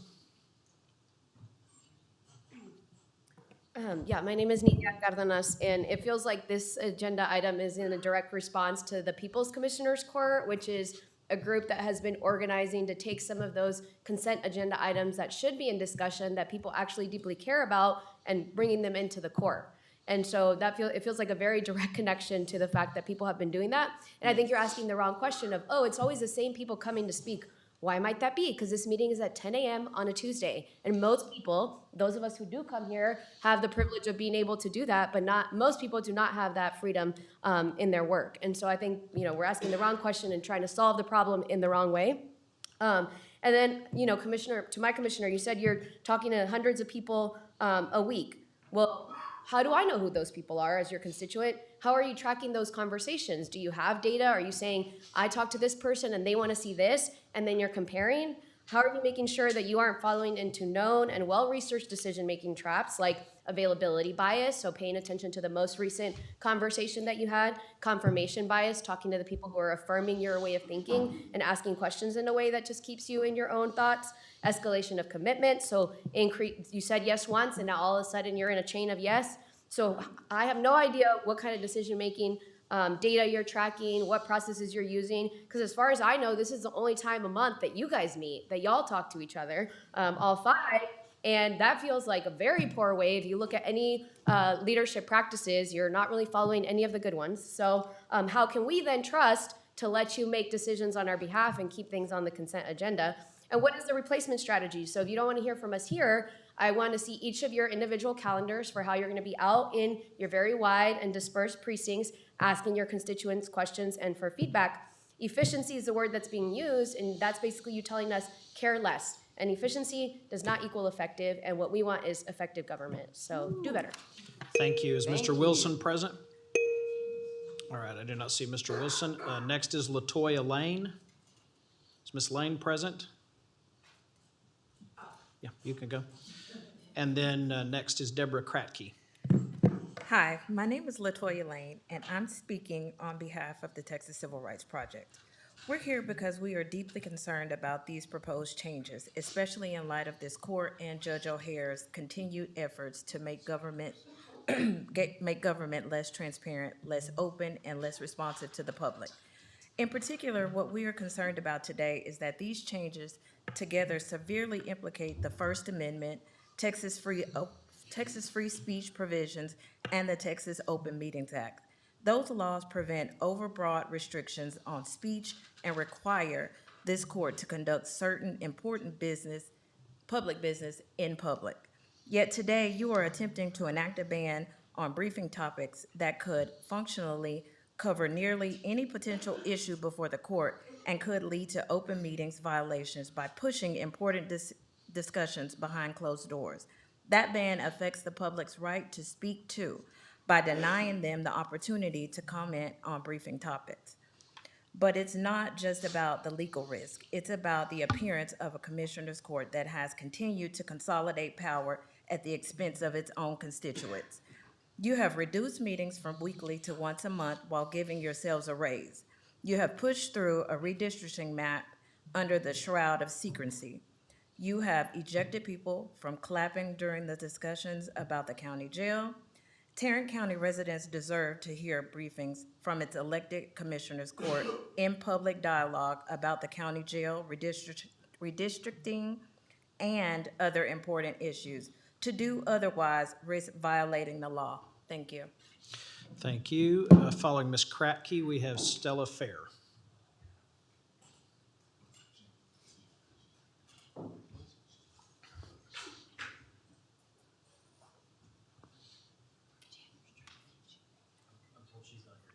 Who?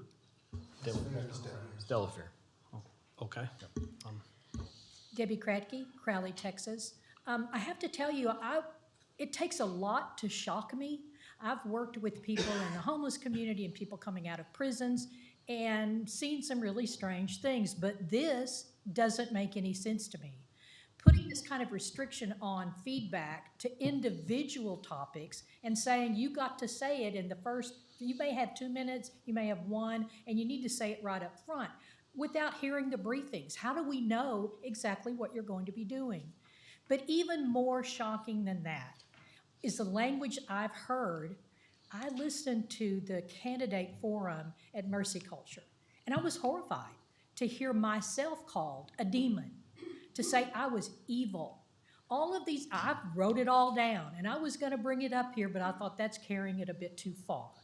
But I don't think of anybody, even those people coming out of hardened prison, I don't think of them as demons. I don't think of them as evil. I don't think of you guys as evil. And I cannot believe you would be in a room with people who would say that about the residents of this county.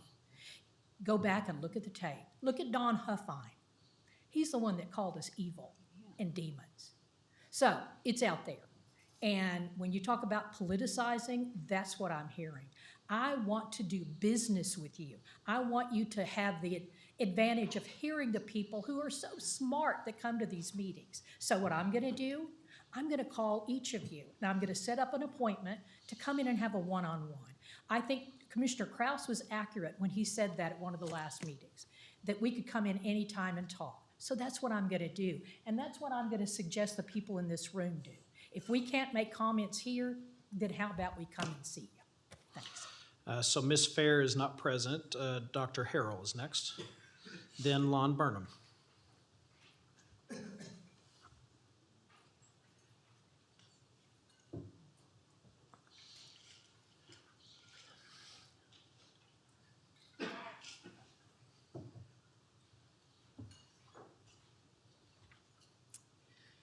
This proposed policy is contemptuous of the people of Tarrant County. The 15th largest county in the United States wants to limit public participation, not because it's inefficient, but because citizens are engaged. This proposal is not merely demeaning, it is legally vulnerable, Matt. The Texas Civil Rights Project has warned that these rules may violate both the First Amendment and the Texas Constitution. Prior restraints on speech are presumptively unconstitutional. It's also wrong. You have been saying that public comments at the beginning is great, and maybe that is, but you neglect to mention that that will be the only time that people can speak. And instead of time limits for speakers on a topic that limit the amount of time we can speak, the limits relate to the number of speakers on all topics in public comments. You are deliberately misrepresenting this to the public. Finally, or not finally, limiting speakers to a total of 3 minutes, regardless of the number of agenda items, actively diminishes the quality of information available to you. There should be more opportunities for interaction, an open meeting before Commissioners Court to discuss, hear from staff and citizens would allow you to come to Commissioners Court informed. The message is clear. You see the people you represent as an inconvenience. It is inconsistent with the law, and it is unworthy of this county. Following Mr. Burnham, we have Janet Mattern.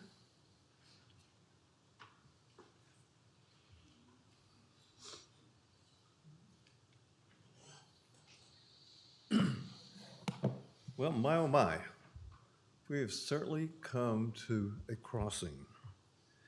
I just want to remind everybody something I've said for a long time, that one-party rule anywhere in the world, particularly one-party rule that's gone on for over 30 years, inevitably leads to corruption and authoritarianism.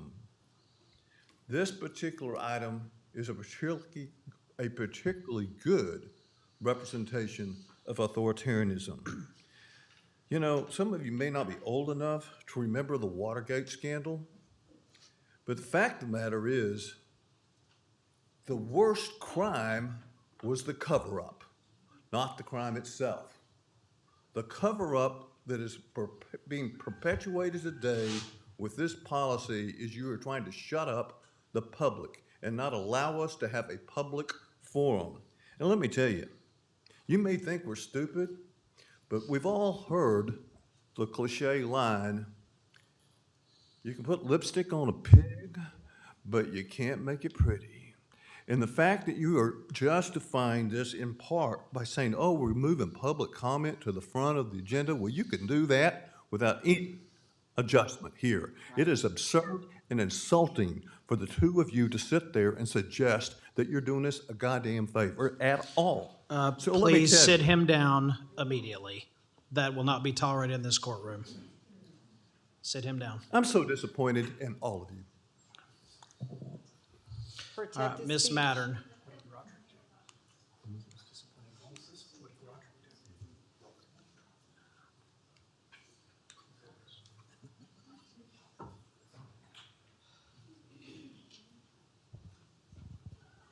Hello, my name is Janet Mattern. I'm the president of the League of Women Voters of Tarrant County.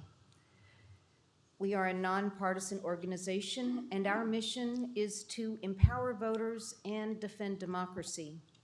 The proposal to impose time limits on constituents who come before this court to express their views is very concerning, as is imposing restraints on briefing topics. This violates First Amendment rights by stifling freedom of speech. This limits the public's ability to hold our county government accountable and reduces transparency in violation of TOMA. This added with reducing meetings to only once a month, reducing the number of poll locations, and redrawing precinct maps that you acknowledge are for your political gain is a worrisome trend. If you care to represent us, you would be happy to listen to your constituents.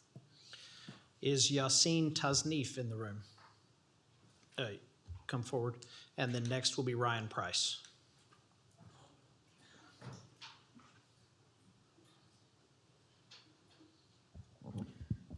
I would like to request a translator. She is right here. Okay. Sorry, 1 second. Okay, looks like you already started.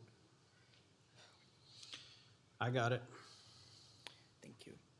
हम आज यहाँ आपके सामने अपनी मदरी ज़बान उर्दू में इसलिए कलाम कर रहे हैं क्योंकि यही वो वाहिद ज़बान है जिसमें हम वो सब कुछ कह सकते हैं जो कहना ज़रूरी है बग़ैर इस खौफ के कि हमें इस जुर्म में बाहर निकाल दिया जाए कि हम वो सच बोल रहे हैं जो आप सुनना नहीं चाहते. I stand before you as a constituent, speaking in my mother tongue, as is my right, as a representation of the diversity of this place and the people you serve. It is our right for every word of ours to be heard, no matter how long. And yet, it is disappointing to feel like an inconvenience to you. सच ये है कि अगर आपका मकसद हमें खामोश करना ही है, तो फिर अवामी राय और अवामी तबसरे का वजूद आखिर किस लिए है? The truth is, I'll be leaving Tarrant County soon. I've worked hard to ensure people like me have a voice like you do, and I would hate to leave knowing that so many people I love will have less of one. और ये एक ऐसा तमाशा है कि जिसमें बोलने का हक दिया जाता है मगर सिर्फ तब तक जब तक बात आपकी मिजाज के मुताबिक हो.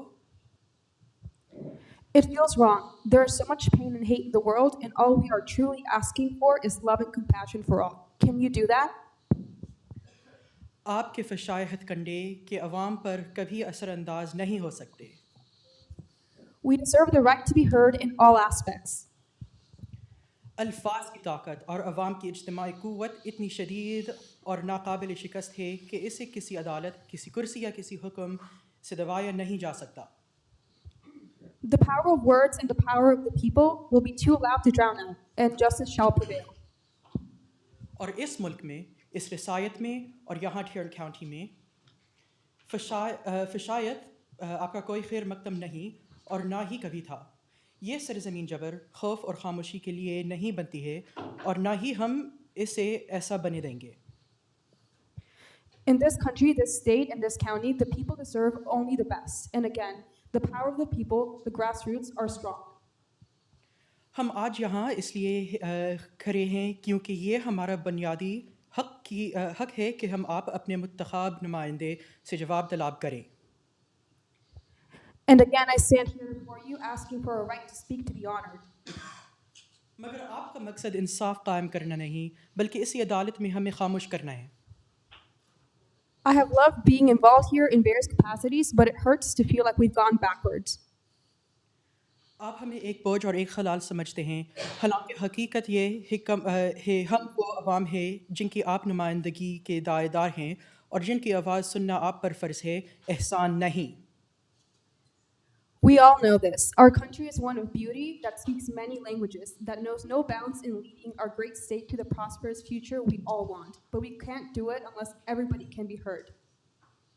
ए फशाए सूर और फशाए खिंजीर, हम उस दिन के मंतज़र है जब इस नवंबर आपको इस ओहदे से ऐसी ज़िल्लत आमेज़ और शर्नाक शिकस्त है साथ निकाला जाएगा कि तारीख़ इससे इबरात के तौर पर याद रखेगी.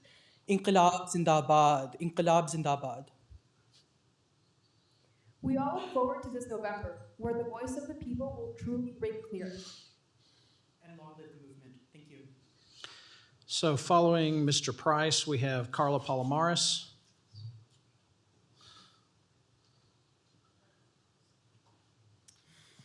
My name is Ryan Price. I'm a Tarrant County resident, and I am here to speak in opposition to this proposal. According to the court's current rules of decorum, it is the county's intent to maximize citizen participation and efficiently receive public input on matters of compelling public interest. The obvious and best way to do this is not by further limiting public comments, but rather by returning to a weekly court meeting. The court's current once-per-month schedule is grossly inadequate for upholding the basic democratic principles of public participation and open government. This is especially true for a county our size. You are each paid $200,000 per year, yet you meet only once per month. Last I checked, Dawson County commissioners meet more than that. Their population is 12,000. Ours is 2 million. Respectfully, I say the problem is not the public's 3-minute comments, but the court's 3-week absences. Many good things come from public comments.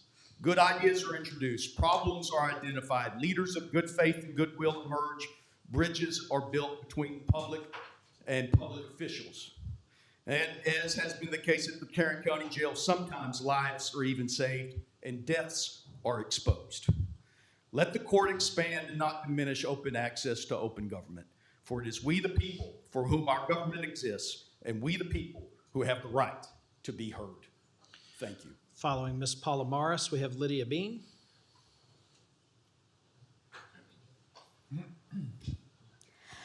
My name is Carla Palomares, Fort Worth and Precinct 4. Tim O'Hare, you've put so much effort into stripping away our constitutionally protected rights to freedom of speech and freedom of expression here in these chambers. You've chipped away at our allotted speaking time on multiple occasions. You have implemented and are currently attempting to implement more phony restrictions under the guise of efficiency and decorum. You've doubled down on, you've clouded visibility to procedures and decisions to assume and assert power that is unjust and lacking in integrity. And you've made a habit of denying accountability for yourself, your collaborators, and people like Bill Sorrells and Bill Wayborn by continually minimizing the participation of county residents. No matter how much you try to cut us down, we'll rise back up. We'll continue to show up and speak up. You cannot silence us. But I hope you lose sleep trying. And I know you'll lose your seat in November. And when bad actors in our local bodies and state bodies and federal bodies are allowing one another to move forward without accountability and are essentially encouraging each other to continue taking part in nefarious policies, practices, and behaviors, I guess it does make sense, Mr. Kraus, that the bad actors in charge won't find the other bad actors doing anything wrong or unconstitutional. Following Ms. Bean, we have Elizabeth Miller. Good afternoon. My name is Lydia Bean, and I've spoken before this court many times as the former chair of a committee at my church that works for social justice and is concerned about deaths in the county jail. And you know already that one of the reasons why Commissioner Elisa Simmons puts briefings about the jail on the agenda is because we are so concerned about what is going on in the county jail. We are concerned about the deaths. We want answers.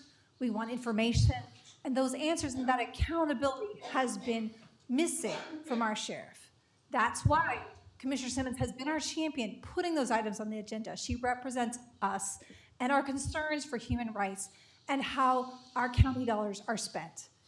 We have a budget of almost $1 billion, and the biggest item on that budget is our county jail, and sadly, the many, many lawsuits that are constantly happening and being settled because of deaths in that county jail. So we have a right to answers about how that money is spent. These new rules, this new agenda creation policy, has the result of putting most of our county budget off the table to be discussed and is denying us access and information. That's why it violates open meeting laws. So I ask you, please vote no on this change in policy. If you want to expand access and ability for people to make their voices heard, go back to weekly court meetings. Indeed, why not have half of those meetings in the evening so working people can come and make their voices heard? I'm a small business owner. I work for myself. I have the freedom to spend all day sitting here waiting to speak. Others do not. So if you're truly concerned about people making their voices heard, weekly meetings, make half of them in the evenings. Do not pass this change in policy. Thank you. Thank you. Elizabeth Miller is next, and then James Trask.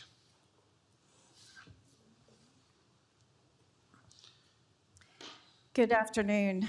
I regret that we're here today on this decorum policy.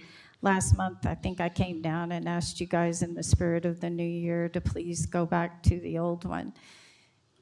To the extent that the points that Commissioner Kraus pointed out, maybe perhaps those are improvements, but respectfully, I don't think anybody truly believes that we're all here to do this to increase the public's access to their government or to free up their rights to speech. I invite you to adopt those portions that may be genuine improvements, but respectfully, I don't think that's why we're here. I am with a group called Republican Liberty Caucus. Their goal is to influence Republicans to respect and protect the principles of individual liberty, limited government, and free market enterprise. Those principles are also in the Republican Party platform. I'm sure y'all swear to uphold them when you run for office. And then the right to speech is so fundamental. I know you swear to protect and defend it. That's a right that's given to us by God or by the Creator or by nature by virtue of being human. It's not created by this body. It's not your job to limit it. It's your job to protect it. You merely describe it and protect it. You do not grant it. So I plead with you on behalf of a lot of other Republicans who do not appreciate the erosion of their rights to not do this and think again. Thank you. Is Mr. Trask present? Following Mr. Trask, we have Linda Hanratty.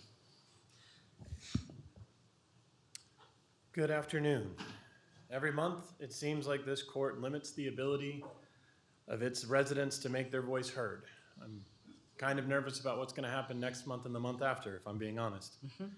As a Unitarian Universalist, the use of the democratic process is quite literally sacred to me. The only ethical form of government, we believe, is one that has the voice of its people at its center. This decorum rule changes that. And in terms of public comments and public meetings and all the rest that this decorum change seeks to limit,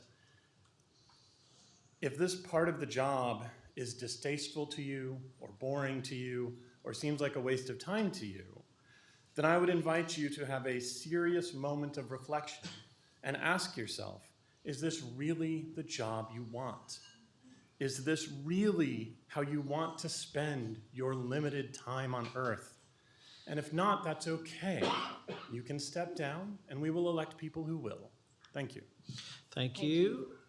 Ms. Hanratty is next. Following Ms. Hanratty is Chris Dobson.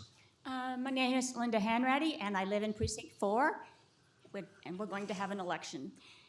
All my notes are out the window because everyone said them better than I can. But this meeting demonstrates what will happen if you pass this. There are enough people here today and signed up to speak that we would have each had 1 single minute to talk about whatever we wanted to talk about. And that is totally unacceptable. And also, in the thing where the briefings, no more briefings. We can't have briefings. We can't know what's happening. We can't find out that some poor man who was arrested for criminal trespass dies in our jail. This is unacceptable. Democracy dies in darkness, and this is clearly an effort to handle the citizens' right to participate in their county government, to limit or hinder. What is the court afraid of? Are you afraid of all of us? It's very, very sad. Mr. Dobson. Following Mr. Dobson is Joe Palmer.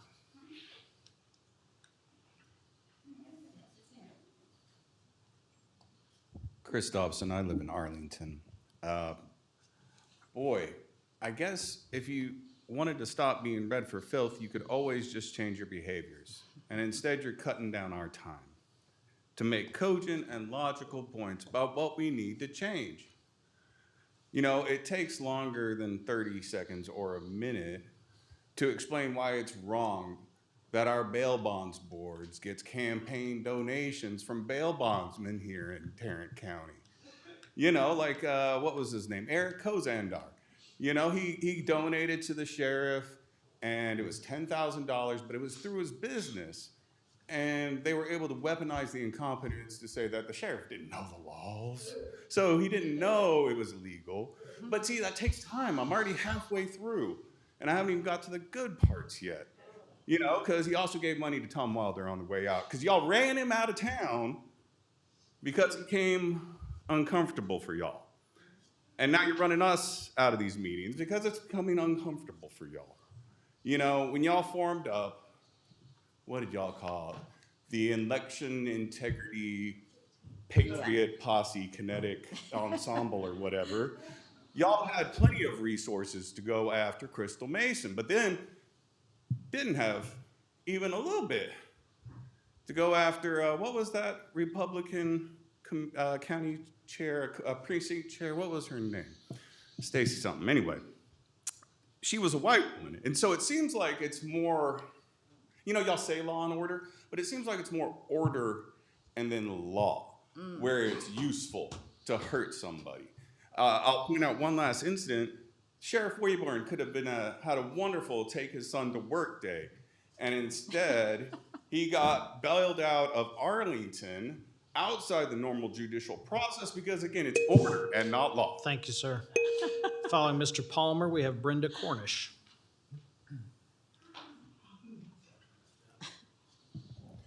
Thank you for texting me. Appreciate that. Joe Palmer, SD9 Republican voter. I raise a point of order against further consideration of this item due to the fact that the item was improperly noticed.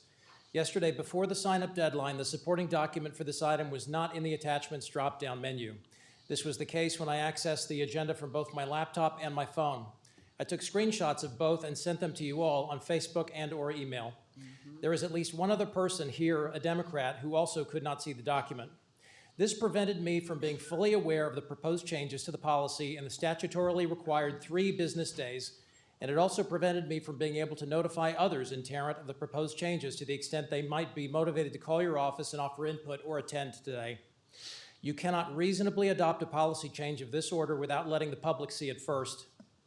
Plank 180 of the RPT platform in part states, properly defining public accommodation as understood in the Civil Rights Act of 1964 requires that we prohibit any change to the legal definition by any federal, state, or local law to expand government control to restrict any First Amendment rights. The amount of time proposed is not reasonable restriction on speech. One argument in favor of this is, what if everybody signs up for every item? We would be here 4 or 5 days. Is that what you want? This has not come close to happening and likely would never happen. But even if it did, there might be 1 or more people there who are sincerely wishing to address multiple items and legitimately need the few minutes to lay out points on those items. Another point made by staff to me was that this was in part motivated by the fact that the public has complained about the long meetings. It's already said, if the intent was to offer the public the opportunity to address items toward the beginning of the meetings in order they may be able to leave and go back to their lives, why not just propose that as an option? Why does drastic total time reduction enter into the thought process here? Certainly no one who attends these meetings asks for 3 minutes total. This did not come from the public. We don't want it. Object to consideration. Move to strike from the agenda. Vote no, no, no. Next, we have Brenda Cornish. Is Ms. Cornish present? Are you Ms. Cornish? Is that, I guess that's a no. Alexander Montalvo, and then Robert Van.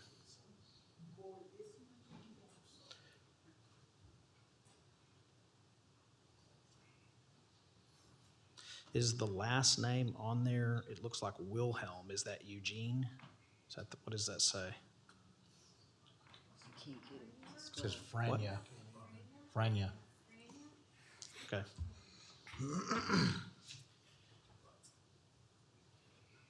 All right, so this is a policy crafted by people who are afraid, clearly afraid.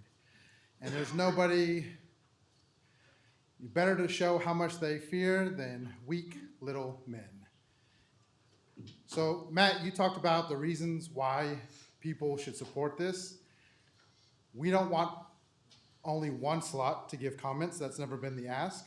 Public comments being at the end, being moved to the beginning has been the request, not to eliminate our opportunity to talk on agenda items as we see the need to discuss the different items. So that is a lie and gaslighting. We already can sign up 5 o'clock before, the day before. We don't have to sign up 72 hours in advance. Right. That's another lie. See, but with free speech, you get to lie and gaslight people even when you're in official capacity. And while you want to try to condemn political speech, it's also been ruled that political speech is free speech. That's why we get to knock on the doors when people say no solicitors, because that's been ruled that that is still free speech, political speech. So all of your reasons that you want to try to justify within your lies and within your gaslighting, you are afforded that because of our rights. Yet you want to eliminate the access and the rights of people in Tarrant County. And I find your other criticism about not wanting people from outside Tarrant County when you are more than willing to support sending juvenile kids to prison in other counties in this state, but you don't think they should have a voice to say how you're doing that or anything else that you're impacting within this region. Y'all are clearly afraid. O'Hare, your time is nearly up. You move from Farmers Branch to Tarrant County, go find your next destination. And Manny, your time in politics is over. I'm proud for Lisa and Nithya Thank running you, for sir. office. Next, we have Mr. Van, followed by Michael Bell.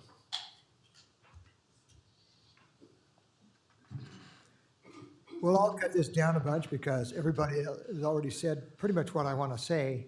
A couple of points. In the introduction to your rules of decorum, it says, quote, maximize citizen participation, unquote.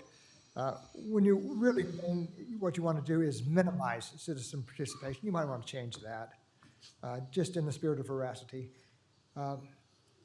And everybody has already mentioned, we started out before this court came into being, this particular administration, that you met 4 times a month, every week, and then you cut it down to 2, and then you cut it down to 1, and now you want to put a big limit on that.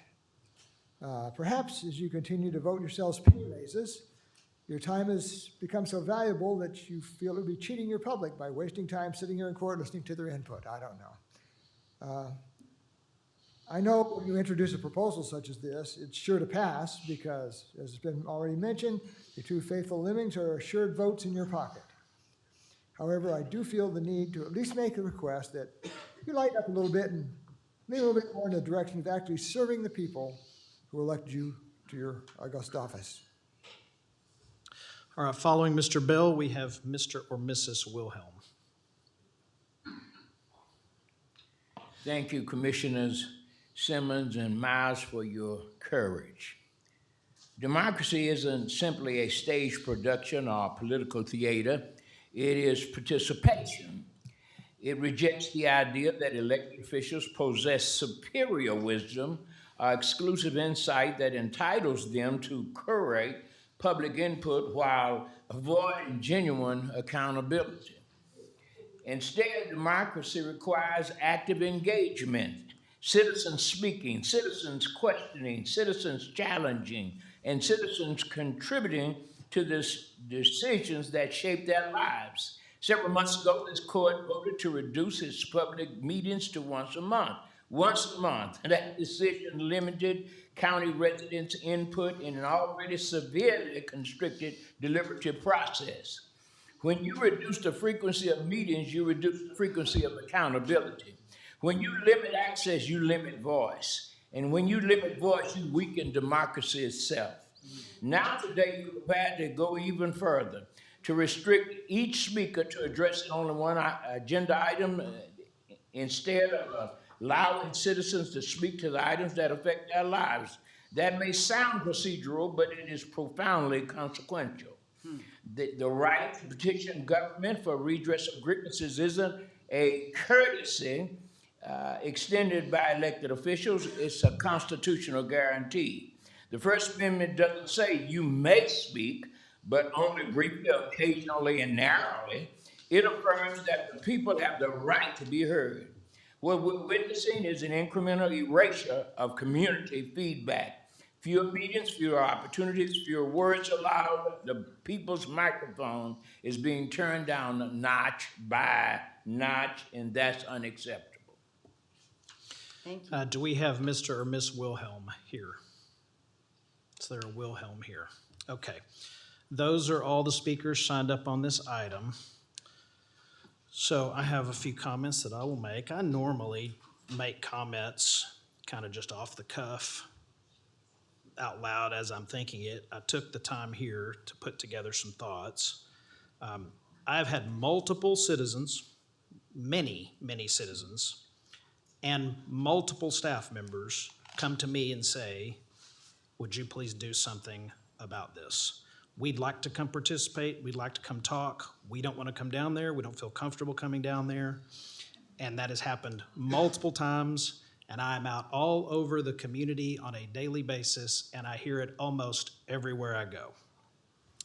My hope is that this courtroom would be a place of civility and problem solving. Civility and order foster productivity and problem solving. Performative grandstanding just creates chaos. For a few, that is what they engage in. Over the last decade, we have seen politics become a place where people compete to see who can be more bombastic and get more attention, but it is not governing. Sadly, Tarrant County has not been immune to this shift in our civil discourse. I think the overwhelming majority of people in this county and across the country want respectful discourse and dialogue, not staged politics. As someone who represents people, as all of us do, we've probably all been guilty at one time or another of not being as civil or respectful as we wanted to be. Political theater simply does not help people. What we've seen in Commissioner's Court lately is not fair to all the people who are interested in the issues. The more civility and order we have, the better this court can serve all Tarrant County residents and every person in this courtroom right now. Of course, I respect the Constitution and the right to free speech. Free speech does not mean anyone can cause whatever chaos, say whatever foul-mouthed thing, do whatever agitation, do whatever disrupting, or campaign at a government business meeting. It has never meant that. Nor does it mean you can speak at a business meeting an unlimited amount of time on every issue you choose to. Do I want to hear from the public? I hear from the public every single day. I hear from the public everywhere I go. Government should be accessible and transparent. There is a public comment period if this passes. There are email addresses. There are requests for individual meetings. I have reached out to multiple people in this room to say, would you meet with me? And it was usually a no. A couple of people I have met with. All counties have rules of decorum that we have looked up. Dallas County says each individual appearing before their court shall be limited to a maximum of 3 minutes. Maximum discussion on any one topic shall be limited to 30 minutes regardless of the number of speakers. Each speaker shall be limited to 1 appearance in any calendar month. You come speak at one meeting, you can't speak at the next. They say no slanderous remarks, no boisterous demonstrations. I think much of what I've seen here today would qualify as a boisterous demonstration in Dallas County. Collin County. Each member of the public who appears before the court shall be limited to a maximum of 3 minutes to make his or her remarks. No shouting, no indecent, profane, vulgar, or threatening language. Harris County, 1 minute per speaker for the whole meeting, no matter the number of agenda topics signed up for or if used in general public comment time. No unauthorized applauding, booing, stamping of feet, whistles, yelling, finger snapping, or other disruptive behavior. Bexar County, 3 minutes for the entire meeting.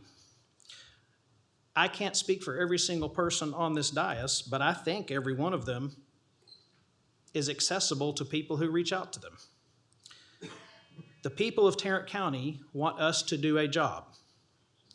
The job is watching every dollar, prioritizing public safety, fixing roads, building roads, providing good infrastructure, jailing people who commit crimes, running courts, helping juveniles, incarcerating juveniles. We could go on the issues that this county is involved in. They want us to solve problems, not just point them out and engage in political theater. If you want a performance, go to Bass Performance Hall. Don't come here. Maintaining order ensures that all voices are heard in a constructive environment, and through civility, I believe we can serve Tarrant County better. Those are my comments. Any other court members have comments? Yes. Your time is up, I'm sorry. My time is not You up. used your 10 minutes. No. Do we need to recess again? I don't care what you do. Okay. I have a question Here's what for we'll the do. parliamentarian. There is because no one of the- parliamentarian. For the attorney, because one of the speakers brought up a good question about this not being properly noticed. Can you speak to that? Did you hear what he said? I did. Okay. So what the Open Meetings Act requires is notice on the agenda, language on the agenda. The inclusion of backup documentation is something the county does as a practice, but is not statutorily required under TOMA. Okay, so the backup doesn't have to be there, just the court communication. It's not required under the Open Meetings Act, that's correct. Okay. Thank you for that. And so has anybody else looked at the Texas Civil Rights letter? Your that time came? is up. The vote is 3-2. The vote is now ended. The measure passes. We And will now that move was a to good little item. campaign speech too, We will- Tim. You tried to well, soften thank- yourself up. Thank you very much. We wouldn't have this We will go chaos. to item 10-1. unless- All but right, for we'll you. take a recess. We'll be back here in 10, 15 minutes. I know how to get recess.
All right, are we back up here?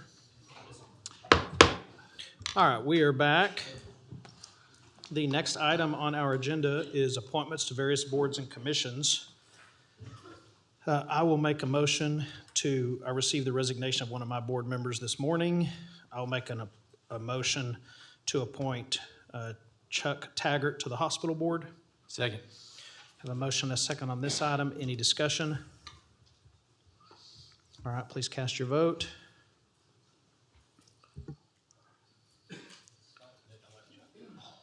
All right, passes 5-0. Any other appointments to any boards or commissions? I have one. I would like to appoint Commissioner Kraus as my replacement to the Conference of Urban Counties Policy Committee. Okay, I'll second that. Any discussion there? All right, please cast your vote. All right, any other board or commission appointments? All right, that one passes unanimously. All right, seeing none, we have approval of bonds and certificates of self-insurance. There's one certificate of self-insurance to do for Brooke Bell, who was appointed to probate court number 2. And are we moving to accept the certificate of self-insurance? Moving to approve it, Judge. Moving to approve this, all right, I move to approve the certificate of self-insurance. Second. All right, we have a motion and a second. Any discussion there? All right, please cast your vote.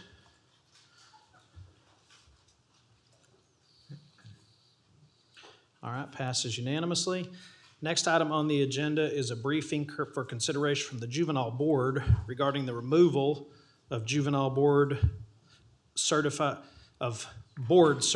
maybe it's Juvenile Board Certified Attorney Brian Willett from the Juvenile Court Appointment Wheel. I have a couple of comments. I don't know what you have. I'm not the Juvenile Board, but Okay. I received a letter from Judge Kim, the chair of the board, with regards to this briefing item that I was going to read into the record. Okay, Would you like me to go and do that now, sir? Sure. Okay. then This is I'll make from my comments. Judge Alex Kim, February 9th, 2026. Commissioner Simmons, I am declining to request to appear before the Commissioners Court to address matters pertaining to the Juvenile Board. My decision is governed by the following legal principles. Statutory separation of powers. The Commissioners Court and Juvenile Board are distinct and independent bodies from each other. The Commissioners Court and the Juvenile Board are distinct legal entities created by separate chapters of the state code, specifically the Texas Constitution and Local Government Code for the Commissioners Court and the Texas Human Resources Code for the Juvenile Board. The law provides no authority for the Commissioners Court to exercise oversight, supervision, or secondary review of juvenile board functions.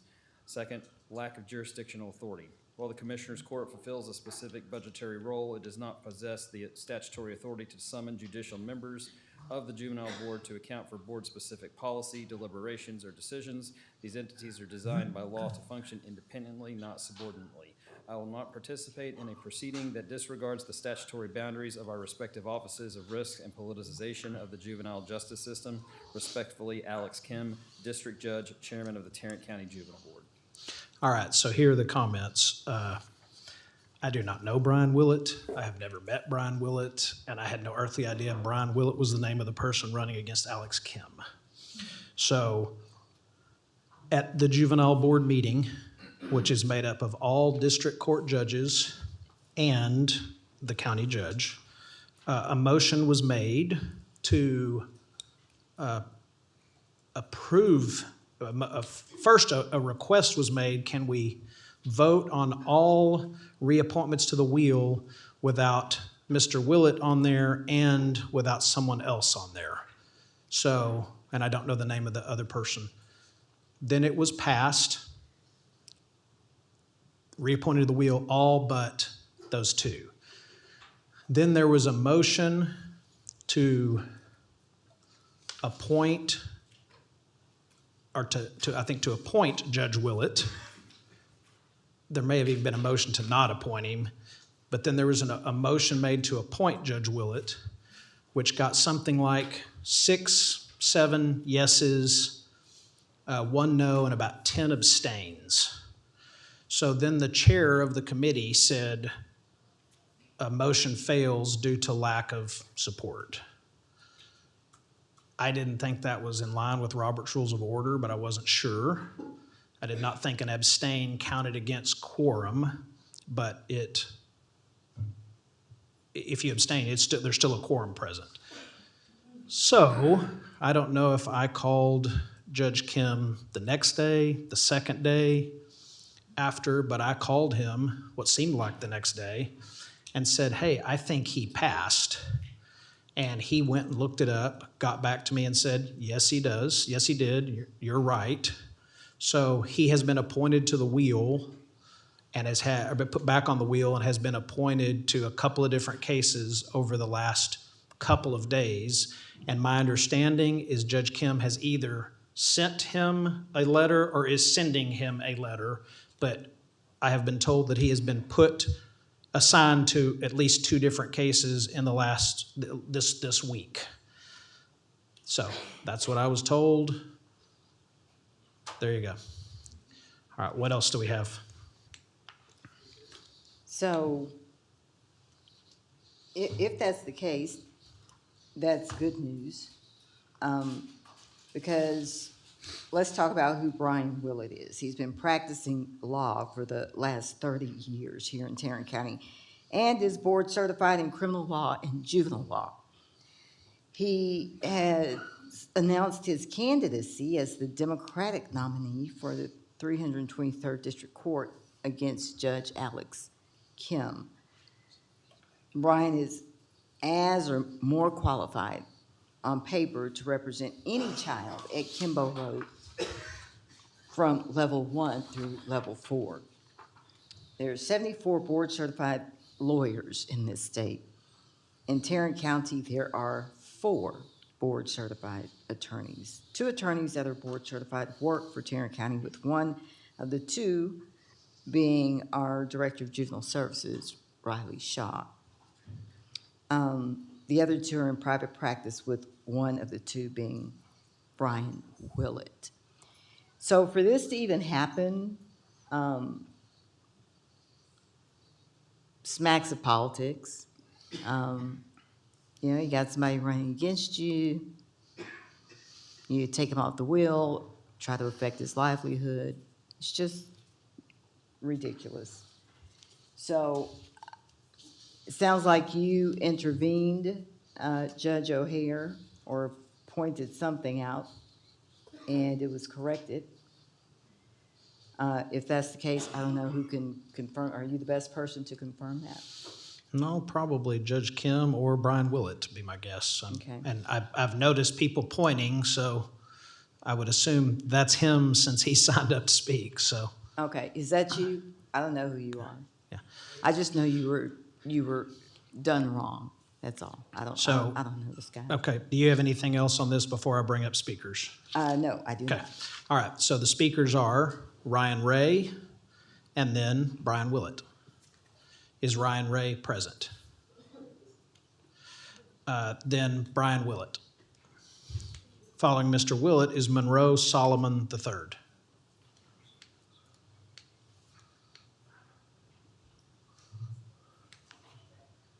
Thank you for having me here. This is the first chance I've got to, defend myself, if you want to call it that, off of it. But I'm really here, really defending 3 people. One, my personal livelihood that have been trying to be cut out by Alex Kim. The second is the kids that I represent, which tend to be more indigent and poor kids who can't afford to have a good attorney. And then third of all, and this is one that's important too, is that any judicial candidate that decides that they want to run sometime in the future against someone. And this doesn't have to be a Republican or a Democrat. That works both ways. That works both ways. The stuff that he did to do that underhanded type of stuff. And by the way, he has not sent me a letter. He has not appointed any new cases to me. I have got appointed new felony adult cases, which was done also underhanded by Tarrant County. Somehow I was taken off a list and then magically put back on the list. I am not, as far as I know, on the juvenile list, and I have not received any cases. So the only thing that I've done in this case, a list that I've been on since the inception in 2002, is decide to run against Alex Kim. That is why I'm here. I would have never thought 3 months ago, when I wasn't even deciding if I was going to do this, that I would be standing here speaking to you. But this is what it's turned into. You talk about not wanting it to be politics. Alex Kim has made it politics. He is the worst rated judge in Tarrant County. It just came out. Everybody knows that. Everybody knows he has no business being there. He is the least qualified candidate ever to hold that position. For a party that claims they want the most qualified people, I should be getting every vote this next election. I am the most qualified. I have been. I've been certified in juvenile law longer than he has been an attorney, period. Why is he not certified? You might want to ask him that, because there's certainly people have become certified after this, after him, after he's been judge. It's a hard test. Not everybody can pass it. I want So to talk ask to him you, about that. I want to ask you a Yes. question before your time ticks out and we take a recess. So you've been at this a while. Is this the first time the juvenile board has placed an item like this on the juvenile board agenda for consideration? As far as I know, I have never had any problems. I've never had any judge say anything to you about how I represented people or my work in general. We did have one judge who I've also never met in my life make a comment about someone was unhappy with the way I represented someone. I'm a criminal defense attorney, juvenile defense attorney. If we have people unhappy with us every day. If that was a standard, no one would be on this list. All right, thank you, sir. So you're not back on Thank the you, sir. juvenile wheel? Sir, your time is up. Are you back on the You do juvenile not run the wheel? meeting, sir. Your Okay. time is up. All right, thank you, sir. So I'm so sorry next- about what happened to you. Next, we have Monroe Solomon III. Afternoon. I'm the current president of the Tarrant County Criminal Defense Lawyers Association, and we are here in support of Brian Willett and any other criminal defense attorney that may face similar circumstances. First and foremost, we want to thank the judges who are committed to fairness, justice, and the Constitution. These judges were under tremendous pressure, but had the courage and integrity to do the right thing, and they deserve our gratitude and respect. Our commitment to justice, however, cannot end with praise. It must be matched with action, and that is why we are here today to speak about the importance of due process. When judges act to remove a qualified attorney from the appointment wheel, the process must be fair, transparent, and based on evidence, not on politics, not on personalities, and not on questionable motivations. We want to be very clear in this. Removing an otherwise qualified attorney is not a bureaucratic decision. It has real consequences for real people. It affects a person's ability to feed their family, to pay their mortgage, to pay their employees, to continue the work for which they trained and took an oath to perform. Any action with consequences this serious must be handled with fairness and due process, the kind our Constitution guarantees. But this issue goes beyond the attorneys themselves. When qualified attorneys are removed from the appointment wheels without cause, the people who suffer the most are the clients and defendants, the very individuals the system is supposed to protect, the citizens of this county. The Sixth Amendment of the United States Constitution guarantees the right to effective assistance of counsel. Section 1, Article 10 of the Texas Constitution guarantees a right to be heard by counsel. These rights are not optional. They are not symbolic. They are fundamental. When we improperly reduce the pool of skilled, dedicated lawyers available to represent indigent clients, we weaken these basic constitutional tenets. We risk delays, inadequate representation, and eroding the county's trust in our criminal justice system. So we stand with a clear message: protecting due process protects attorneys, protecting attorneys protects our clients, protecting our clients protects the Constitution, and protecting the Constitution protects the citizens of this county. We are calling for fairness. We are calling for transparency. We are calling for accountability. We want a system where decisions about attorney appointments are guided not by politics or personal preference, but by performance, competence, and the needs of justice. So let's work together to ensure that every qualified attorney has a fair opportunity to do their job. Let's support the judges who uphold due process, not those that weaken it. And let's protect the constitutional rights of every person who walks through the courtroom doors. Justice requires nothing less. Thank you very much. Thank you, sir. Next, we have Kanae Turner. Is Ms. Turner, Mr. Turner here? Yes. All right, then we have Mindy Tackett and Nydia Cardenas. Well, most of these things have already been said, but since y'all are taking our opportunities to say things away, I'm going to say it anyway, and I think y'all probably need to hear it again. There's no reason for Attorney Brian Willett to have been removed from the court-appointed juvenile representation list. No notice, no explanation, no due process. Brian Willett is the only double board certified attorney in both criminal and juvenile law in all of Tarrant County. 30 years of experience, hundreds of cases, impeccable credentials. The timing is damning. He was removed shortly after filing to run for the 323rd District Court, challenging Judge Alex Kim, who chairs the very board that removed him. This appears to be politically motivated retaliation, and it undermines the integrity of our justice system. If we allow judicial boards to punish attorneys for exercising their democratic right to run for office, we send a chilling message. Challenge the system and lose your livelihood. Worse, we deprive vulnerable children of one of the most qualified juvenile defense attorneys in our county. The Criminal Defense Lawyers Association called this deeply troubling, and I agree. I urge this court to use your oversight authority to demand answers and accountability from the juvenile board. Thank you. Thank you. Ms. Cardenas and then Lon Burnham. For all the talk of how, you've been saying that we're politicizing everything and this is performance, political performance, and offering a different experience or opinion and alternative perspective is not politicizing an issue. Right. Removing a highly qualified lawyer from the wheel, that is politicizing an issue. Right. And why is Brian even running? Because we're sending the most number of young people into the youth prison system in Tarrant County. And Manny, you're the president of the Texas Juvenile Justice Board. What are you doing? Can we get a briefing on that? What are you doing to make sure that those numbers change?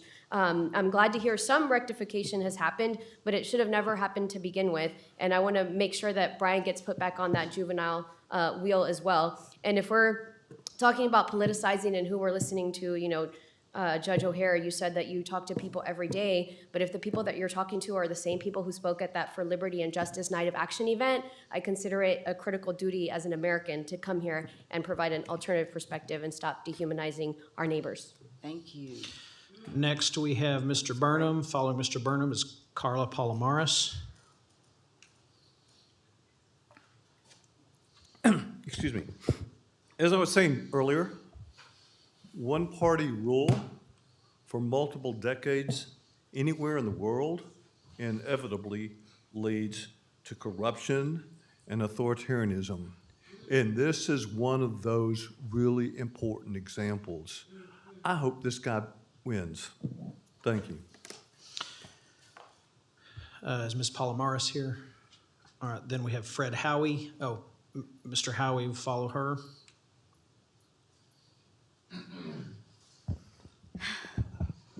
My name is Carla Palomares, Fort Worth and Precinct 4. The attempting consideration of the removal of Brian Willett from the juvenile court appointment wheel was beyond a gross overreach of power by the juvenile board in this court. This is a blatant show of corruption at one of the highest levels of our county government.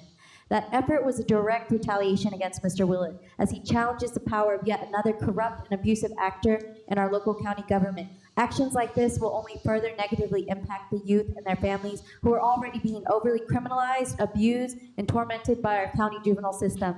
Attempting to remove Mr. Willett actively corrupts the integrity of the process and county residents' faith in the court appointment wheel. Removing a good faith advocate, a fully qualified and justice-minded juvenile board certified attorney.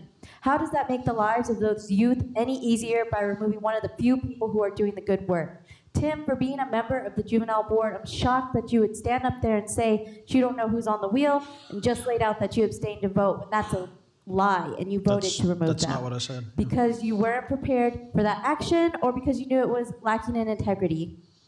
What's the story? That's a direct disservice to your role in your office and the families who need help. We see what you're doing and be affirmed that people will prevail because we'll see you and your friends in November. Is Mr. Howie present? Following Mr. Howie is Robert Van.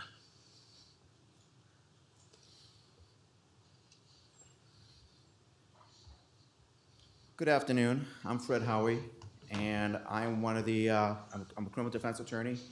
I used to do juvenile defense as well. I took court appointments for several years down at the 323rd, and I took criminal appointments out of the adult system for many years as well. I'm now one of the judicial candidates running for one of the district courts downtown.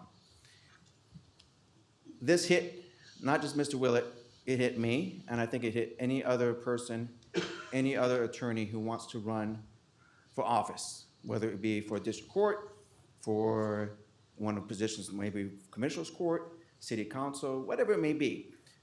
Because now the judiciary has told people who want to run for office on the Democratic Party, you're not welcome, we don't want you, and we're going to take your livelihood away from you. We're going to take your ability to do what you have trained to do, and for me, almost my entire life, to do this. I'm an Eagle Scout. I'm an Operation Iraqi Freedom veteran. I swore an oath to uphold and defend the Constitution and put my life on the line to do it. And now I worry that if I lose this election, what happens to me? What happens to the other judicial candidates who are also running for office? Do we don't get to do this anymore? Are our skills being taken away? The things that we've been able to do to defend our clients? It's a chilling and oppressive thing that happened. This seems like retaliation of political expression by a judicial judge. Judges should be fair, impartial, and ultimately not political. Politics don't really play in a district court or a county court. The commissioner's court's a little different because it's more executive, okay? But when it comes to a district court, a criminal court, a family court, probate court, Democrat, Republican, should mean nothing. This seems like an oppressive action by the juvenile board consisting of district judges. And that we just can't stand for. And that should not be a thing. I understand that this particular court, there's not much you can do. It is the juvenile board that decided that. But I think this court needs to be aware of what was going on down at the courthouses and what happened at the juvenile court, and that this particular action put tidal waves throughout the criminal defense attorney community. You had the president of the bar come and talk, and this has a chilling effect on the defense attorneys. Thank you. Thank you. Thank you. Mr. Van present. All right, next we have Pamela Young. Following Ms. Young is Libertad Heredia. I was at the meeting, sitting a couple of rows behind you, Judge O'Hare. You want to talk about staged politics? That's what I witnessed. I have a recording of the meeting, but I'm going to read you the transcript. Judge Chris Taylor said, "I would like to personally move to remove one of those names from the list. That's Brian Willett." Alex Kim, motion, a second. Any discussion? Judge Don Cosby, "I'm concerned here because Mr. Willett is an opponent of yours," motioning to Alex Kim. "Are we doing this for political reasons?" Judge Chris Taylor, "I'll tell you, I have personal issues with him, and I'm not going to vote for him to remain on the appointment wheel." Judge Don Cosby, "You just have a personal issue?" Judge Chris Taylor, "Yeah." Then there was a motion to table the issue and gather more information. That motion failed. Then there was a motion to add Mr. Willett back to the appointment list by Judge Cosby. That motion failed because a majority of the judges in the room chose to abstain from the vote. This entire removal process was a choreographed, concerted political effort to sabotage the opponent of Judge Alex Kim, jumped off by a flimsy, sorry excuse by Judge Chris Taylor that magically only got one question from a judge in the room, Cosby.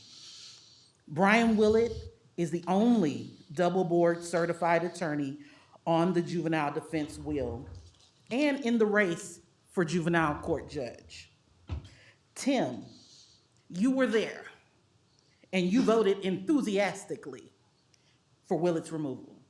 So don't get in here and act different and brand new. You and Judge Kim say you care about public safety. You say that every time you open your mouth. And our youth. Yap, gone. You don't care. But over and over, you vote against our children and our safety and their safety. Your hypocrisy and blatant disregard to do the right thing is repulsive. It's ungodly. It's unchristlike. Get ready for Judgment Day. I know you believe in the Bible. Quiet.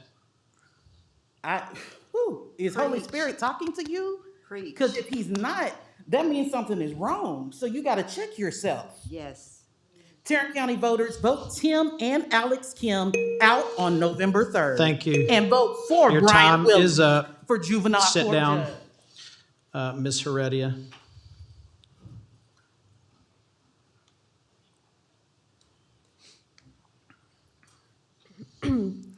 I'm just going to read some excerpts from an article that was published on October 28th of last year.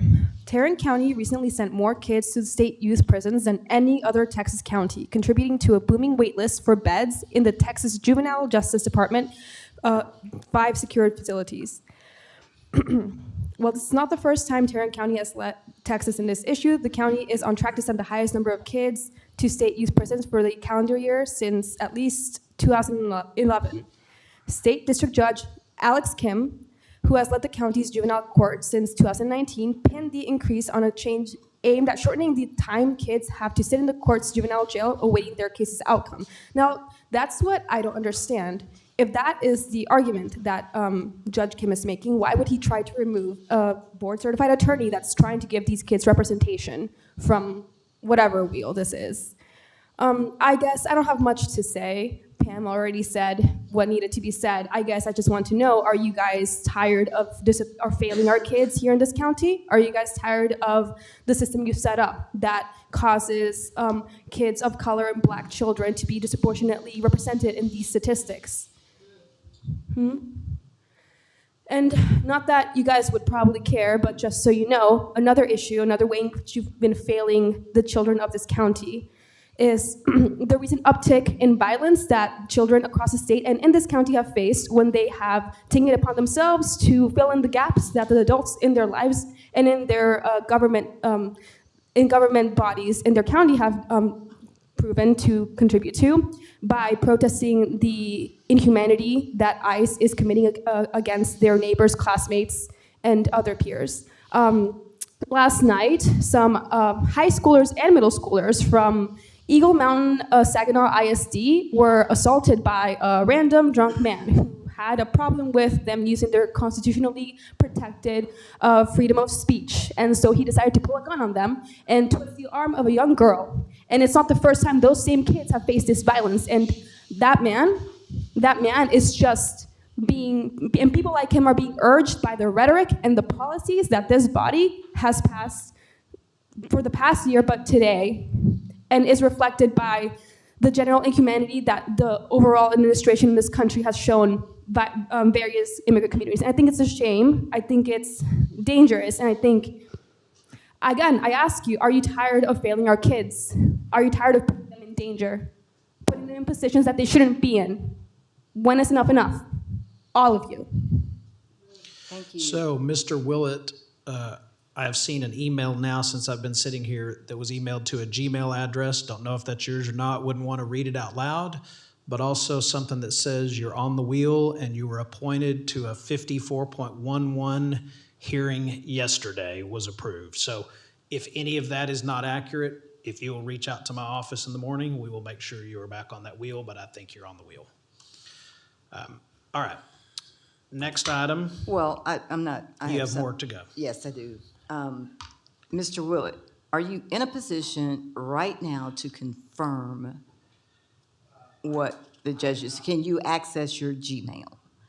Because if not, if you're not back on the juvenile wheel, then I have some questions for, I don't know, the judge, the administrator, you know, how can we get to the bottom of it? But if you're on the wheel, then we're good. I'm not showing anything. Gmail today or just now? I don't know when it was sent. I'm just looking at an email that I'm not going to read into the public record. Okay. But I'm happy to show him. Brian Willett with 3 more letters after that at gmail.com is the one I'm looking at.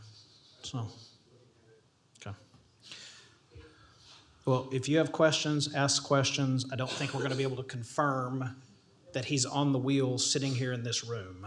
Okay, how can that be confirmed?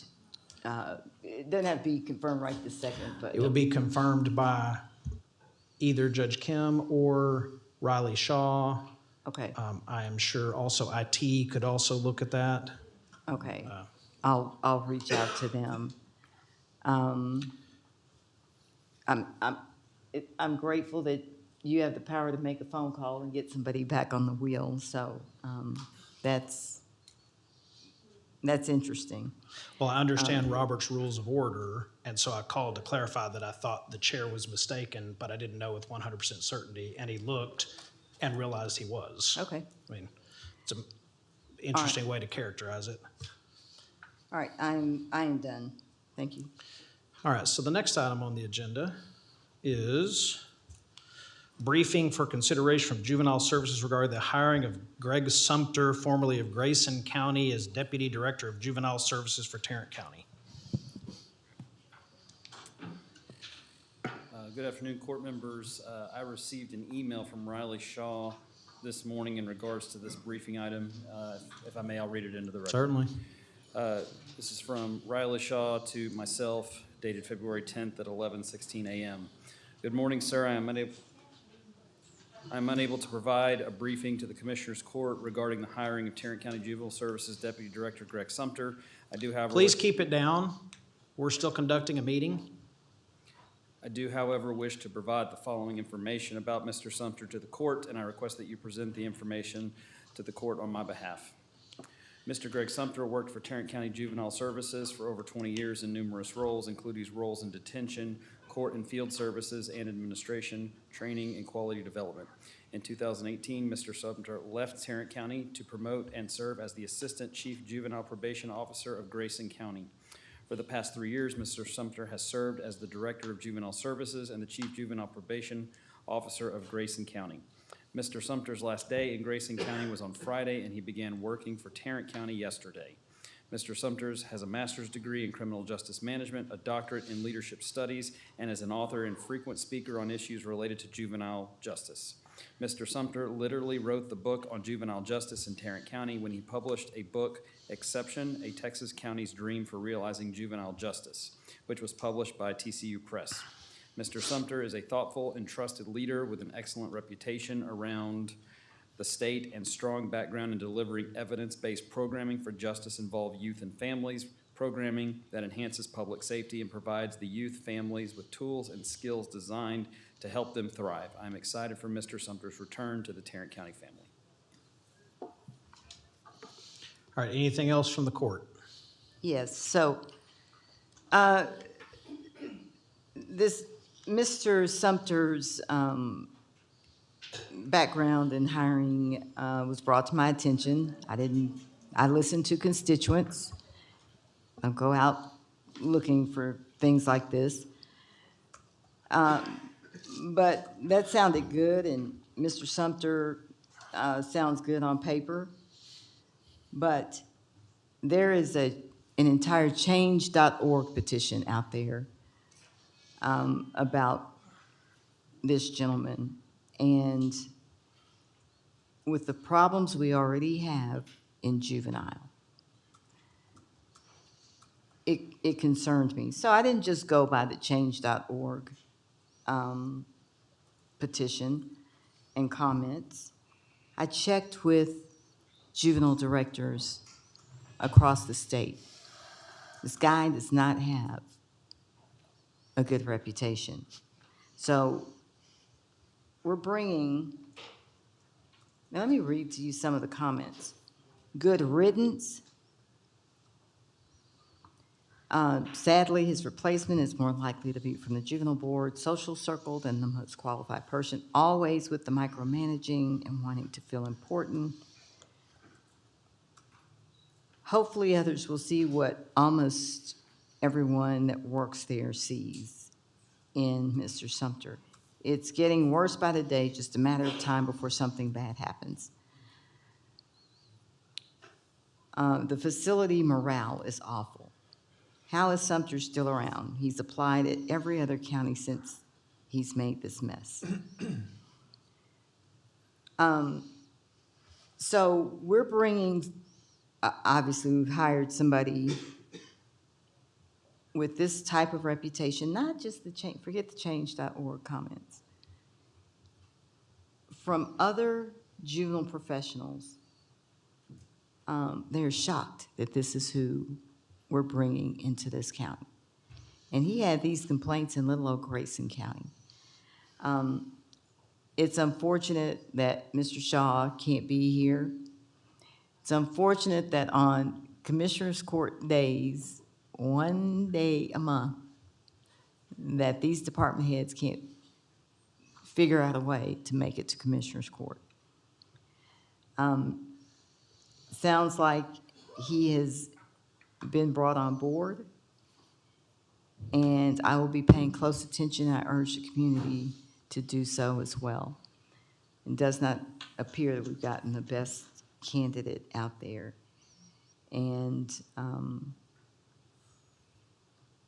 it's unfortunate. I do appreciate the juvenile professionals that informed me as I was doing research on this gentleman. And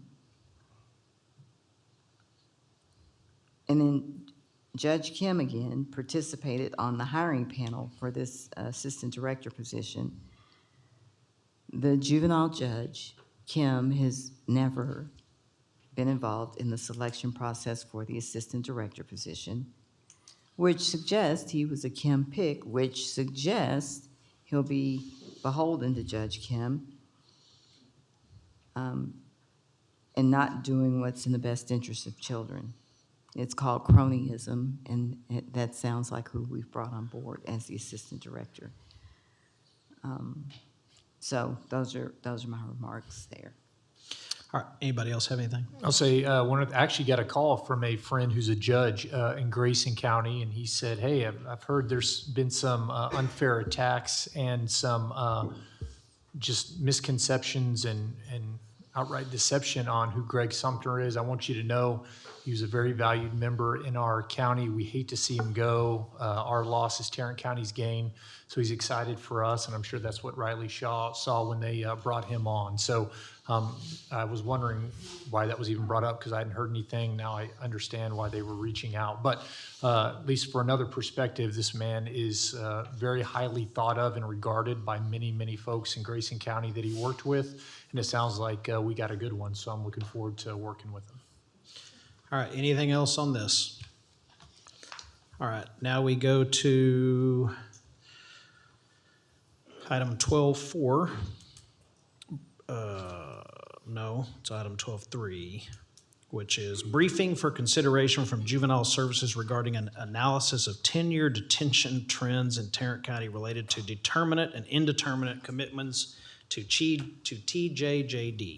And because Mr. Shaw is not here, I'm going to push this to next month. There are two speakers, one present to my knowledge. Is Ms. Hanratty still here? I'm sorry, Judge. I do have another letter from Judge Kim on this one as well that he asked me to read into the record. And I don't see Ms. Hanratty, so. Again, letter from Alex Kim dated February 9th, 2026. Commissioner Simmons, I'm in receipt of your request to address the court regarding juvenile commitment data. I'm declining this invitation based on the following legal principles. Statutory confidentiality. Juvenile records are strictly protected by state statute. Publicly discussing this data in an open meeting could violate both the law and the privacy of the minors involved. Judicial independence. My decision from the bench are judicial acts, not administrative ones. Under the separation of powers, these decisions are not subject to the supervision and review of the Commissioner's Court. Number 3, appellate integrity. The exclusive mechanism for reviewing judicial determinations is the appellate process. It is worth noting that I have an excellent record of not being reversed by the appellate courts, with some decisions even being upheld by the Supreme Court of Texas and the United States.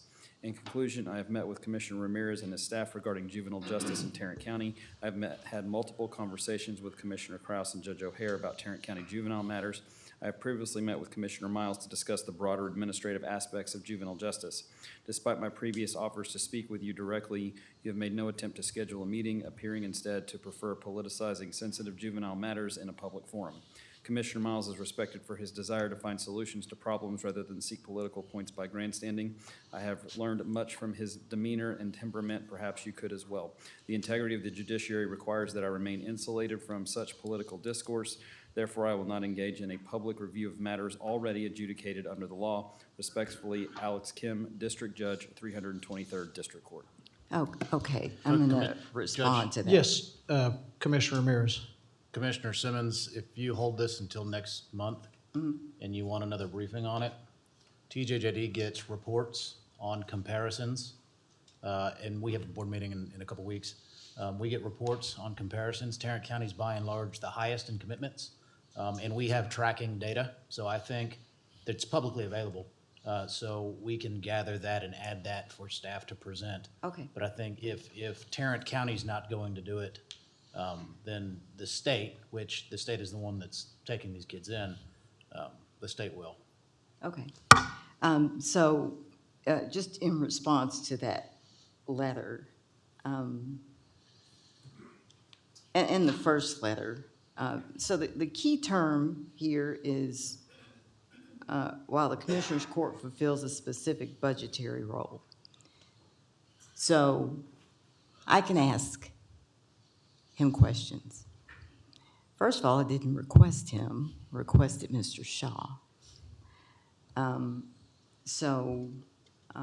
There's that.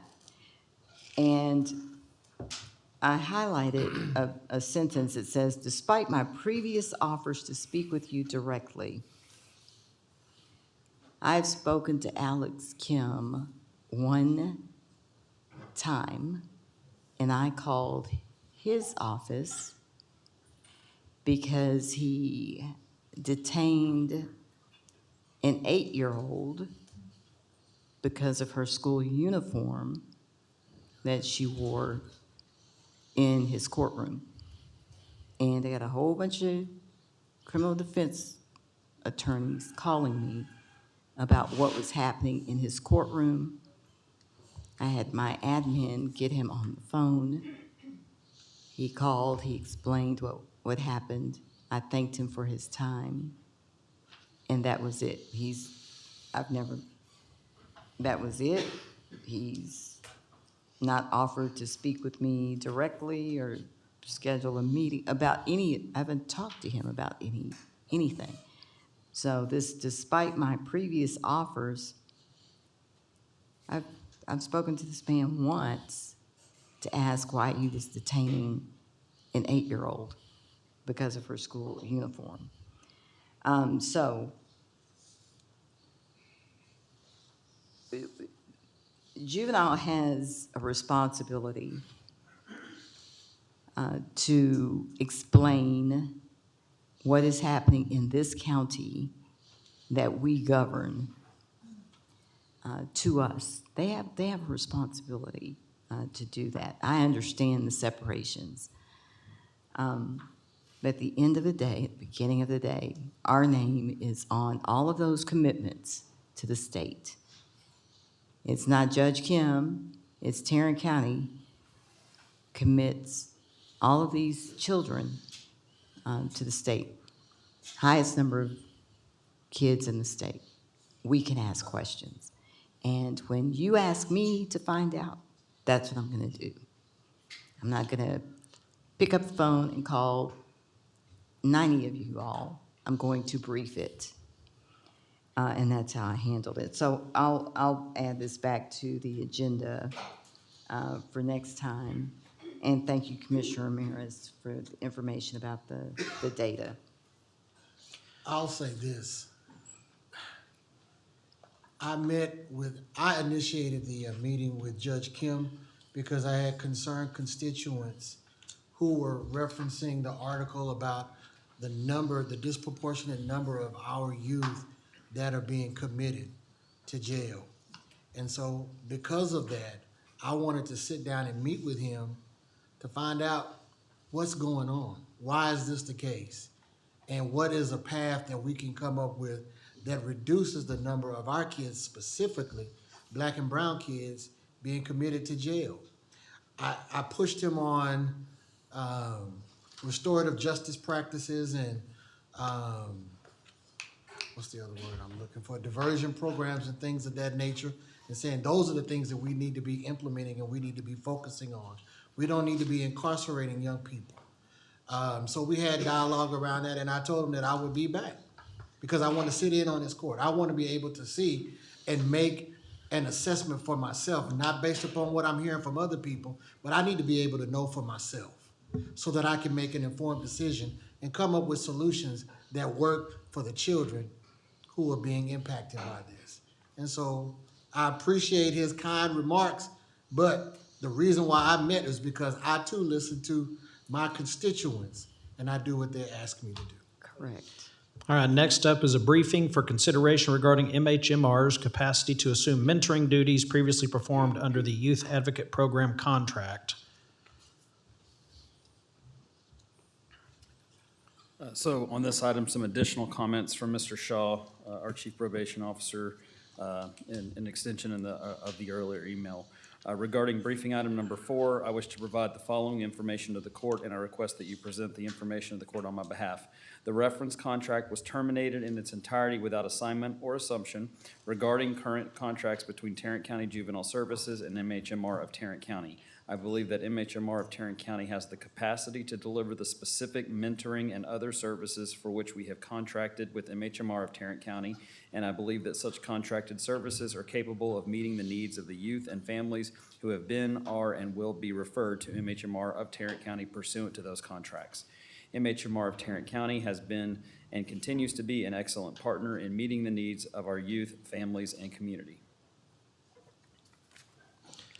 Okay.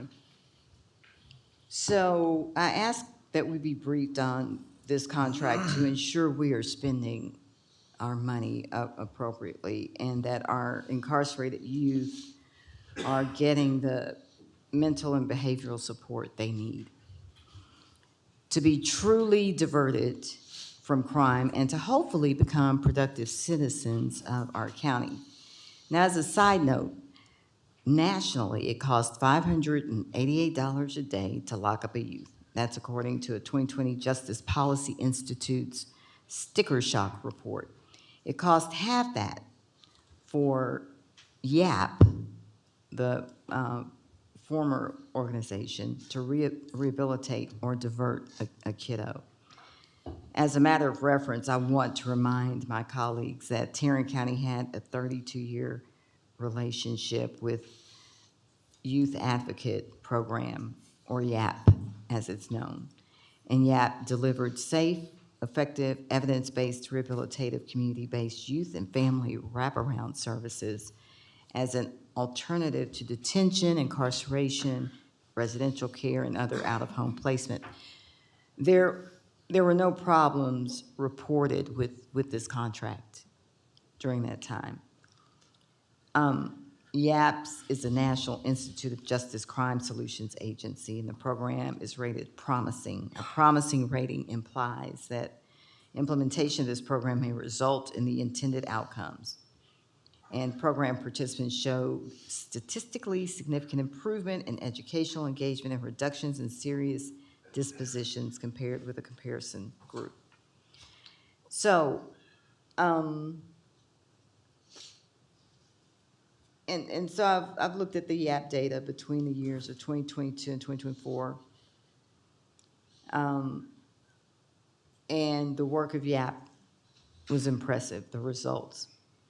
And having studied that data, I wondered whether Tarrant County is receiving parallel services and parallel results from our contract with our MHMR as a youth jail diversion service provider. MHMR is a youth jail diversion service provider for us.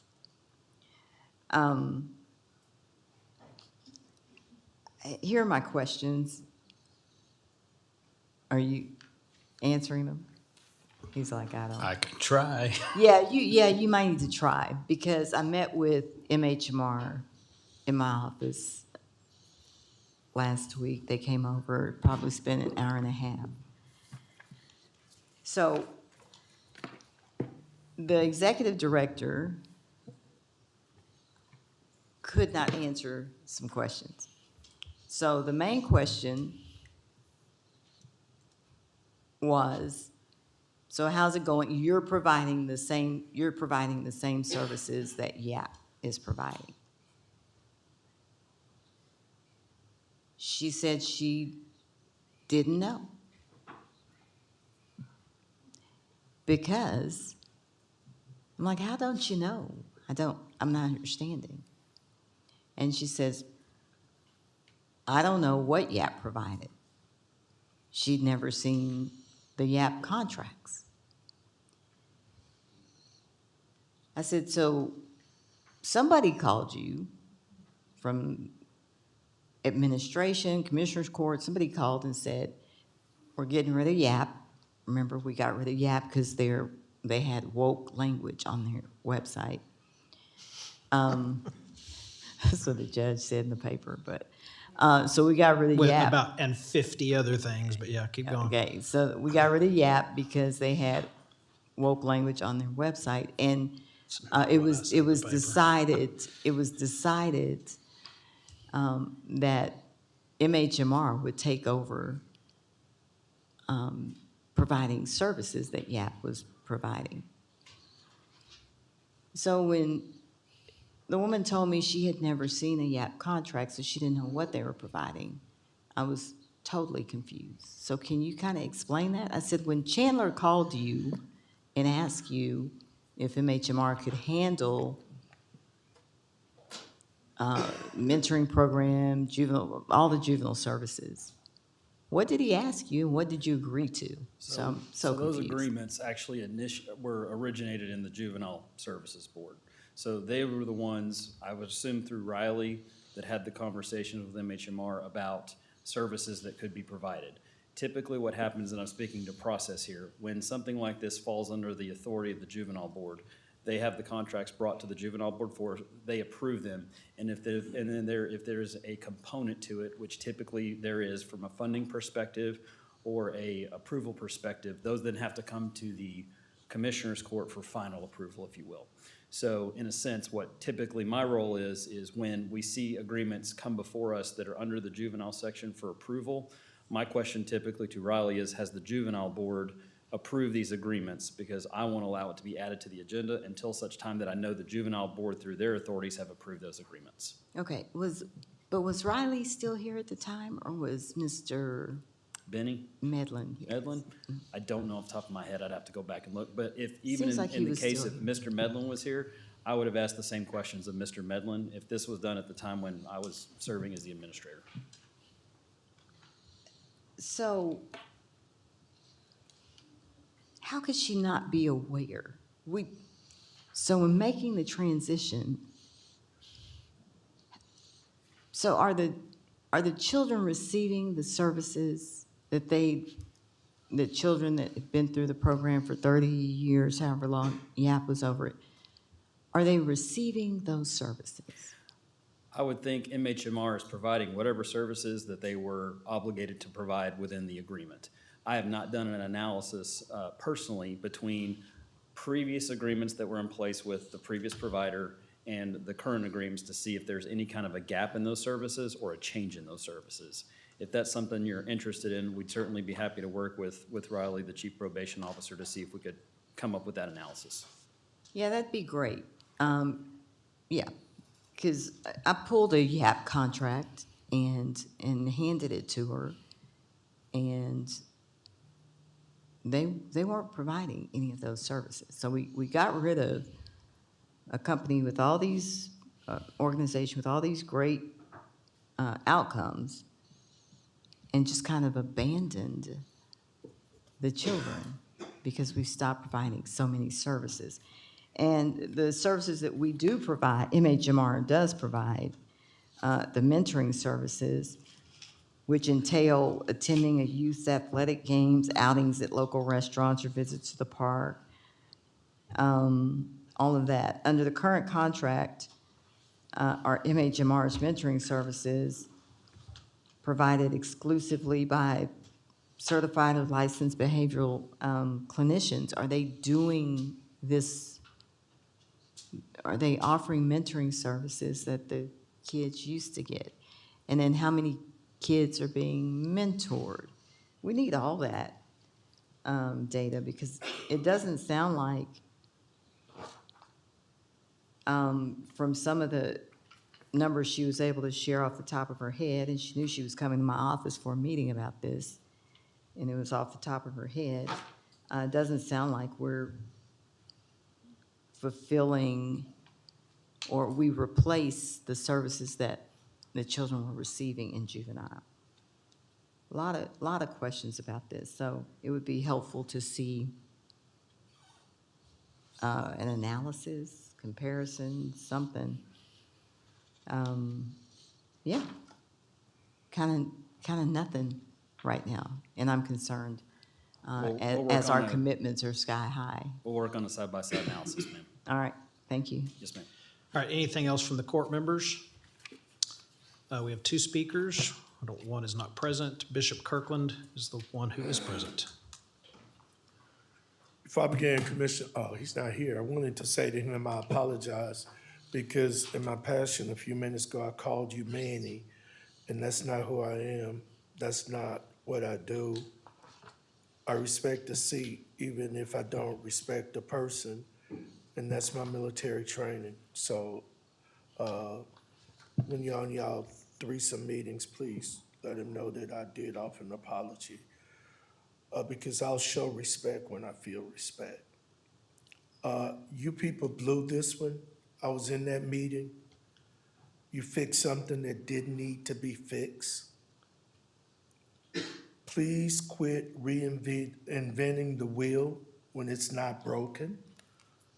You people are making knee-jerk decisions with long-term implications. We had a great relationship with YAP for 32 years, and they were doing an excellent job.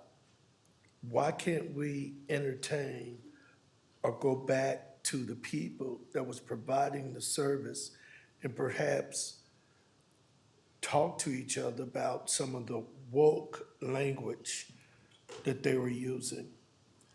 I heard Mr. Shaw's remarks. I heard him call the Tarrant County Juvenile Program an excellent program. I did everything not to fall out of my seat and get thrown out. This doesn't sound like an excellent program. It sounds like more pipelines from schools to prisons. I want to commend you, Commissioner Miles. You've taken a lot of heat in our village because you've tried to meet people in the middle. And I tell you, that don't work here. I'm glad you spoke up today about your communication with Judge Kim, Alex Kim, because you didn't need to take that hit. And I'm glad you directly addressed that. Don't allow them to do that to you, brother. I want to say to Judge Kim that he said this is not a politicized item. Does he live on Mars? Of course it's political. Grandstanding? Commissioner Simmons, again, I want to admonish you. Keep extending the olive branch. Keep getting the right people to the table. Your job is not to get them there. Your job is to present an olive branch. Whether they accept it or not, you fulfill your obligation. Mr. Chandler, I don't know your last name, but I don't like first names. Thank you, sir. Yes, ma'am, sir. All right, I don't believe Mr. Van is here still. Okay, next we move to briefing regarding escape and recapture of inmate Victor Castillo. Good afternoon again. The sheriff asked me to inform the court that he is unable to attend today. He was subpoenaed to a federal court case that's going on right now, and I believe that's going on all week. However, he did ask, or his office asked us to read into the record the press release that was released on February 3rd with regards to Mr. Castillo. So this is a press release from the Tarrant County Sheriff's Office, reference Tarrant County inmate escape. Tarrant County, Texas. Shortly before 1 p.m. this afternoon, inmate Victor Castillo, 26 years old, escaped from the Tarrant County Sheriff's Office laundry facility located at 5041 Resource Drive. Inmate Castillo was a trustee working in our laundry facility when he shed his uniform and escaped on foot wearing white boxers and a white undershirt. After an approximate 30-minute search, inmate Castillo was located in a dry riverbed and taken into custody. Inmate Victor Castillo was booked into the Tarrant County Jail on January 20th, 2026 on 2 felony counts of possession of a controlled substance.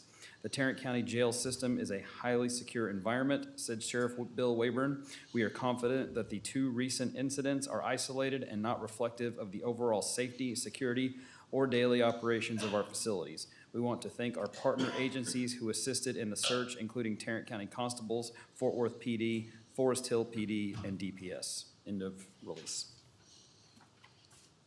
So the sheriff doesn't always have to show up. The jail chief was here earlier. Probably would have been a better subject matter speaker on this one. Who is in charge of this individual within the Tarrant County Jail or Sheriff's Department? Chandler? Who was in charge? Oh, yeah, I know. Who was in charge of this individual? Mr. Castillo. Well, as they were in custody, ultimately they would be the responsibility of the sheriff, but as you mentioned, Chief Herklutz is the jail administrator for the Tarrant County Sheriff's Office. Do you know if there is an ongoing investigation underway related to this incident? My understanding is that TCJS, which is Texas Commission on Jail Standards, does actively investigate these incidents, and I believe it is currently under an active investigation. Okay. Mr. Cradaville, are we subject to liability when an incident like this happens in our community? Commissioner, I don't have any information beyond what I just heard about this, so it's not a question I can answer. So what if Mr. Castillo had gotten hurt? What if one of our deputies had gotten hurt? What if someone in our community had gotten hurt? We would be liable, is my thought, right? Issues of liability are fact intensive, so it's impossible for me to answer based on the information available. All right. Is the sheriff the only person you requested come speak, Chandler? I requested of the sheriff's office, ma'am. Okay. All right, Yes, ma'am. thank you.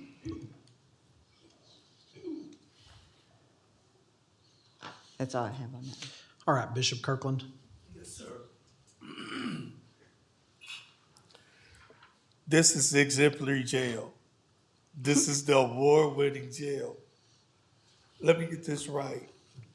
We have 388 ICE detainees in an already overcrowded facility, while the whole while Mr. Castillo is escaping. I was listening to the presentation on Cold Springs Jail. I heard them talk about putting the right people in the right beds. If Anthony Johnson was in the right bed, that Marine would still be alive. I submit that we have to keep all these dangerous 5-year-olds like Emilia locked away in detention, yet we can't control our own prisoners in our own jails. He escaped from a trustee program. I have a question. What type of oversights do we make to avoid this? He stripped down to his underwear and nobody saw him getting undressed. Nobody saw him running away. Maybe these sound like rhetorical questions, but I'm just dumbfounded that in a day and time that we live in, people who know where I live, people who follow me when I leave here, yet we can't keep up with the prison. Thank you for your time. All right, anybody have anything else on this one? All right, next we have a briefing regarding escape and recapture of inmate Carlos Enrique Rodriguez Romero.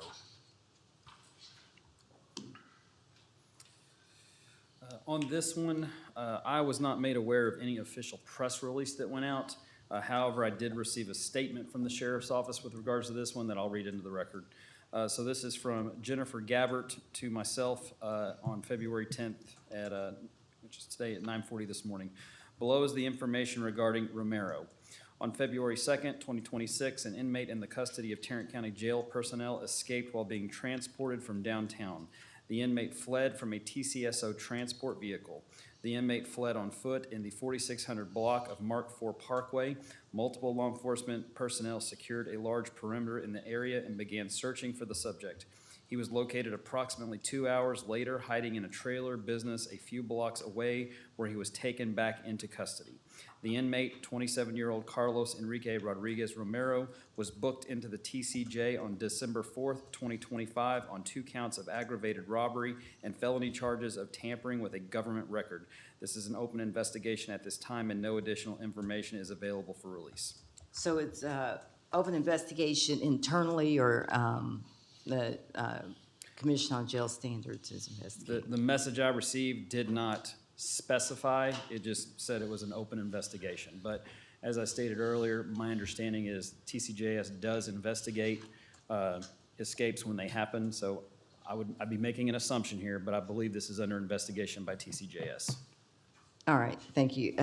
All of this is unfortunate, and I just wish we could do a better job in our Cadillac jail, if y'all have heard that before. And we need to hold ourselves accountable to the citizens of Tarrant County that have elected us to keep them safe. This man slipped through his handcuffs. Took him hours to find him. I just don't understand what the leadership is not seeing about this jail and this sheriff's department operation. The people see it, but we don't. And we're not inclined to do much about it, provide oversight, restrict budget, and it's unfortunate. So, but for those who wanted the briefings on that, there you have it.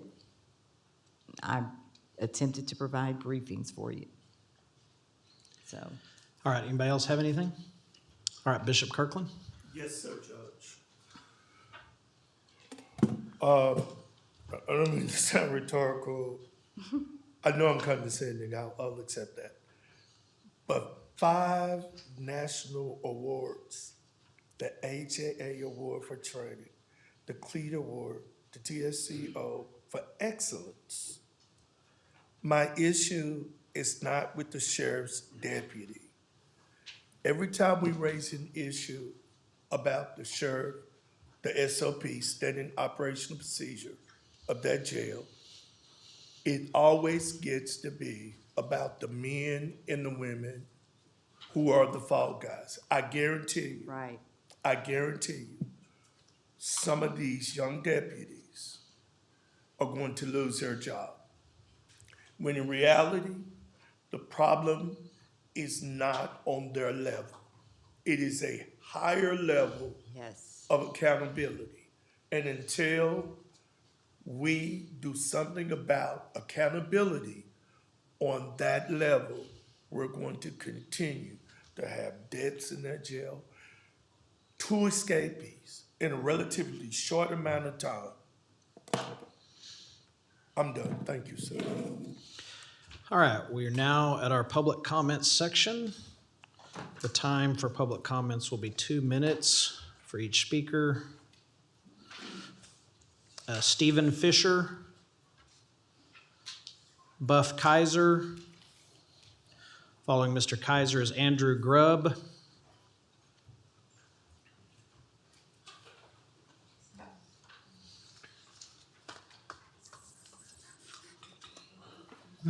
Hello, I'm Buff Kaiser, resident of Fort Worth. And over the last 6 years, I've been trying to offer constructive suggestions based on monitoring our Tarrant County voter rolls, the voting, our systems and procedures. I'd like to begin by thanking you, Judge O'Hara, for having the bipartisan members of the Tarrant County Elections Ballot Board hand count the Senate District 9 runoff election results for the post-election audit. This could be a model going forward, also helping us to train counters. And in a typical primary in Tarrant County, for example, on average, there are about 91 early voters per voting location per day, and on average, about 280 election day voters per day per location. And this level of voting in a day could readily lend itself to hand counting. Well, Democrats and Republicans in Tarrant County agree on Micah 6:8. He has shown you, O mortal, what is good, and what does the Lord require of you? To act justly, and to love mercy, and to walk humbly with your God. So we are just looking, I'm part of a group that's just looking to have just elections here. And at our last 3 Commissioners Court meetings, we told you about the duplicate registrations we have here, and we provided that information to your office, and we showed that 90 of these were identical in terms of names, street addresses, etc., except for a different voter ID. And that is strictly illegal. You can't have same people with the 2 different people with the same voter ID. And so it's just not okay. So that's our beginning offering. We have several people speaking today. All right, thank you, sir. Andrew Grubb, is there an Andrew Grubb present? All right, following Mr. Grubb, we have Bishop Kirkland. Thank you to the court. My name is Andrew Grubb. I'm a resident of Tarrant County. I've worked with Buff Kaiser and the rest of that committee for a couple of years now on election integrity, as well as serving as a poll watcher And for anyone on the election board here for the county, I'd like to compliment the clerks and the judges that I've worked with. They do an excellent job under a high degree of stress. So kudos to them. I'm here to address the logic and accuracy test results that we've talked about before here. The logic and accuracy test of our machines on January 20th for the upcoming January 17th through March 3rd local, state, and federal primaries was conducted by Tarrant election administrative staff with Democrat, Republican, and Libertarian ballot board members present. The ballot board members were party representatives present in the room verifying the tapes produced. They were witnessing the test ballot scanned, verifying the thumb drives removed from the machines being tested, and ensuring properly reported election results from the test ballots. They're busy right now hand counting the Senate District 9 runoff. These witnesses saw and witnessed more on the inside of our election systems over the last 6 years than any of us. They're God-fearing individuals whose motivation is we just simply want just elections. Twice on January 20th, a vote miscount occurred on separate scanners with a voting system reporting the wrong vote tally and manipulating the ballot image within the system to agree with the fraudulent result. Democrats and Republicans both agree on having trusted voting systems that add and report properly. These logic and accuracy tests were reported as being successful. I respectfully disagree. Thank you for your time. Thank you. All right, following Bishop Kirkland, we have Susan Bentley. Yahweh, I'm grateful that there's a great awakening taking place in Tarrant County. I do missionary work in Nigeria, which is where all my clothes are made that I wear. They ask me all the time, Daddy, why don't black and white Americans get along? I say to them, we don't have a black and white issue most of the time. We have a classist issue. That's our real issue. It just happens to be our people usually are at the bottom. I went back 3 years ago before my bout with cancer, and they say, Daddy, why do you treat Americans like Nigerians now? I said, they always have. It's just more in the paper. Miss Melissa, I watched this woman. I think that's her name, the one that does the purchasing. Yes. I look at this agenda, and she has more stuff on here every time we're here than anyone else. And I watched this little lady stand here and almost answer any question that's being asked of her. And been in this county over 30 years, and she go on vacation and get a pink slip on vacation. Then the judge tried to give us blue smoke and mirrors and said we tried to call her. That did not happen in a 2-week vacation period. That happened long before that. Yes. I'm just so grateful y'all found a way for this woman to keep her job after she's dedicated so much time to our county. Assalamu alaikum. All right, is Ms. Bentley present? Following Ms. Bentley, I have Jimmy Blackwell, although I don't see him. Hi, I'm Susan Bentley, and my background is in public relations and marketing. I'm a stay-at-home mom, but I also have profound abilities in patterning, and I like to use them to benefit others in my community of all different types of people and backgrounds when I see fit. I have participated in audits within our county for elections and have sat in on other things concerning them because I'm very curious about them. On January 31st of this year, I worked as an alternative judge at Precinct 4232. And we saw a lot of anomalies that really shouldn't be happening at this stage of having these heart machines. We had, at the poll books, people come in and they're not showing up, but they are in Precinct 9. We've had to turn many of them away because then when our election judge looked it up, it showed Precinct 10, but some were actually Precinct 9. The other issue that we had is that our duos, or the machines that you put your ballot in, where it's gonna print your vote, the votes kept getting stuck, the ballots. So we had 29 ballots spoiled out of 869. One of those was provisional. Until we were able to figure out how to open it up and pull them out, even still, we had probably 10 to 20 other ballots we didn't record that were pulled out that were also jamming. The other issue is that at the scanner where you're depositing your vote, it was rejecting the votes over and over. And it happened constantly. Amy Woodward and others that were there that day will be giving you affidavits Thursday, and we have, which detail other information that the election judge, Amy Woodward, also denoted. So I appreciate your time, and thank you. Thank you. I don't see Mr. Blackwell, so we'll go to Janet Mattern. Following Ms. Mattern is Charles Wiedemeyer. What is that constant noise? Something back there. Hello, my name is Janet Mattern. I'm the president of the League of Women Voters of Tarrant County. The League is a nonprofit, nonpartisan organization. I'm speaking on the need to protect constitutional rights for all persons. Our institutions were once prized for protecting the rights of the most vulnerable. Now our government detains immigrant families for trying to make a better life for themselves.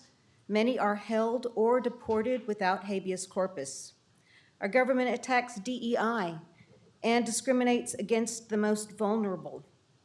Today, you have reduced the public's ability to speak at this court. Our governor wants to silence local students from protesting when they see injustice. Our Constitution is meant to protect the people from others and from government overreach. Our county, however, just erected a monument to the 10 Commandments. Why erect these laws? It's our Constitution that's under attack, not your Bible. I am calling for Tarrant County voters to stop the rise of Christian nationalism. The best way to do this is to be an informed voter and to vote. Following Mr. Wiedemeyer is Lon Burnham.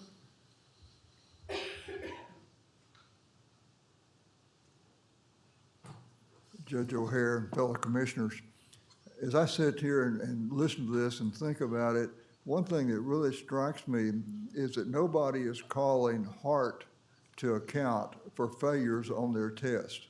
When this failure that's been documented by previous speakers was brought up, there's no evidence that Hart was ever called on the counter. This would be like when Volkswagen got caught cheating on their emissions controls for their cars. This would be like asking Volkswagen if it was okay, and they'd say yes, of course. And that's like what's going on here. When these things, you can't justify missing a vote and then changing the associated ballot to reflect that. That's just not right. And I'm just puzzled by why we don't call the manufacturer in and make them explain what's going on. So let's do that. We've got affidavits that document what went on. The citizens are doing all the testing. That'd be like telling the drivers to test the cars and tell you what they found out. We need to have the professionals involved in this thing and called on the carpet to make it right. Thank you. Thank you. Following Mr. Burnham, we have Carla Palomares. You're good. You can give anything you want to Mr. Merritt. He can pass them out afterwards. Or Ruth, you can get them from them and give it to Chandler. You know, there's a solution to these overly long meetings and overly long agendas. It's called returning to weekly meetings. I'm sorry we're here after 5 o'clock. Sorry I can't say buenas tardes to my commissioner because he's not here now. And the article that I'm having passed out is mainly for his benefit. But first, I just want to back up and apologize for using my temper and using that 4-letter word. I'm really disappointed because I'd always described Matt as a libertarian Republican. The times we were colleagues, but now he's turning out to be more of an authoritarian Republican, so we need to visit one-on-one. So here's the deal. Unfortunately, we spend a whole lot of time trying to undermine people's access to their government. And I just want to make sure you saw this clipping. I know I've been in office that sometimes you feel like you're drinking from a fire hydrant. This little article that I want to call to your attention, and I'm not going to have time in 1 minute to read the whole thing, but it's from the current Fort Worth Weekly. I just want to make sure you see this is the problem with the way county government is operating. My commissioner is more interested in being punitive than in helping an individual. And I'm gonna just point out, like on the 4th column of this page, within days, Lofton's parents, concerned about his increasingly erratic behavior, called 911. Later said they wanted an ambulance. Instead, they got Fort Worth police, who escorted Lofton to John Peter Smith Hospital's psychiatric unit. While there, Lofton was diagnosed with schizophrenia and began taking medication. He improved and was released to his parents. We have so many undiagnosed mental health problems in this community, maybe because of the way this community operates. Thank Reading you. the last paragraph that was cut Is that off. the time? I think mentally ill Okay, people in sir, Tarrant thank you. County Your are time is not up. getting the help Mr. they Burnham, need. your time is up. That's the ding. I hope to take time to read the article. Okay. Mr. Burnham, please sit down. Your time is up. Thank you. Next is Ms. Palomares. Is she still present?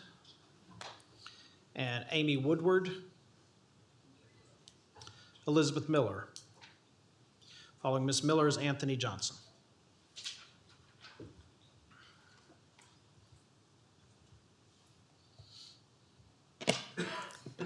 Good afternoon. I'm sorry that we went in the wrong direction today. That really, really saddens me. I know the recent election results got everyone's attention, and as well they should. A lot of the analysis is focused on sort of the natural way these things tend to happen. A lot of times, the midterms don't go really well for the sitting presidential party. That's not surprising. A lot of people talked about how, in specials, turnout is different. We all have experience with that. But I would encourage everyone to pay attention, because part of what happened in SD9, and just to tell everybody, a Democrat won that race for the first time in, 30 years or something? That happened, we've had midterms in the last 30 years in Tarrant County, yeah? We've had Democrats and Republicans, the White House change hands. What is unique is what's been going on up here. Part of what happened in SD9 has to do with you guys. I agree, Judge O'Hare, I would like to see better decorum. A lot of Republicans would like to see better decorum. That starts with you. That starts with treating each other with respect and not being petty. I think a lot of people of every party persuasion would watch what went on here today and other days and find it petty. A lot of why we're here, a lot of the time, why I'm here, is because of this decorum policy. If you don't want to have me up in your face every month, then have a decorum policy that respects our speech rights. But a lot of what happened in SD9 is because of you guys, and you can turn it around. Thank you. Following Mr. Johnson is Mrs. Jackie Johnson.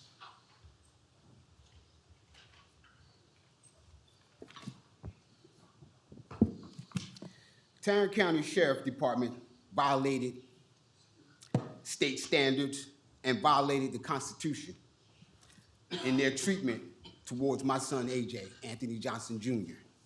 So what I've been hearing all day is not factual. Let me give you some facts about our Sheriff Department. Texas Commission on Jail Standards rules your Sheriff's Department broke. Rule 273.2, Health Services, require prompt, appropriate care for inmates with mental health needs. My son received none. Rule 273.5, mental disability suicide prevention, requires immediate referral to mental health professionals. The jail documented his psychosis and still did nothing. Rule 275.1, supervision, requires face-to-face observation every 60 minutes more often for mental health individuals. My son was left unmonitored. Rule 277.3, restraints, requires restraints only when necessary and continuous monitoring. My son was restrained, pepper sprayed in the mouth, and left to die without medical oversight. These are not suggestions. These are the Texas standard guidelines that they failed Anthony Johnson Jr. And my commissioner's not here to hear me. So you see, commissioners, we got a big problem here in Tarrant County, and I'm gonna talk about it. Thank you, sir. Ms. Johnson. Following Ms. Johnson, Linda Hanratty. I was here to speak to Manny Ramirez, my precinct chair, but he's not here, so I'm just gonna put this into the record. Commissioner, the last time I stood at this podium, I asked you directly to find out why no one has been indicted for the chemical asphyxiation of my son. The medical examiner ruled his death a homicide caused by chemical and mechanical asphyxiation. This is not my interpretation. That was the official ruling. I never received a call, never received a letter from Mr. Ramirez. I never received any acknowledgement that you looked into the chemical cause of the death. So I have to assume that the answer is no, you did not. And that matters, Commissioner, because families in your district are paying attention. We see who shows up and who doesn't. We see who responds and who stays silent. Your opponent, Nidia Cardenas, has been out in the district talking to constituents. She was even at your alma mater, Boswell High School, helping students understand their First Amendment rights. That's what engagement looks like. For 2 years, my family has come here asking for answers about our son's death at the Tarrant County Jail. So I'm asking you again publicly on the record, why has no one been indicted for the chemical asphyxiation of my son? If you don't know, why haven't you found out? If you do know, why haven't you told us? Why are you running for office if you don't care about the constituents? Thank you. Is Ms. Hanratty present? All right, following Ms. Hanratty, or since she's not here, Chris Dobson, and then Amy Super.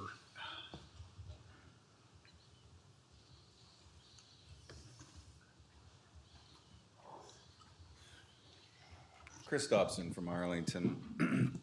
I wanted to correct something I said earlier. Stacey Penny was an election judge who voted multiple times in Tarrant County despite living in Johnson County. A 2024 article from the WFAA stated that Tarrant County officials said that she would not face any consequences before the election. I have not heard anything about it since the election, so I would presume that she has not faced any consequences whatsoever for illegal voting. That thing that the election integrity, patriotic, kinetic posse, whatever y'all were, was formed to do. Now you completely ignore in this mandate of yours campaign finance violations. I mentioned a few of those earlier. I'd like to return to one that I pointed out last year from Merdad Moyedi, who was part of the Centurion American Development Group, which Mr. Ramirez listed on his original form, then corrected it to an individual's name. His campaign sent a picture of an image of the check to the Fort Worth Star-Telegram, and it very clearly says business account on it. If y'all find out That money you have taken is illegal. You should probably return it. In the state of Texas, you should not profit from a crime. You should have the accountability and the fortitude to stand up for your own self. Mr. O'Hare, you've been receiving checks from this man since 2016 at least, when you were running for party chair. I would like to see all of those donations returned, despite the fact that y'all have done some really favorable work for him on the Bonds Ranch Road. Thank you, sir. Amy Super, is she present? Joe Palmer, I do not see him. Next, we'll have Libertad Heredia and then Jenny Streeter to close it.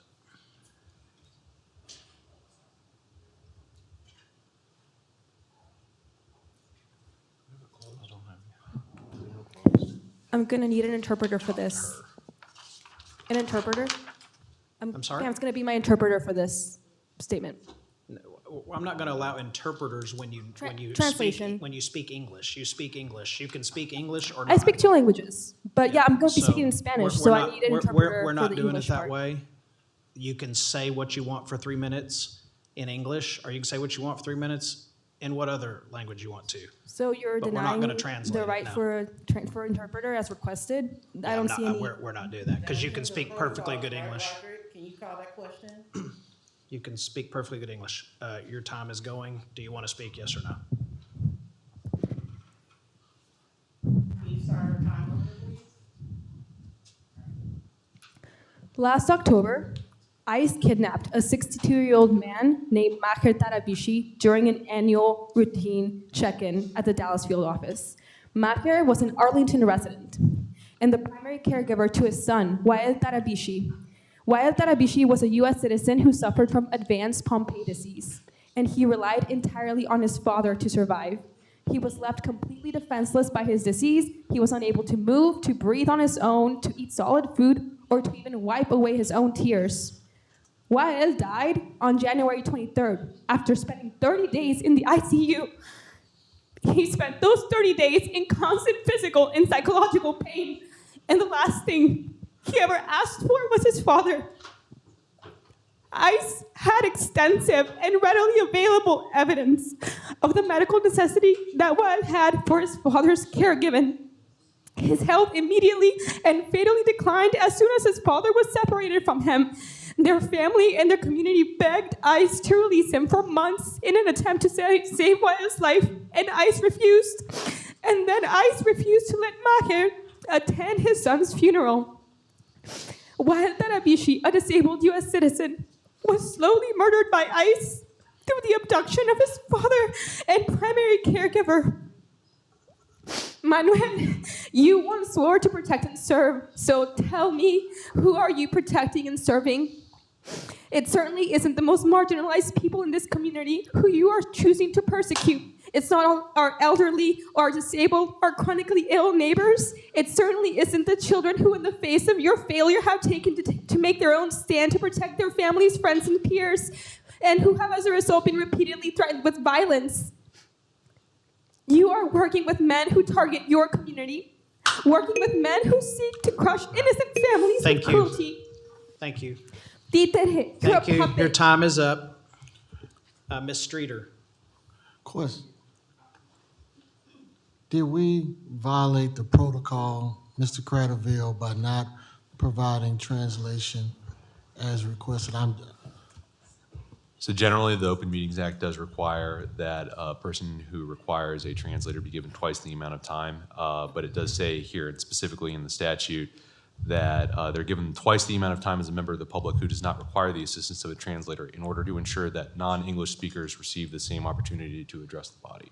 So that means if you require the assistance of a translator and can't otherwise address the body, then you are given twice the amount of time. Okay. No. Go ahead. Hi, I'm Jennifer Strader, and I'm a precinct chair as well as I've been an election judge for about 10 years. This last election on the 31st of January, upon going to Highland Middle School, where I was hosting that election there, we opened up the EEC, the electronic equipment cabinet, only to find that one of the voting machines, the Duo, had a clear-cut security tag. That has never happened. Of course, we did not use that Duo, but then looking at the floor of the cabinet was another EEC cut tag on the floor. So in my mind, I'm thinking, was this cabinet been tampered with? Are these Duos safe? Obviously, there was tampering. I reported it to the Tarrant County Elections Office, and they just said to do an affidavit, which I did do. But I also have consistent issues with jamming of the machines. And one thing I've observed is over the past couple of years is usually it's only one machine, and it causes the voter having to resubmit another ballot. Also, I had a machine this past election go completely offline, and we had to reboot it. And if this is all daisy chained together, but I only had one go down, which I found rather odd. So I just wanted to bring it to your attention that I'm seeing a lot of inconsistencies and security issues with our voting. Thank you. Thank you. All right, are you Ms. Phillips? Yes. Okay, Ms. Phillips will be our last speaker. Thank you, Judge O'Hare, for allowing me to speak. You should each have handout 5 pages. It's very important that you have these handouts. This affects the poor and the wealthy. I'm shouting out to Honorable Chief Mr. Justice John Roberts Jr., the highest judge of America. I'm also, and I'm sure they'll get this message, Honorable Associate Justice Samuel Alito Jr., you've had white men stand before you today to say that they were being strong-armed because who knows who. I'm 15 years in of that, plus of obstruction of justice being committed in the courts of law.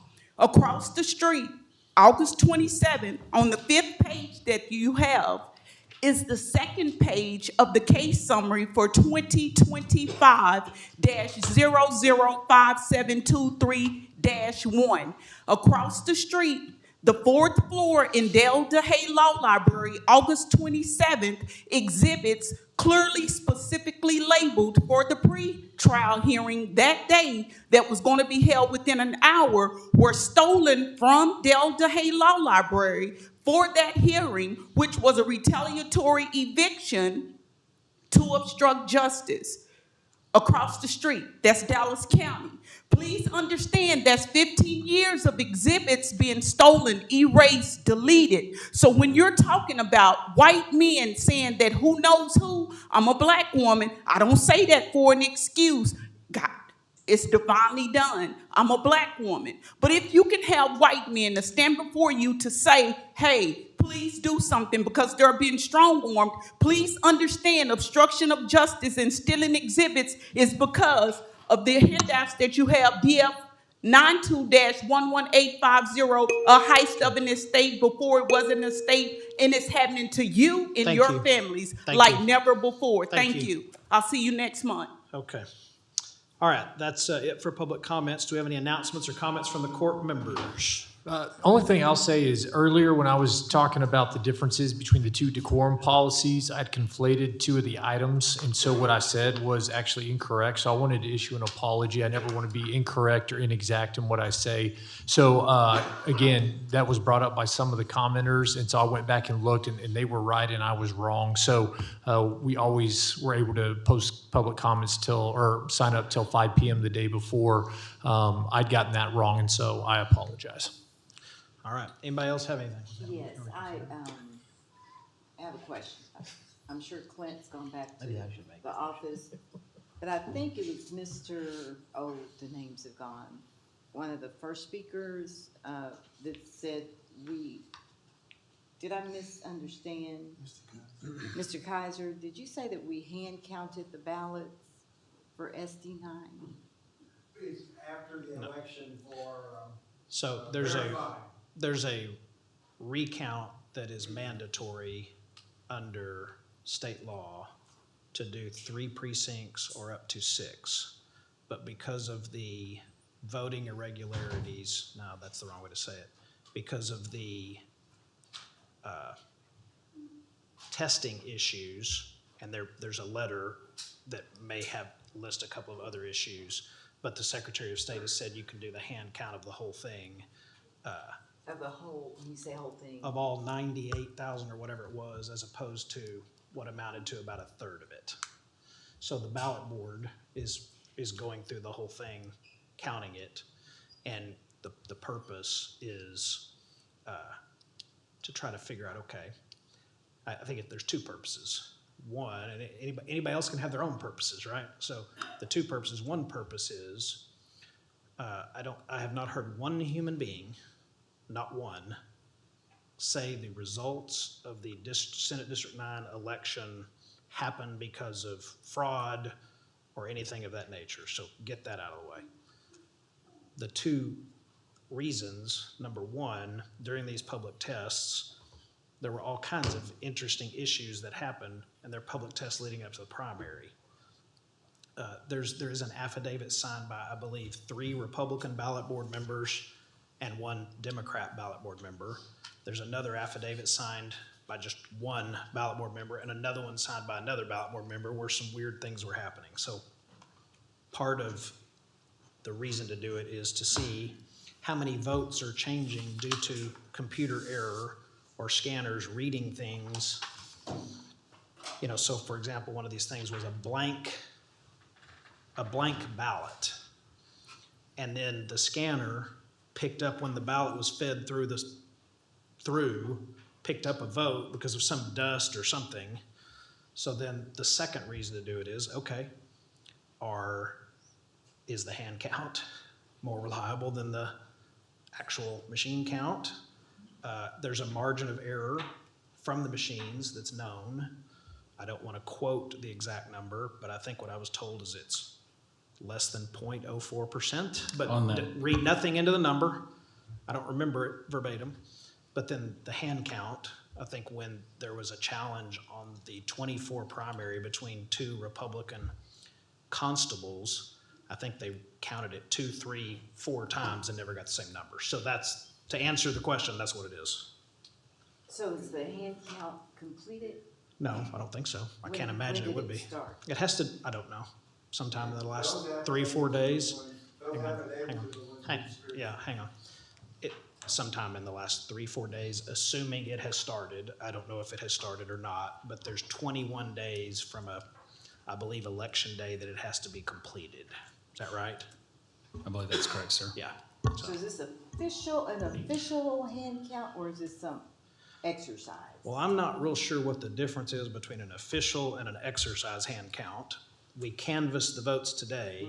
The election is done and has been finalized through our action.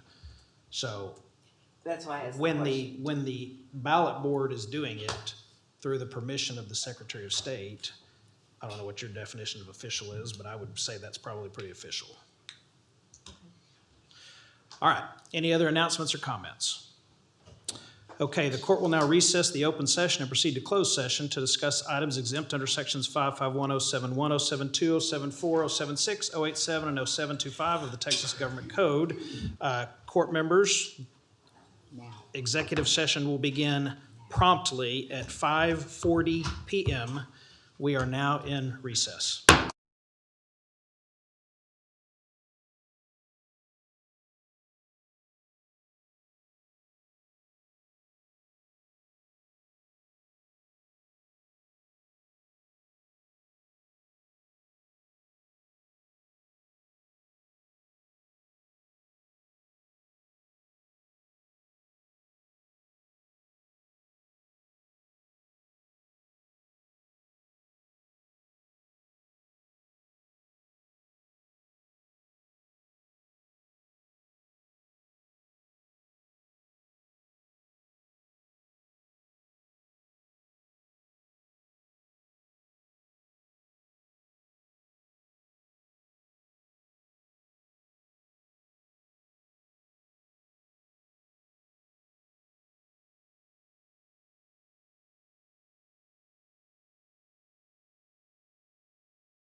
Okay. All right, we're back from our executive session. Obviously, a lengthy meeting today, and very sad news that we opened with and that we'll close with is the passing of Gina Bivens, such a wonderful lady, and we will now adjourn our Commissioners Court in memory and honor of Miss Gina Bivens. We are adjourned.